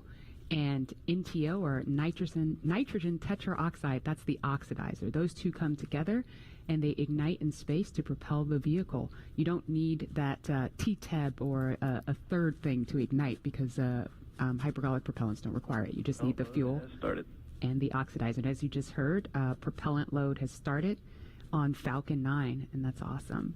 All right, so that bipropellant system feeds all of the engines on Dragon. So Dragon has 12 service section engines in each. So there's 3 in each quad, 3, 3, 3, and 3. Those are used for on-orbit maneuvering for Dragon. There's also 4 additional Dracos that are underneath the nose cone for large Delta V maneuvers that the vehicle will perform. But the engines that Nick Picone was talking about earlier are Super Draco engines. We have 2 in each quad of the vehicle, so 8 total. And those are bigger engines with a high flow propellant system, and those are what lift Dragon off of Falcon 9 in the unlikely event of emergency that requires us to get off of Falcon. Now, you probably remember, let's see, Mercury, Apollo, Soyuz, they have that big pointy tower on top. That's the launch escape system for those vehicles. It is actually just another rocket on top of the spaceship that lifts the vehicle off. In the case of Dragon, our escape system is integrated into the vehicle completely. And so that's just better from one less thing you have to jettison every single flight. But it also allows us to have escape capability from the pad before T0 all the way through to orbit. And so even if the very last minute, if we needed to get off of stage 2 while we're in space, we could actually escape to orbit. So yeah, that's the escape system for little baby Dragon here. Thanks, Lauren, and thanks for walking us through that, because I think it's really important that people understand that critical safety capability, and that's the whole point when we hear that launch escape system is armed. What that means is that in an instant they can separate from Falcon 9, shoot up into the air, and they can splash down safely in the Atlantic Ocean under Dragon's parachutes. And it was designed to do that. So now that fueling is underway, it's been going on for about 2 minutes now. So they have that safety capability ready to go on standby in an instant if they need it. And so we want to go over to Hawthorne now for an operational update from John Insprucker. John? Fuel and stage 2 fuel, all flow rates tracking nominally.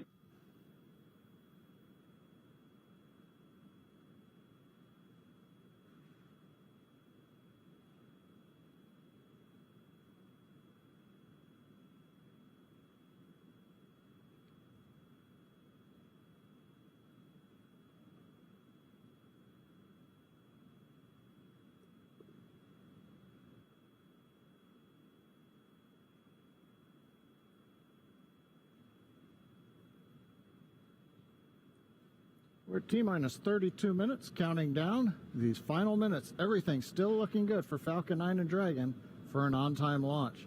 Falcon 9 did begin propellant load at T-minus 35 minutes at planned. Now on the Falcon 9, we use a fuel and oxidizer as the propellants that power it. The fuel is commonly known as RP1. That's rocket propellant grade 1 kerosene. The oxidizer is densified liquid oxygen, also called LOX. Densified means it is kept much colder than typical for launch vehicles. This allows for more oxidizer to be loaded into the first and second stages. Now with the fuel and oxidizer on hand, we need an ignition source to complete that fire triangle, as we call it. For this, Falcon 9 uses a fluid called TTEB. It ignites in the presence of oxygen and gives off a green-colored flame. Now it's hard to see on the first stage ignition due to the water that will be spraying on the pad, but you might just see the green flare as the second stage engine ignites following stage separation over 2.5 minutes into flight. Now currently first stage fuel tank is about 10% full. The first stage, as a reminder, as you look on the left side of your screens, the first stage is the long white cylinder at the bottom, topped off by the black cylinder. So over 2/3 of the rocket is that first stage. So the fuel tank is getting loaded. We're also loading the liquid oxygen into the first stage also. The second stage, which is the top 1/3 between the Dragon and the black cylinder, that's the white second stage, that is being loaded with fuel right now. That's about 8% loaded at this moment. Liquid oxygen loading is going to begin on second stage at T-minus 16 minutes 30 seconds. Liquid oxygen loading will continue on both stages all the way down to the last few minutes of the count. We're also loading helium into pressure vessels on the stages. That's used to pressurize tanks in flight as the propellant is pulled out by the strong Merlin turbopumps. On board the Dragon spacecraft, astronauts are monitoring systems while the propellant is loaded into Falcon 9. While we mentioned we had trained them with sounds that we had recorded on board. They've been through most of a propellant load, and they are now experiencing those sounds and vibrations. Stage 1, the range helium load continues started. to report no problems. They are go to support launch. Weather, the last of the red conditions cleared up about 15 minutes ago. Everything is marginal but acceptable on the weather. We'll continue to watch all the way through the countdown. Now, as a reminder, today we are now into an instantaneous launch window now that we've begun propellant loading. So at this point, if we hear a hold for any reason, we'll have to stand down and target our backup launch opportunity tomorrow, May 31st. Successful launch occurs, we will watch Falcon 9 and Dragon make their ascent until the Falcon 9 first and second stage separates and sends Dragon on its way to the space station. And at this point, mission operators will prepare Dragon for on-orbit operations, where the vehicle will execute a series of burns that gradually raise its orbit to align more closely with the space station, as you can see in this animation. And just after putting Dragon into the same orbital plane as the station, the teams will get ready for Dragon's approach and docking maneuvers. The next Dragon will make its approach and actually dock with the space station. And this is a very different process from what we've seen with Dragon cargo deliveries in the past, which use a process called berthing. Berthing requires a spacecraft to approach the station and then stop so a crew member can maneuver the station's robotic arm to capture the spacecraft. Docking on this version of Dragon can be done autonomously with no crew on board the station. It's typically a faster process, both when arriving and leaving, but it does still require pinpoint accuracy to approach safely. Once captured, a spacecraft then gets attached to a common berthing mechanism, the same type of port that we use to connect each of the modules on the station together. It's a little bit slower of a process, but the hatches are significantly larger than the docking ports, which makes them perfect for bringing up those really big cargo items. Dragon will spend up to 120 days docked before preparing to return home. Following successful completion of Dragon's test objectives and cargo loading operations, the crew will close the cabin, perform final system checks, and configure the vehicle for undocking. Once the automated undocking sequence is complete, Dragon will complete 2 departure burns using its Draco engines, pushing it away from the space station. And next up on the trip, deorbit entry and landing, or splashdown, which is going to cover all the operations following that final departure maneuver. It's going to include events like the trunk separation, closing of the nose cone, a deorbit burn, and then eventually as they get into the atmosphere, the deployment of the drogue and the main parachutes, and all of that ends with splashdown right off the Florida coast. At that point, teams from SpaceX will move in with their recovery ship, grab the capsule out of the water, and work to get Bob and Doug out of Dragon after a successful mission in space. So we are 26 minutes away from launch. Fueling of Falcon 9 is continuing. Let's check in one more time down with the team at Kennedy. Murray? All right, thanks, Dan. We are so pumped right now because things have cleared up and it looks like we might actually do this today. If you're just joining us, we are now 25 minutes, 46 seconds and counting from the first launch of astronauts to the International Space Station from U.S. soil in 9 years. This will mark the beginning of a new era where more people will be able to fly to space than ever before. And we want to share with you the results of a poll we asked a little earlier. If you could go to the moon, now it's not where the astronauts are going today, they're going to the space station, but if you could go to the moon, would you rather visit the South Pole, where no one has been before, or the Apollo 11 landing site? And it was a pretty even split. We had 46% of you say you would go to the moon's South Pole, and 54% of you would go to the Apollo 11 landing site. 4% of you would go to the Apollo 11 landing site. I kind of side with the Apollo 11 landing site because I'm a history buff and I want to see where Neil Armstrong and Buzz Aldrin set foot. So I don't know. What do you guys think? Lauren, which place would you go? I'm with you on that one. And I would love to go see that flag there and those footsteps, those footprints there still be there, right? There's no wind up there. Should still be there. Leland, how about you? I think I'm with both of you because it's just like, the meatball, the classic. Yeah. Going to the classic spot, and that's where all of it started. That's where all that inspiration came, even though I was an antenna engineer not seeing it. But besides that, that's history. And hopefully maybe it wouldn't have to be one or the other. That's true. Exactly. Yeah. I mean, yeah, we're going to learn more from going where we've never been before. Exactly. And so we need to go to the South Pole too. And we are thrilled to see all of you following along online. Thank you for answering our poll. And we're going to go over to Tahira, who's been monitoring all the action with less than 25 minutes to go. Tahira, I'm sure things are heating up online. Hey, Marie, I mean, you're completely right. Now that we have that go for launch, people are on the edge of their seat right now, waiting on this historic moment to take flight. As you can see, photos are still coming in of just everyone around the country showing their excitement for this launch. And it's really been a touching thing to see how everyone's kept this excitement going from Wednesday's first attempt. So we just took a look at numbers, and we are now over 3 million people tuning in for this historic launch. And so for me personally, I just want to wish Bob and Doug the best of luck. This will be my own first time watching humans lift off to space from the United States, and it's just going to be a super emotional moment. For that, Marie, back to you at Kennedy for these last minutes before launch. All right, thanks, Tahira. And Leland, we got 23 minutes and some change to go. What do you think Bob and Doug are feeling right now? I think, they're very calm, cool, and collected as test pilots, but I think they're thinking about what are the steps that I have to take if a malfunction or something happens. And so the nominal stuff is all kind of automated, but if something happens where they have to intervene with those touch screens, that's what they're thinking. Mm-hmm. And we're just inside 23 minutes now. So on Wednesday, we were 5 minutes further in the countdown when we heard that call to scrub, and the weather was still very touch and go at this point on Wednesday. But today, it at least for right now, I don't want to jinx it. I'm afraid to even say it out loud, but it looks better today. Yeah, and it feels like I'm feeling it a lot more than I did on Wednesday. Right. And, speaking of Bob and Doug and them being really calm and cool and collected, haven't had the opportunity to be in meetings with them and to watch them train. I have to say, and to all of my friends who work with them every single day, the feedback is always just what great people they are. Right. Mm-hmm. And just how not just bright and sharp they are, but just good people. Right. And around the office, we often refer to them as the dads. Yeah. The dads? They're the dads. They're dads. They are dads. Okay. And we've met their families. And when you see people on that very personal level, it starts to mean so much. They are a part of our team. They're not a customer. They're our team. They're not a payload. They're our team. They're a family. And so we're just so excited to see the dads up there today. Yeah. Go dads. Yeah. All right, we're going to go send it over to Gary for an update from Houston. Gary?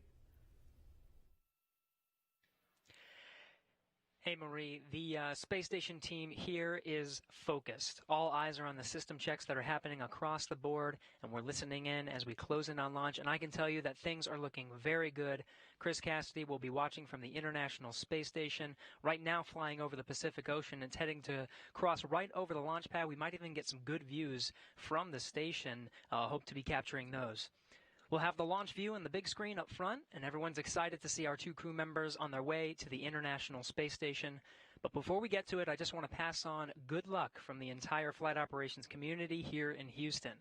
It's always exciting to be doing something wholly new and history-making with station operations, and we can't wait to see our team members Bob and Doug in low Earth orbit and heading to the International Space Station. That's it from us here in Mission Control Houston. I'll send it back over to the team in Hawthorne for the latest happening there. John. T-minus 20 minutes, 30 seconds. We're continuing the countdown. Everything is still looking good for launch of Falcon 9 and Dragon. 22 minutes, 45 seconds after the hour. Stage right 2 now on RP1 the right-hand mode is side, complete. you can see a large white cloud coming off of the strongback. That is normal. As we get ready to load the second stage with liquid oxygen, we have to chill in the plumbing lines going up that strongback. And so as we relieve pressure, the moist, humid Florida air condenses around it, and that gives you the cloud. So that tells us that things are actually on schedule. We did begin propellant load at T-minus 35 minutes. Fuel loading on the second stage, I believe we just heard the call out that it is complete.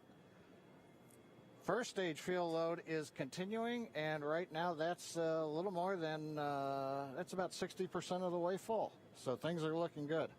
Second stage is getting ready to begin the liquid oxygen loading. After they finish chilling in the lines that you see on the monitor, they'll begin the load at T-minus 16 minutes and 30 seconds. The range right now is go, ready to support. Weather continues to be go. As we inch our way closer, we're keeping our fingers crossed. We're waiting to hear if anybody calls out an issue, but for the moment, as you can see on the screen, it looks good. Now, on the Dragon side, the Dragon mission director and the team there are reporting no issues. They've done their communications checkouts. The crew access arm, as you can see, is retracted away from the spacecraft. The crew is strapped in and they are ready to go. Now, final instructions will be going to the crew at T-minus 10 minutes. The crew displays will be configured for launch, and that setup will give astronauts Bob Behnken and Doug Hurley insight into how the launch is proceeding and provides constant updates on vehicle health. We've already heard the crew give their go, close their visors, and get ready for launch. For Dragon, it'll enter terminal count at T-minus 5 minutes. When it transitions to internal power, we'll hear continued call-outs on the countdown net as we get close to zero and to liftoff. But right now, at T-minus 18 minutes, 15 seconds, everything continues to be go for an on-time launch. So, Dan, Jesse, things are looking pretty good. How are they doing over at your stand? Things are great from about 15 feet away from you, John, and honestly, things are looking pretty great down at the pad there. We're seeing a lot more blue in the sky. Green is the color we want when we're talking about weather, and that's where we're sitting right now. So we're continuing to count down. We are under 18 minutes away from liftoff. Again, it's an instantaneous liftoff it's going to be 12:22 and 45 seconds here on the West Coast, 3:22 and 45 seconds over on the East Coast there in Florida. Just a reminder, it's going to be about a 9-minute ride up to orbit for the Falcon 9 and Bob and Doug on board Dragon. It'll be a 2-stage flight, so we'll see the first stage fly until we hear MECO, or main engine cutoff, about 2.5 minutes into flight. After that, the second stage will take over and continue to power them the rest of the way. Second engine cutoff comes in just under 9 minutes at about 8 minutes and 44 seconds. Following that second stage completing its job, it'll continue to coast for about 3 minutes. It'll do a slight attitude adjustment and null out any rates, so make sure it's not in any kind of a spin before they do separation. So that's when the Dragon spacecraft will physically separate from the Falcon 9 vehicle, and Bob and Doug will be flying free. It's about a 19-hour ride if we launch today on time. So that means Bob and Doug will get on orbit. They'll have a number of burns, or those firings of those Draco thrusters that they'll do over Stage 2 LOX load started. We hear the LOX, the liquid oxygen load, has now started on Stage 2. But again, they're going to be doing a series of burns on the way uphill towards the International Space Station 5, spread out over the first 16 hours or so of their flight until they get much closer, and it's time for that approach and docking. And we are expecting that with an on-time launch to happen today. That'll be coming tomorrow in the afternoon. All right, now that we're under 16 minutes away, we have a special guest joining us. I'm going to toss it over to Jesse.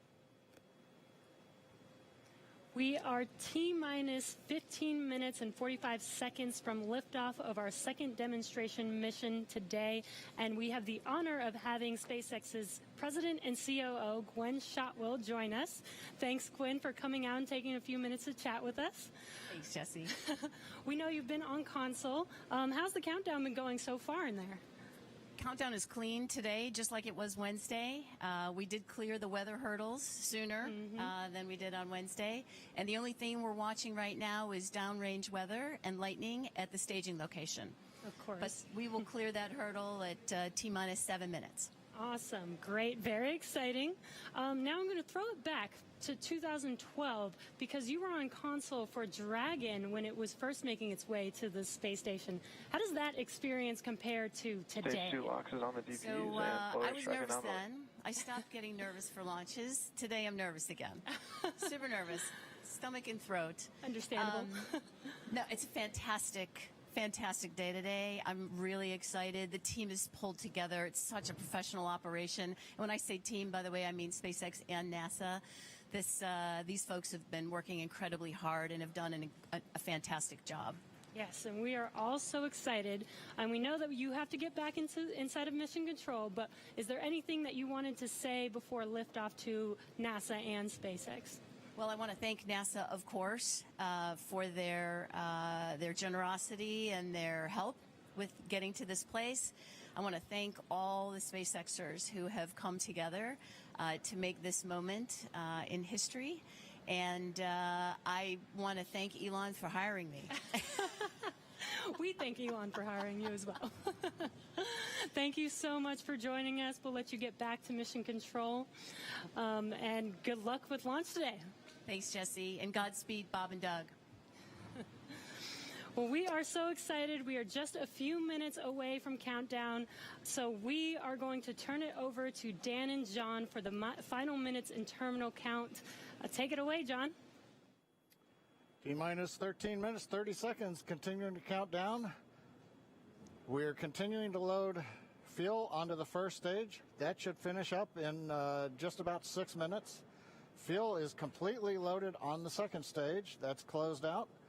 And we are continuing to load liquid oxygen on both the first and second stage. The liquid oxygen load beginning on the second stage just about 3.5 minutes ago. We are also loading cryogenic helium into the storage vessels on the first and second stage, getting in the last little bits of helium when we keep it cryogenic, cold and liquefied. That gets us, just like we do with liquid oxygen, the maximum amount into the storage volume so that we can get the most performance out of the vehicle. Right now we are in a fairly quiet state on the vehicle. Ground pumps continuing to put the propellant in to first and second stages.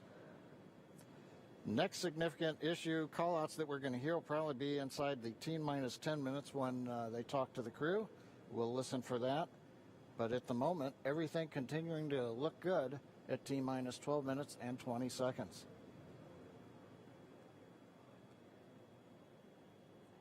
We're getting real close now, John. It's only a little over 12 minutes away. Just a reminder for everybody, it's about a 9-minute ride uphill. We'll have some dueling boxes going on as that first stage is going to be coming home while the second stage is carrying Bob and Doug into orbit. But obviously, we'll be keeping an eye on our astronauts the whole way uphill. Some of the calls that you'll be hearing, as there will be what we call performance calls over the Dragon to ground the entire way uphill.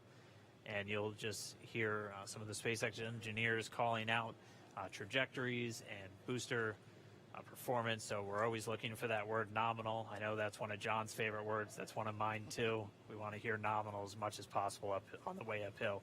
You might also hear some number and letter combinations, and those correspond to the different abort zones that Bob and Doug are in during their flight uphill.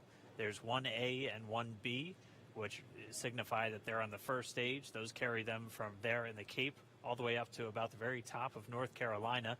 And then we'll have 2A through 2E or 2 Echo, and that will be on the second stage, and that goes from North Carolina all the way up to about the tip of Newfoundland, so in the northern Atlantic. And then there is a zone of the northern Atlantic that we're going to avoid, and so you should hear the call out be something similar to forward to Shannon, and that just refers to Shannon, Ireland, which they'll be going off the coast of Ireland at the later stages of the second stage if they have to abort.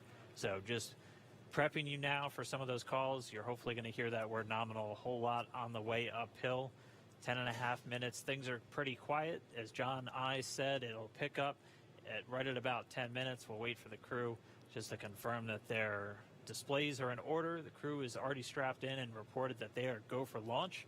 And we'll continue to watch the fuel gauges tick up on the Falcon 9 vehicle until fueling cuts off at just about 2 minutes prior to launch. Dragon and SpaceX confirmed displays are configured for launch. SpaceX Dragon displays are configured for launch. Copy. Bob, Doug, on behalf of the entire SpaceX team, it's been a huge honor to help you get ready for today's historic mission. Know that we're with you. Have an amazing flight and enjoy those views of our beautiful planet.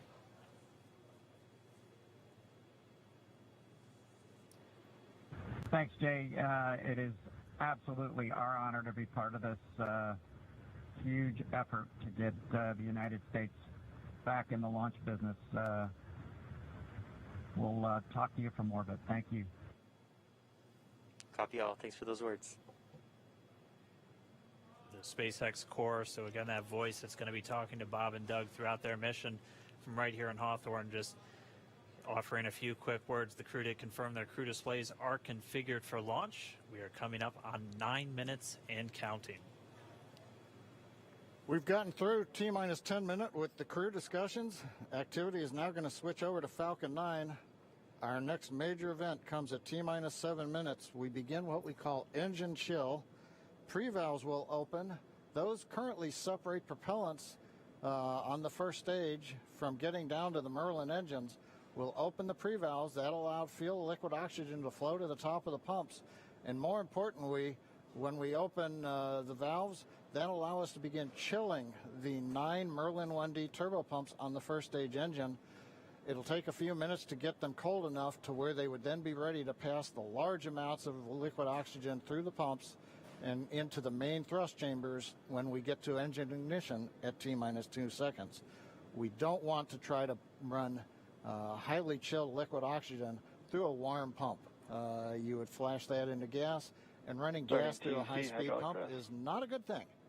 So right now, we are waiting for T-minus 7 minutes. That'll start the engine chill.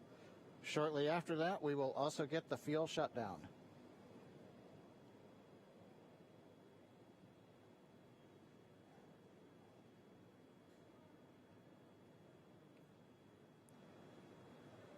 Listening to the SpaceX launch director in the background there.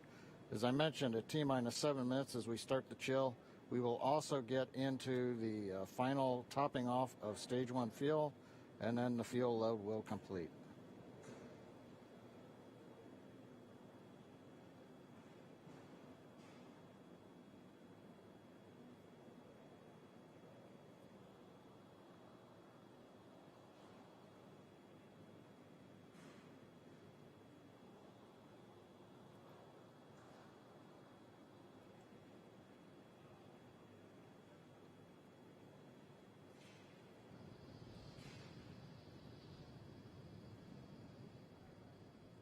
Stage 1 and Stage 2 engine chill has started.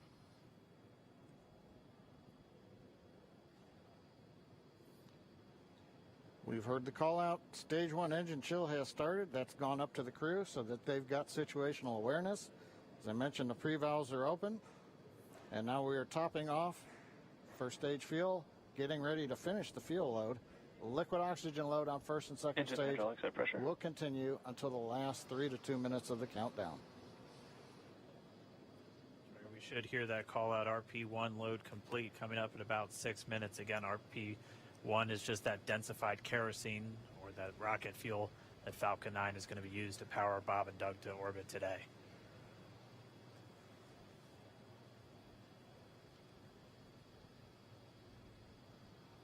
And Stage 1 fuel is closed out.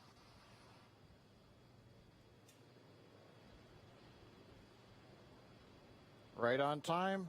That call out indicates that the fuel loading on the first stage is complete. Draining back the lines now, so first stage and second stage fuel are complete. Liquid oxygen loading is continuing on both stages. You can see on the view on the left side of the monitor the condensation, the cold gas wrapped around the stages as the tank skins are chilled by the densified liquid oxygen picking up the humidity from the Florida air. Looks like at this moment we're a little more than 90% full on the oxidizer on the first stage, ticking up towards that 80% mark on the second stage. We'll be counting down all the way till about 2 or 3 minutes, as John and I just said, until everything is loaded Falcon in 9 Falcon heaters 9. closing out. And then we will be go for launch. Dragon has transitioned to configure for terminal count. Vehicle tanks pressing for strongback retract.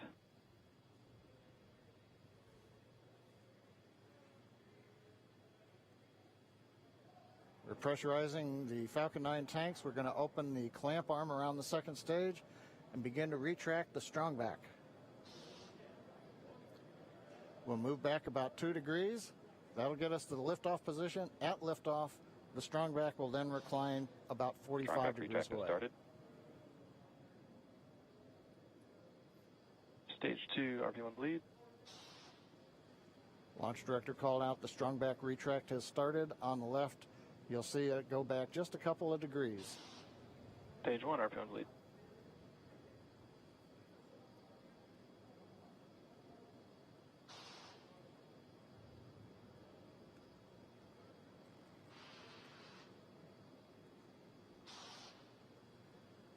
just 4 minutes away from liftoff. Again, at this moment, Bob and Doug are really just laser focused on those displays. They have insight directly into Dragon and the Falcon 9. They're able to see where their fuel loading is at, how everything's progressing down with the count. AFTS final setup started.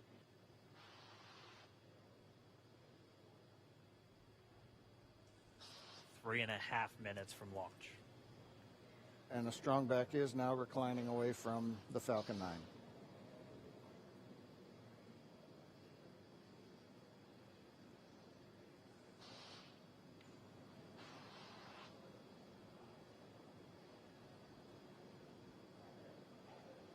MVAC igniter purges.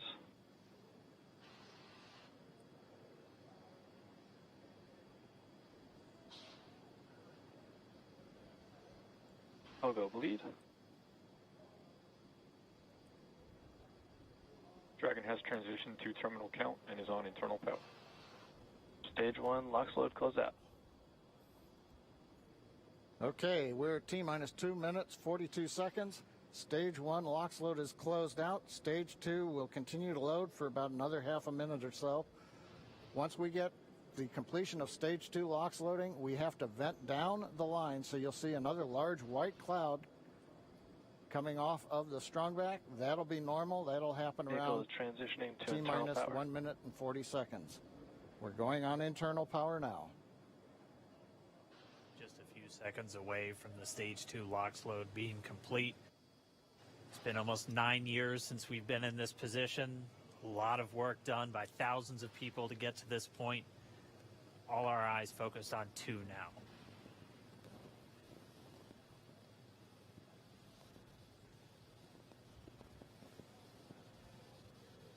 Stage 2 LOX load is closed out. Propellant fills are complete. Dragon is in auto idle. Stage 2 LOX load complete. All fuel, all oxidizer on Falcon 9. 1 minute, 34 seconds to go till launch. Ground gas closeouts is starting.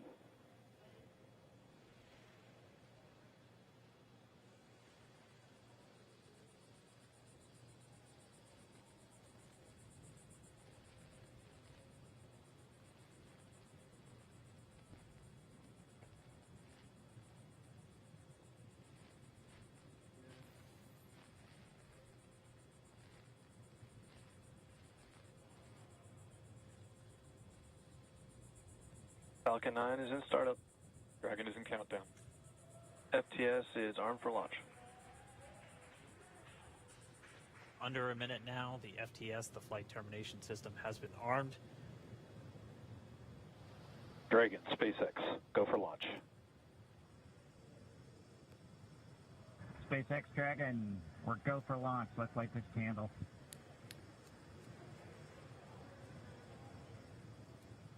T-minus 30 seconds.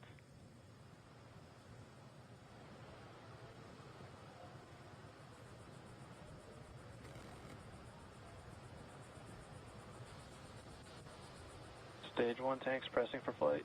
T-minus 15 seconds. 10, 9, 8, 7, 6, 5, 4, 3, 2, 1. 0. Ignition. Liftoff of the Falcon 9 and Crew Dragon. Go NASA, go SpaceX. Godspeed, Bob and Doug. America has launched. And so rises a new era of American spaceflight, and with it the ambitions of a new generation continuing the dream. 20 seconds into flight, Stage 1 propulsion is nominal.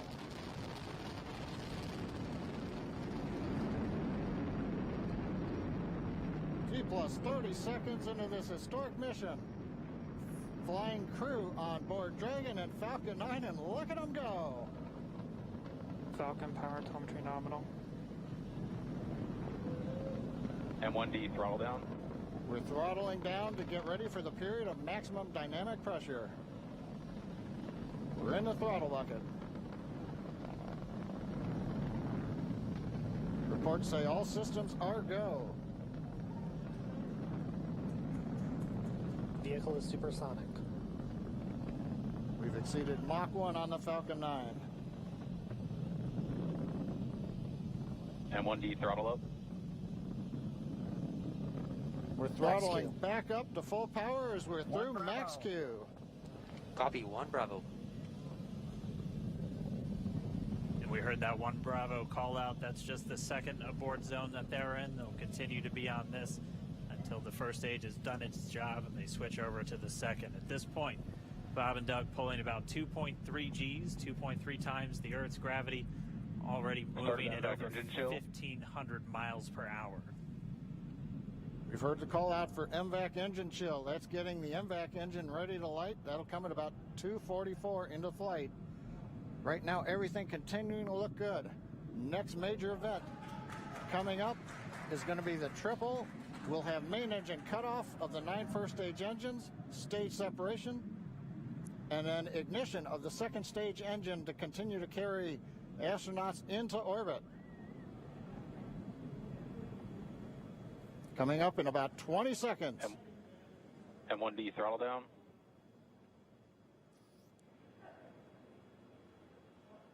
We heard we're throttling down the Merlin engines on the first stage.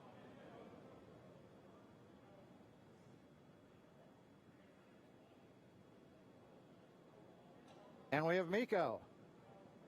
Miko. 2 Alpha. Falcon stage separation confirmed. Copy, 2 Alpha. MVAC ignition.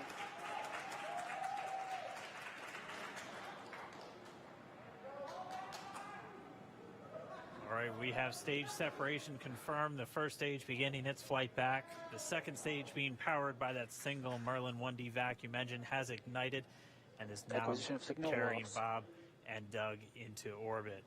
So they're going to continue under the power of this second stage. Stage 2 propulsion is nominal. Which will cut off at SECO, or second engine cut off at about 8 minutes and 44 seconds into today's flight. So a little over 5 minutes to go still on this second stage. You heard the call out to Alpha, so they're now in the longest abort zone that carries them all the way from about North Carolina up the eastern seaboard almost to Canada.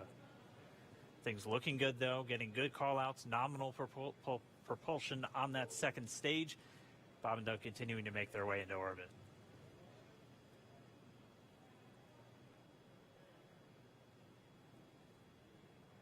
Dragon SpaceX nominal trajectory. Acquisition of signal in Bermuda. SpaceX Dragon nominal trajectory.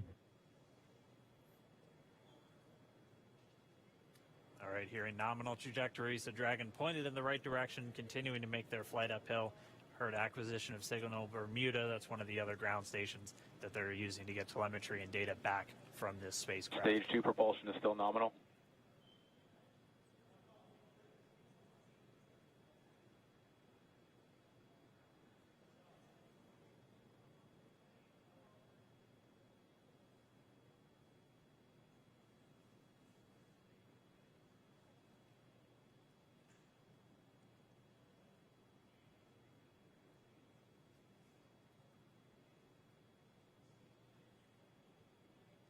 A little over 4 minutes, 40 seconds into the flight.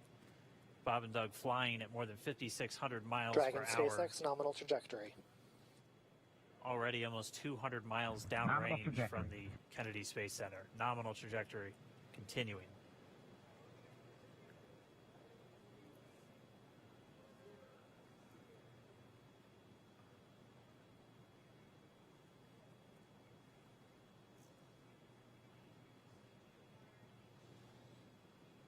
And while they continue uphill, looks like we are getting a view of the first stage as well.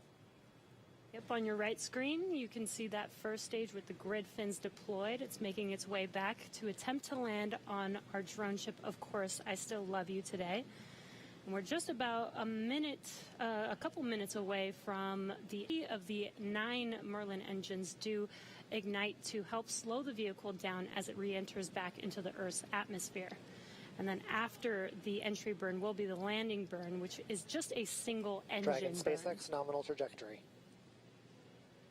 And you heard nominal starting chill for entry burn. There's that call out. They are still on a nominal trajectory on Dragon. still on second stage, and that's that MVAC engine on second stage on your left screen.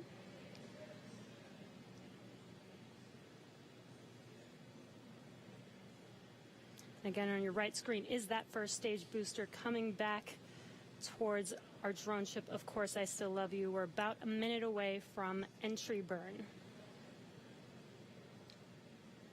Meanwhile, that second stage continuing to power Dragon into orbit. Again, if you're keeping an eye on that timer, that's going to continue to burn until 8 minutes and 44 seconds into flight. So a little over 2 minutes from now, we'll hear the call out SECO. It'll then be a little Stage 2 propulsion is still good. A little over 3 minutes until Dragon physically separates from the second stage of the Falcon 9 after the upper Dragon stage gets a SpaceX chance. nominal trajectory.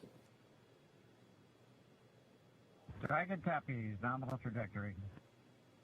Continuing to check in with Bob and Doug as they are on a nominal trajectory. Just about 10 seconds away from that first stage, starting that entry burn on your right screen. We should be able to see that view live. Stage 1 entry burn startup.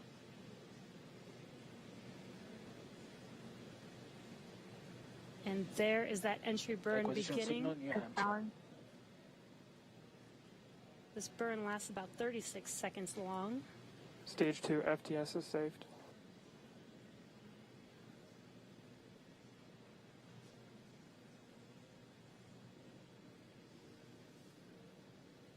That entry burn continues. We're just about a minute away from SECO. We'll have a number of events all happen in rapid succession. It'll be the second engine cutoff. Stage 1 we'll entry be burn looking shut for down. that stage 1 landing burn shortly after. Actually, just within a few seconds of each other.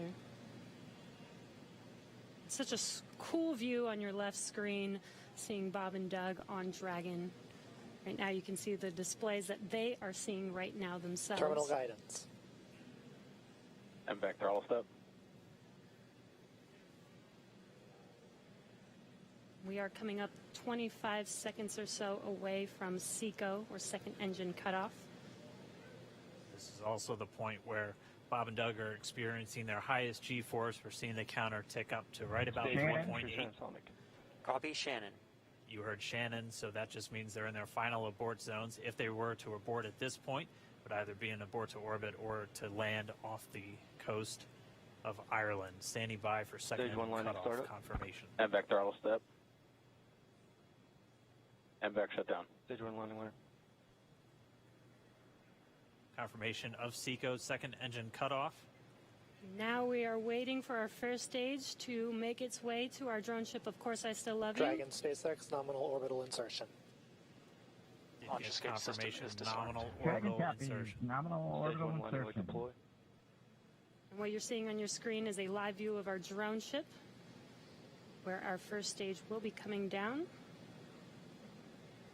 Looks like we lost that live view, but we'll wait for confirmation of that landing shortly here. Falcon 9 first stage is successfully landed. And aboard there you course can see XLR. on your screen, Falcon 9 has landed. This is the first Falcon 9 to carry Acquisition of signal humans to recommended. orbit, so very exciting for us. And as you can see on your right screen, Bob and Doug are still making their way to their targeted orbit. M1D to recovery 1. So exciting today. M1D. It doesn't stop. It does not stop. All right, we did hear again that call out, good orbital insertion, so that means Falcon 9 and Dragon right now exactly where they're supposed to be. M1D to FRC on recovery 1. And it's right at about 12 This minutes is FRC. when Can you Dragon will switch over to separate. ECF9? Looks like we saw a 0G indicator floating around there. I know Bob and Doug owe us a little bit about what exactly that is that they brought up with them.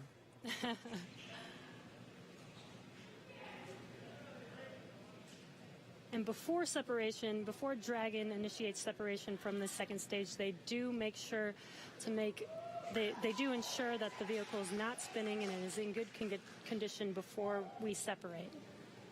That's right, the upper stage does small attitude maneuver using some cold gas thrusters built into the rocket body itself. Exactly. So we do expect that separation to occur in about a minute from now, but they do wait until they have full confirmation that it is ready to separate. Such cool views. I cannot get over this view that we are seeing right now. Bob and Doug on the right screen inside of Crew Dragon out in space. Yeah, already 200 kilometers over planet Earth, or a little over 124 miles, traveling in excess of 2,700 meters, 27,000 meters per second, or about 16,000 miles per hour.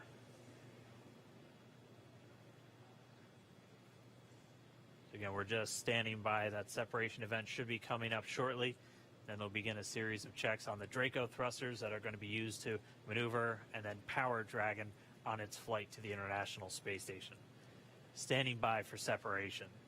Expected loss of signal, wallops. It sounds like we had an expected LOS loss of signal with one of the ground stations. Waiting for confirmation now of that. Dragon separation confirmed. Dragon separation confirmed. There is a great view right in front of you of Dragon separating. Separation confirmed. And there's that call out. Dragon is now officially making its way to the International Space Station today. Dragon SpaceX with that separation call. We have a few words for you from our Falcon 9 team. Standing by. Dragon, Chief Engineer on Dragon to ground. Bob Doug, on behalf of the entire launch team, thanks for flying with Falcon 9 today. We hope you enjoyed the ride and wish you a great mission. Thanks, Bala. Congratulations to you and the F9 team for the first human ride for Falcon 9. And it was incredible. Appreciate all the hard work, and thanks for the great ride to space. Copy all. Wow, and Mike, proud of you guys and the rest of the team. Thank you so much for what you've done for us today, putting America back into low Earth orbit from the Florida coast. Copy all. Good luck. Godspeed.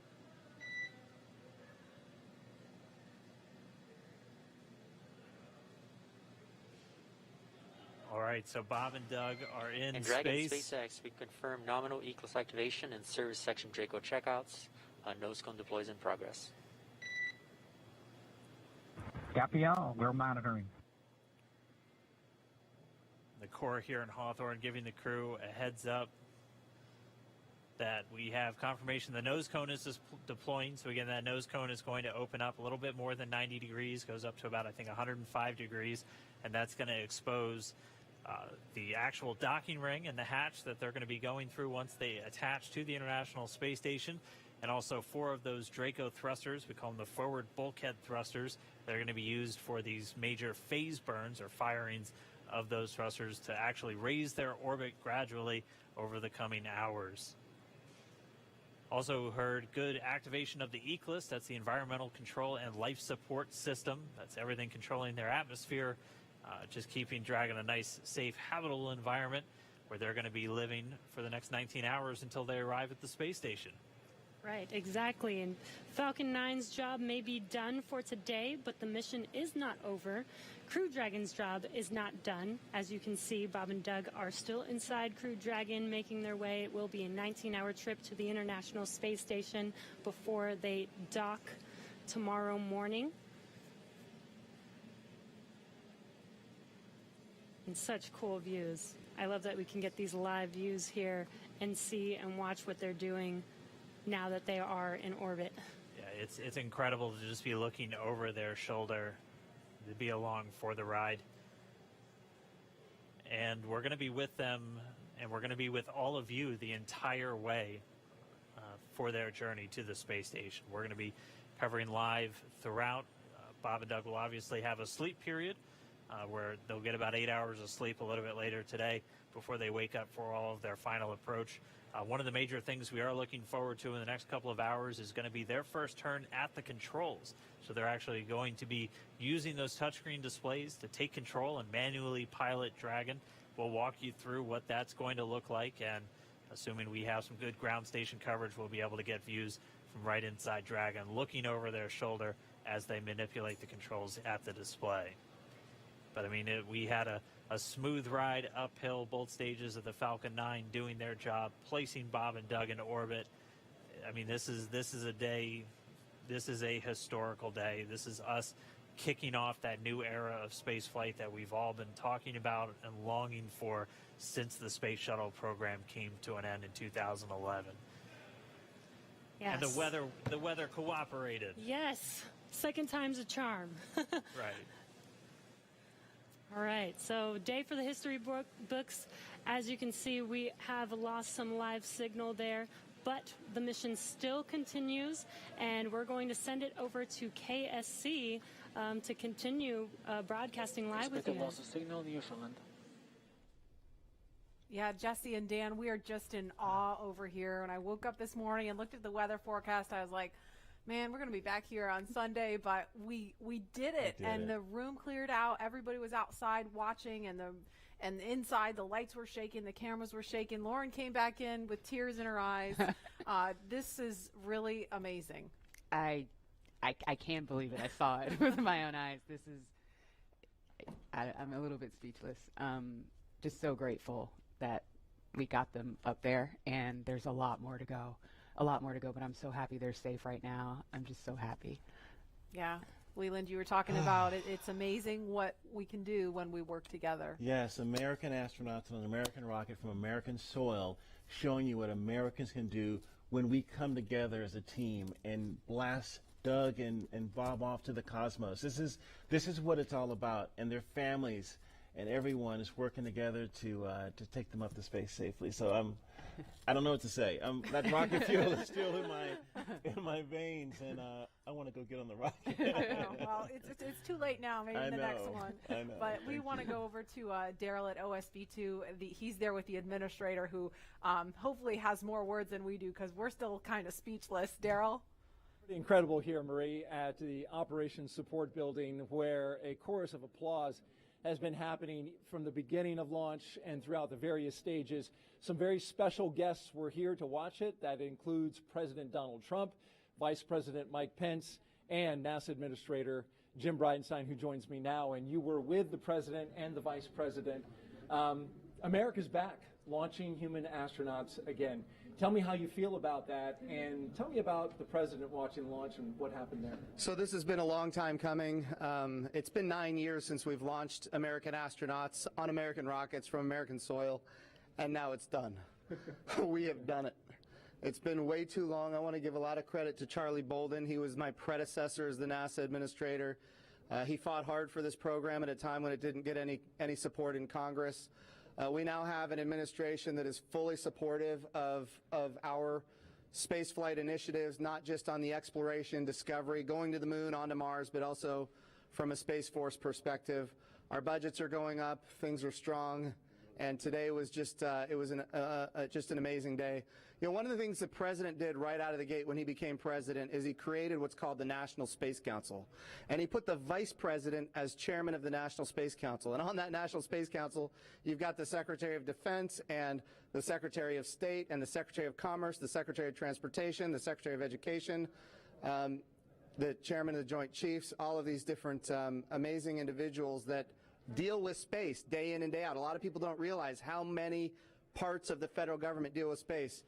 And the Vice President invited those members of the National Space Council here as well. So we just had, and then we had members of Congress, bipartisan members of Congress, Republicans and Democrats, who have been involved in supporting this program, you know, for a long time now. So I'll just tell you, I'm breathing a sigh of relief, but I will also tell you I am not going to celebrate until Bob and Doug are home safely.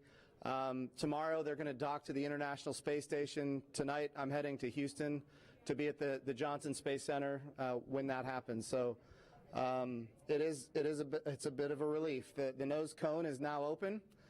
It's now deployed, which means that you know, now we're going to go into some burns. We're going to have some phasing burns. We're going to have some you know, boosting burns, and we're going to get as much as we can in alignment with the International Space Station as early as possible here. But also, I know it's hard, but you know, the big thing that we need to do now is we got to get Bob and Doug, who have now gone through this exercise twice. They need to get some rest. But I can guarantee you there will be no rest for a good amount of time while they're up there in orbit. And they are certainly on their way, and a lot of people joining us for this entire celebration and watching it. We just heard 10 million people watching live as this launch happened. And President Donald Trump becoming the third sitting president to watch a launch live from the Kennedy Space Center. The first. To be clear, I think he's the only sitting president to watch American astronauts launch on a brand new rocket that has never launched before. And that's a big risk. You know, he also said we're going to go to the moon by 2024. That means he's putting himself at risk to say, look, I'm going to be accountable, potentially, I'm going to be accountable to the initiatives that I put forward. And I think we have not had that kind of leadership for space in a very, very long time. And we're so grateful for it. What was it like watching the launch with the president? How did he react? Oh, I'll tell you, it's obviously something that is near and dear to him. He said it a year and a half ago. He put it in the State of the Union speech. He said, we're going to launch American astronauts on American rockets from American soil. And of course, I was like, in my head, I'm thinking, we better get after this. Of course, we've worked overtime to make it happen. We might be a little behind schedule, but we got it done, and we got it done safely. We're knocking on wood, but so far so good. It's looking good. You personally, Jim, as that rocket was lifting off and you felt that rumble? Yeah. What'd you feel? What'd you experience? Well, I was praying. I'm not going to lie to you. I was praying. I was praying for Bob and Doug. I was praying for their families. I was praying for their safe return, even though they're just going. But man, I'll tell you, it was, I've heard that rumble before, but it's a whole different feeling when you've got your own team on that rocket. And they are our team. They are America's team. This is Launch America. This is everything that America has to offer in its purest form. And times are tough right now. There is no doubt. We've got the coronavirus pandemic. We have other challenges as a country. But I hope this moment in time is an opportunity for everybody to reflect on humanity and what we can do when we work together, when we strive, and when we achieve. And if this can inspire a young child to become the next Elon Musk or the next Jeff Bezos or the next Sir Richard Branson, then that's what this is all about. Or the next Jim Bridenstine. Yeah. Well, I wouldn't put me in that category, but. Well, we appreciate your leadership for the space agency at this time, and congratulations on an amazing day in the launch. Thank you. It's been a great ride. All right, very good. Marie, we'll send it back to you in the studio. Doug and Bob are on course to arrive at the International Space Station tomorrow, May 31st at 10:27 a.m. Eastern Time. And we'll be staying on the air for continuous live coverage along the entire ride to the station. So though our coverage here is concluding, we will turn it over to the teams in Hawthorne and Houston to take us through the next phases of the Demo 2 mission, all the way through hatch opening and a welcome ceremony on the space station for Bob and Doug tomorrow. That's right. And as you follow along, we invite you to tune into a post-launch news conference that's happening here at 6:30 this evening Eastern Time on NASA TV. We'll have NASA and SpaceX leaders here to take questions live on this unprecedented achievement in human spaceflight. And in addition to NASA TV, you can follow along always on Twitter at @NASA and nasa.gov for mission updates as it progresses. Here now are highlights from the mission so far. May 30th, 2020. Remember this day. You'll have this memory forever. The day America returned astronauts to orbit from U.S. soil.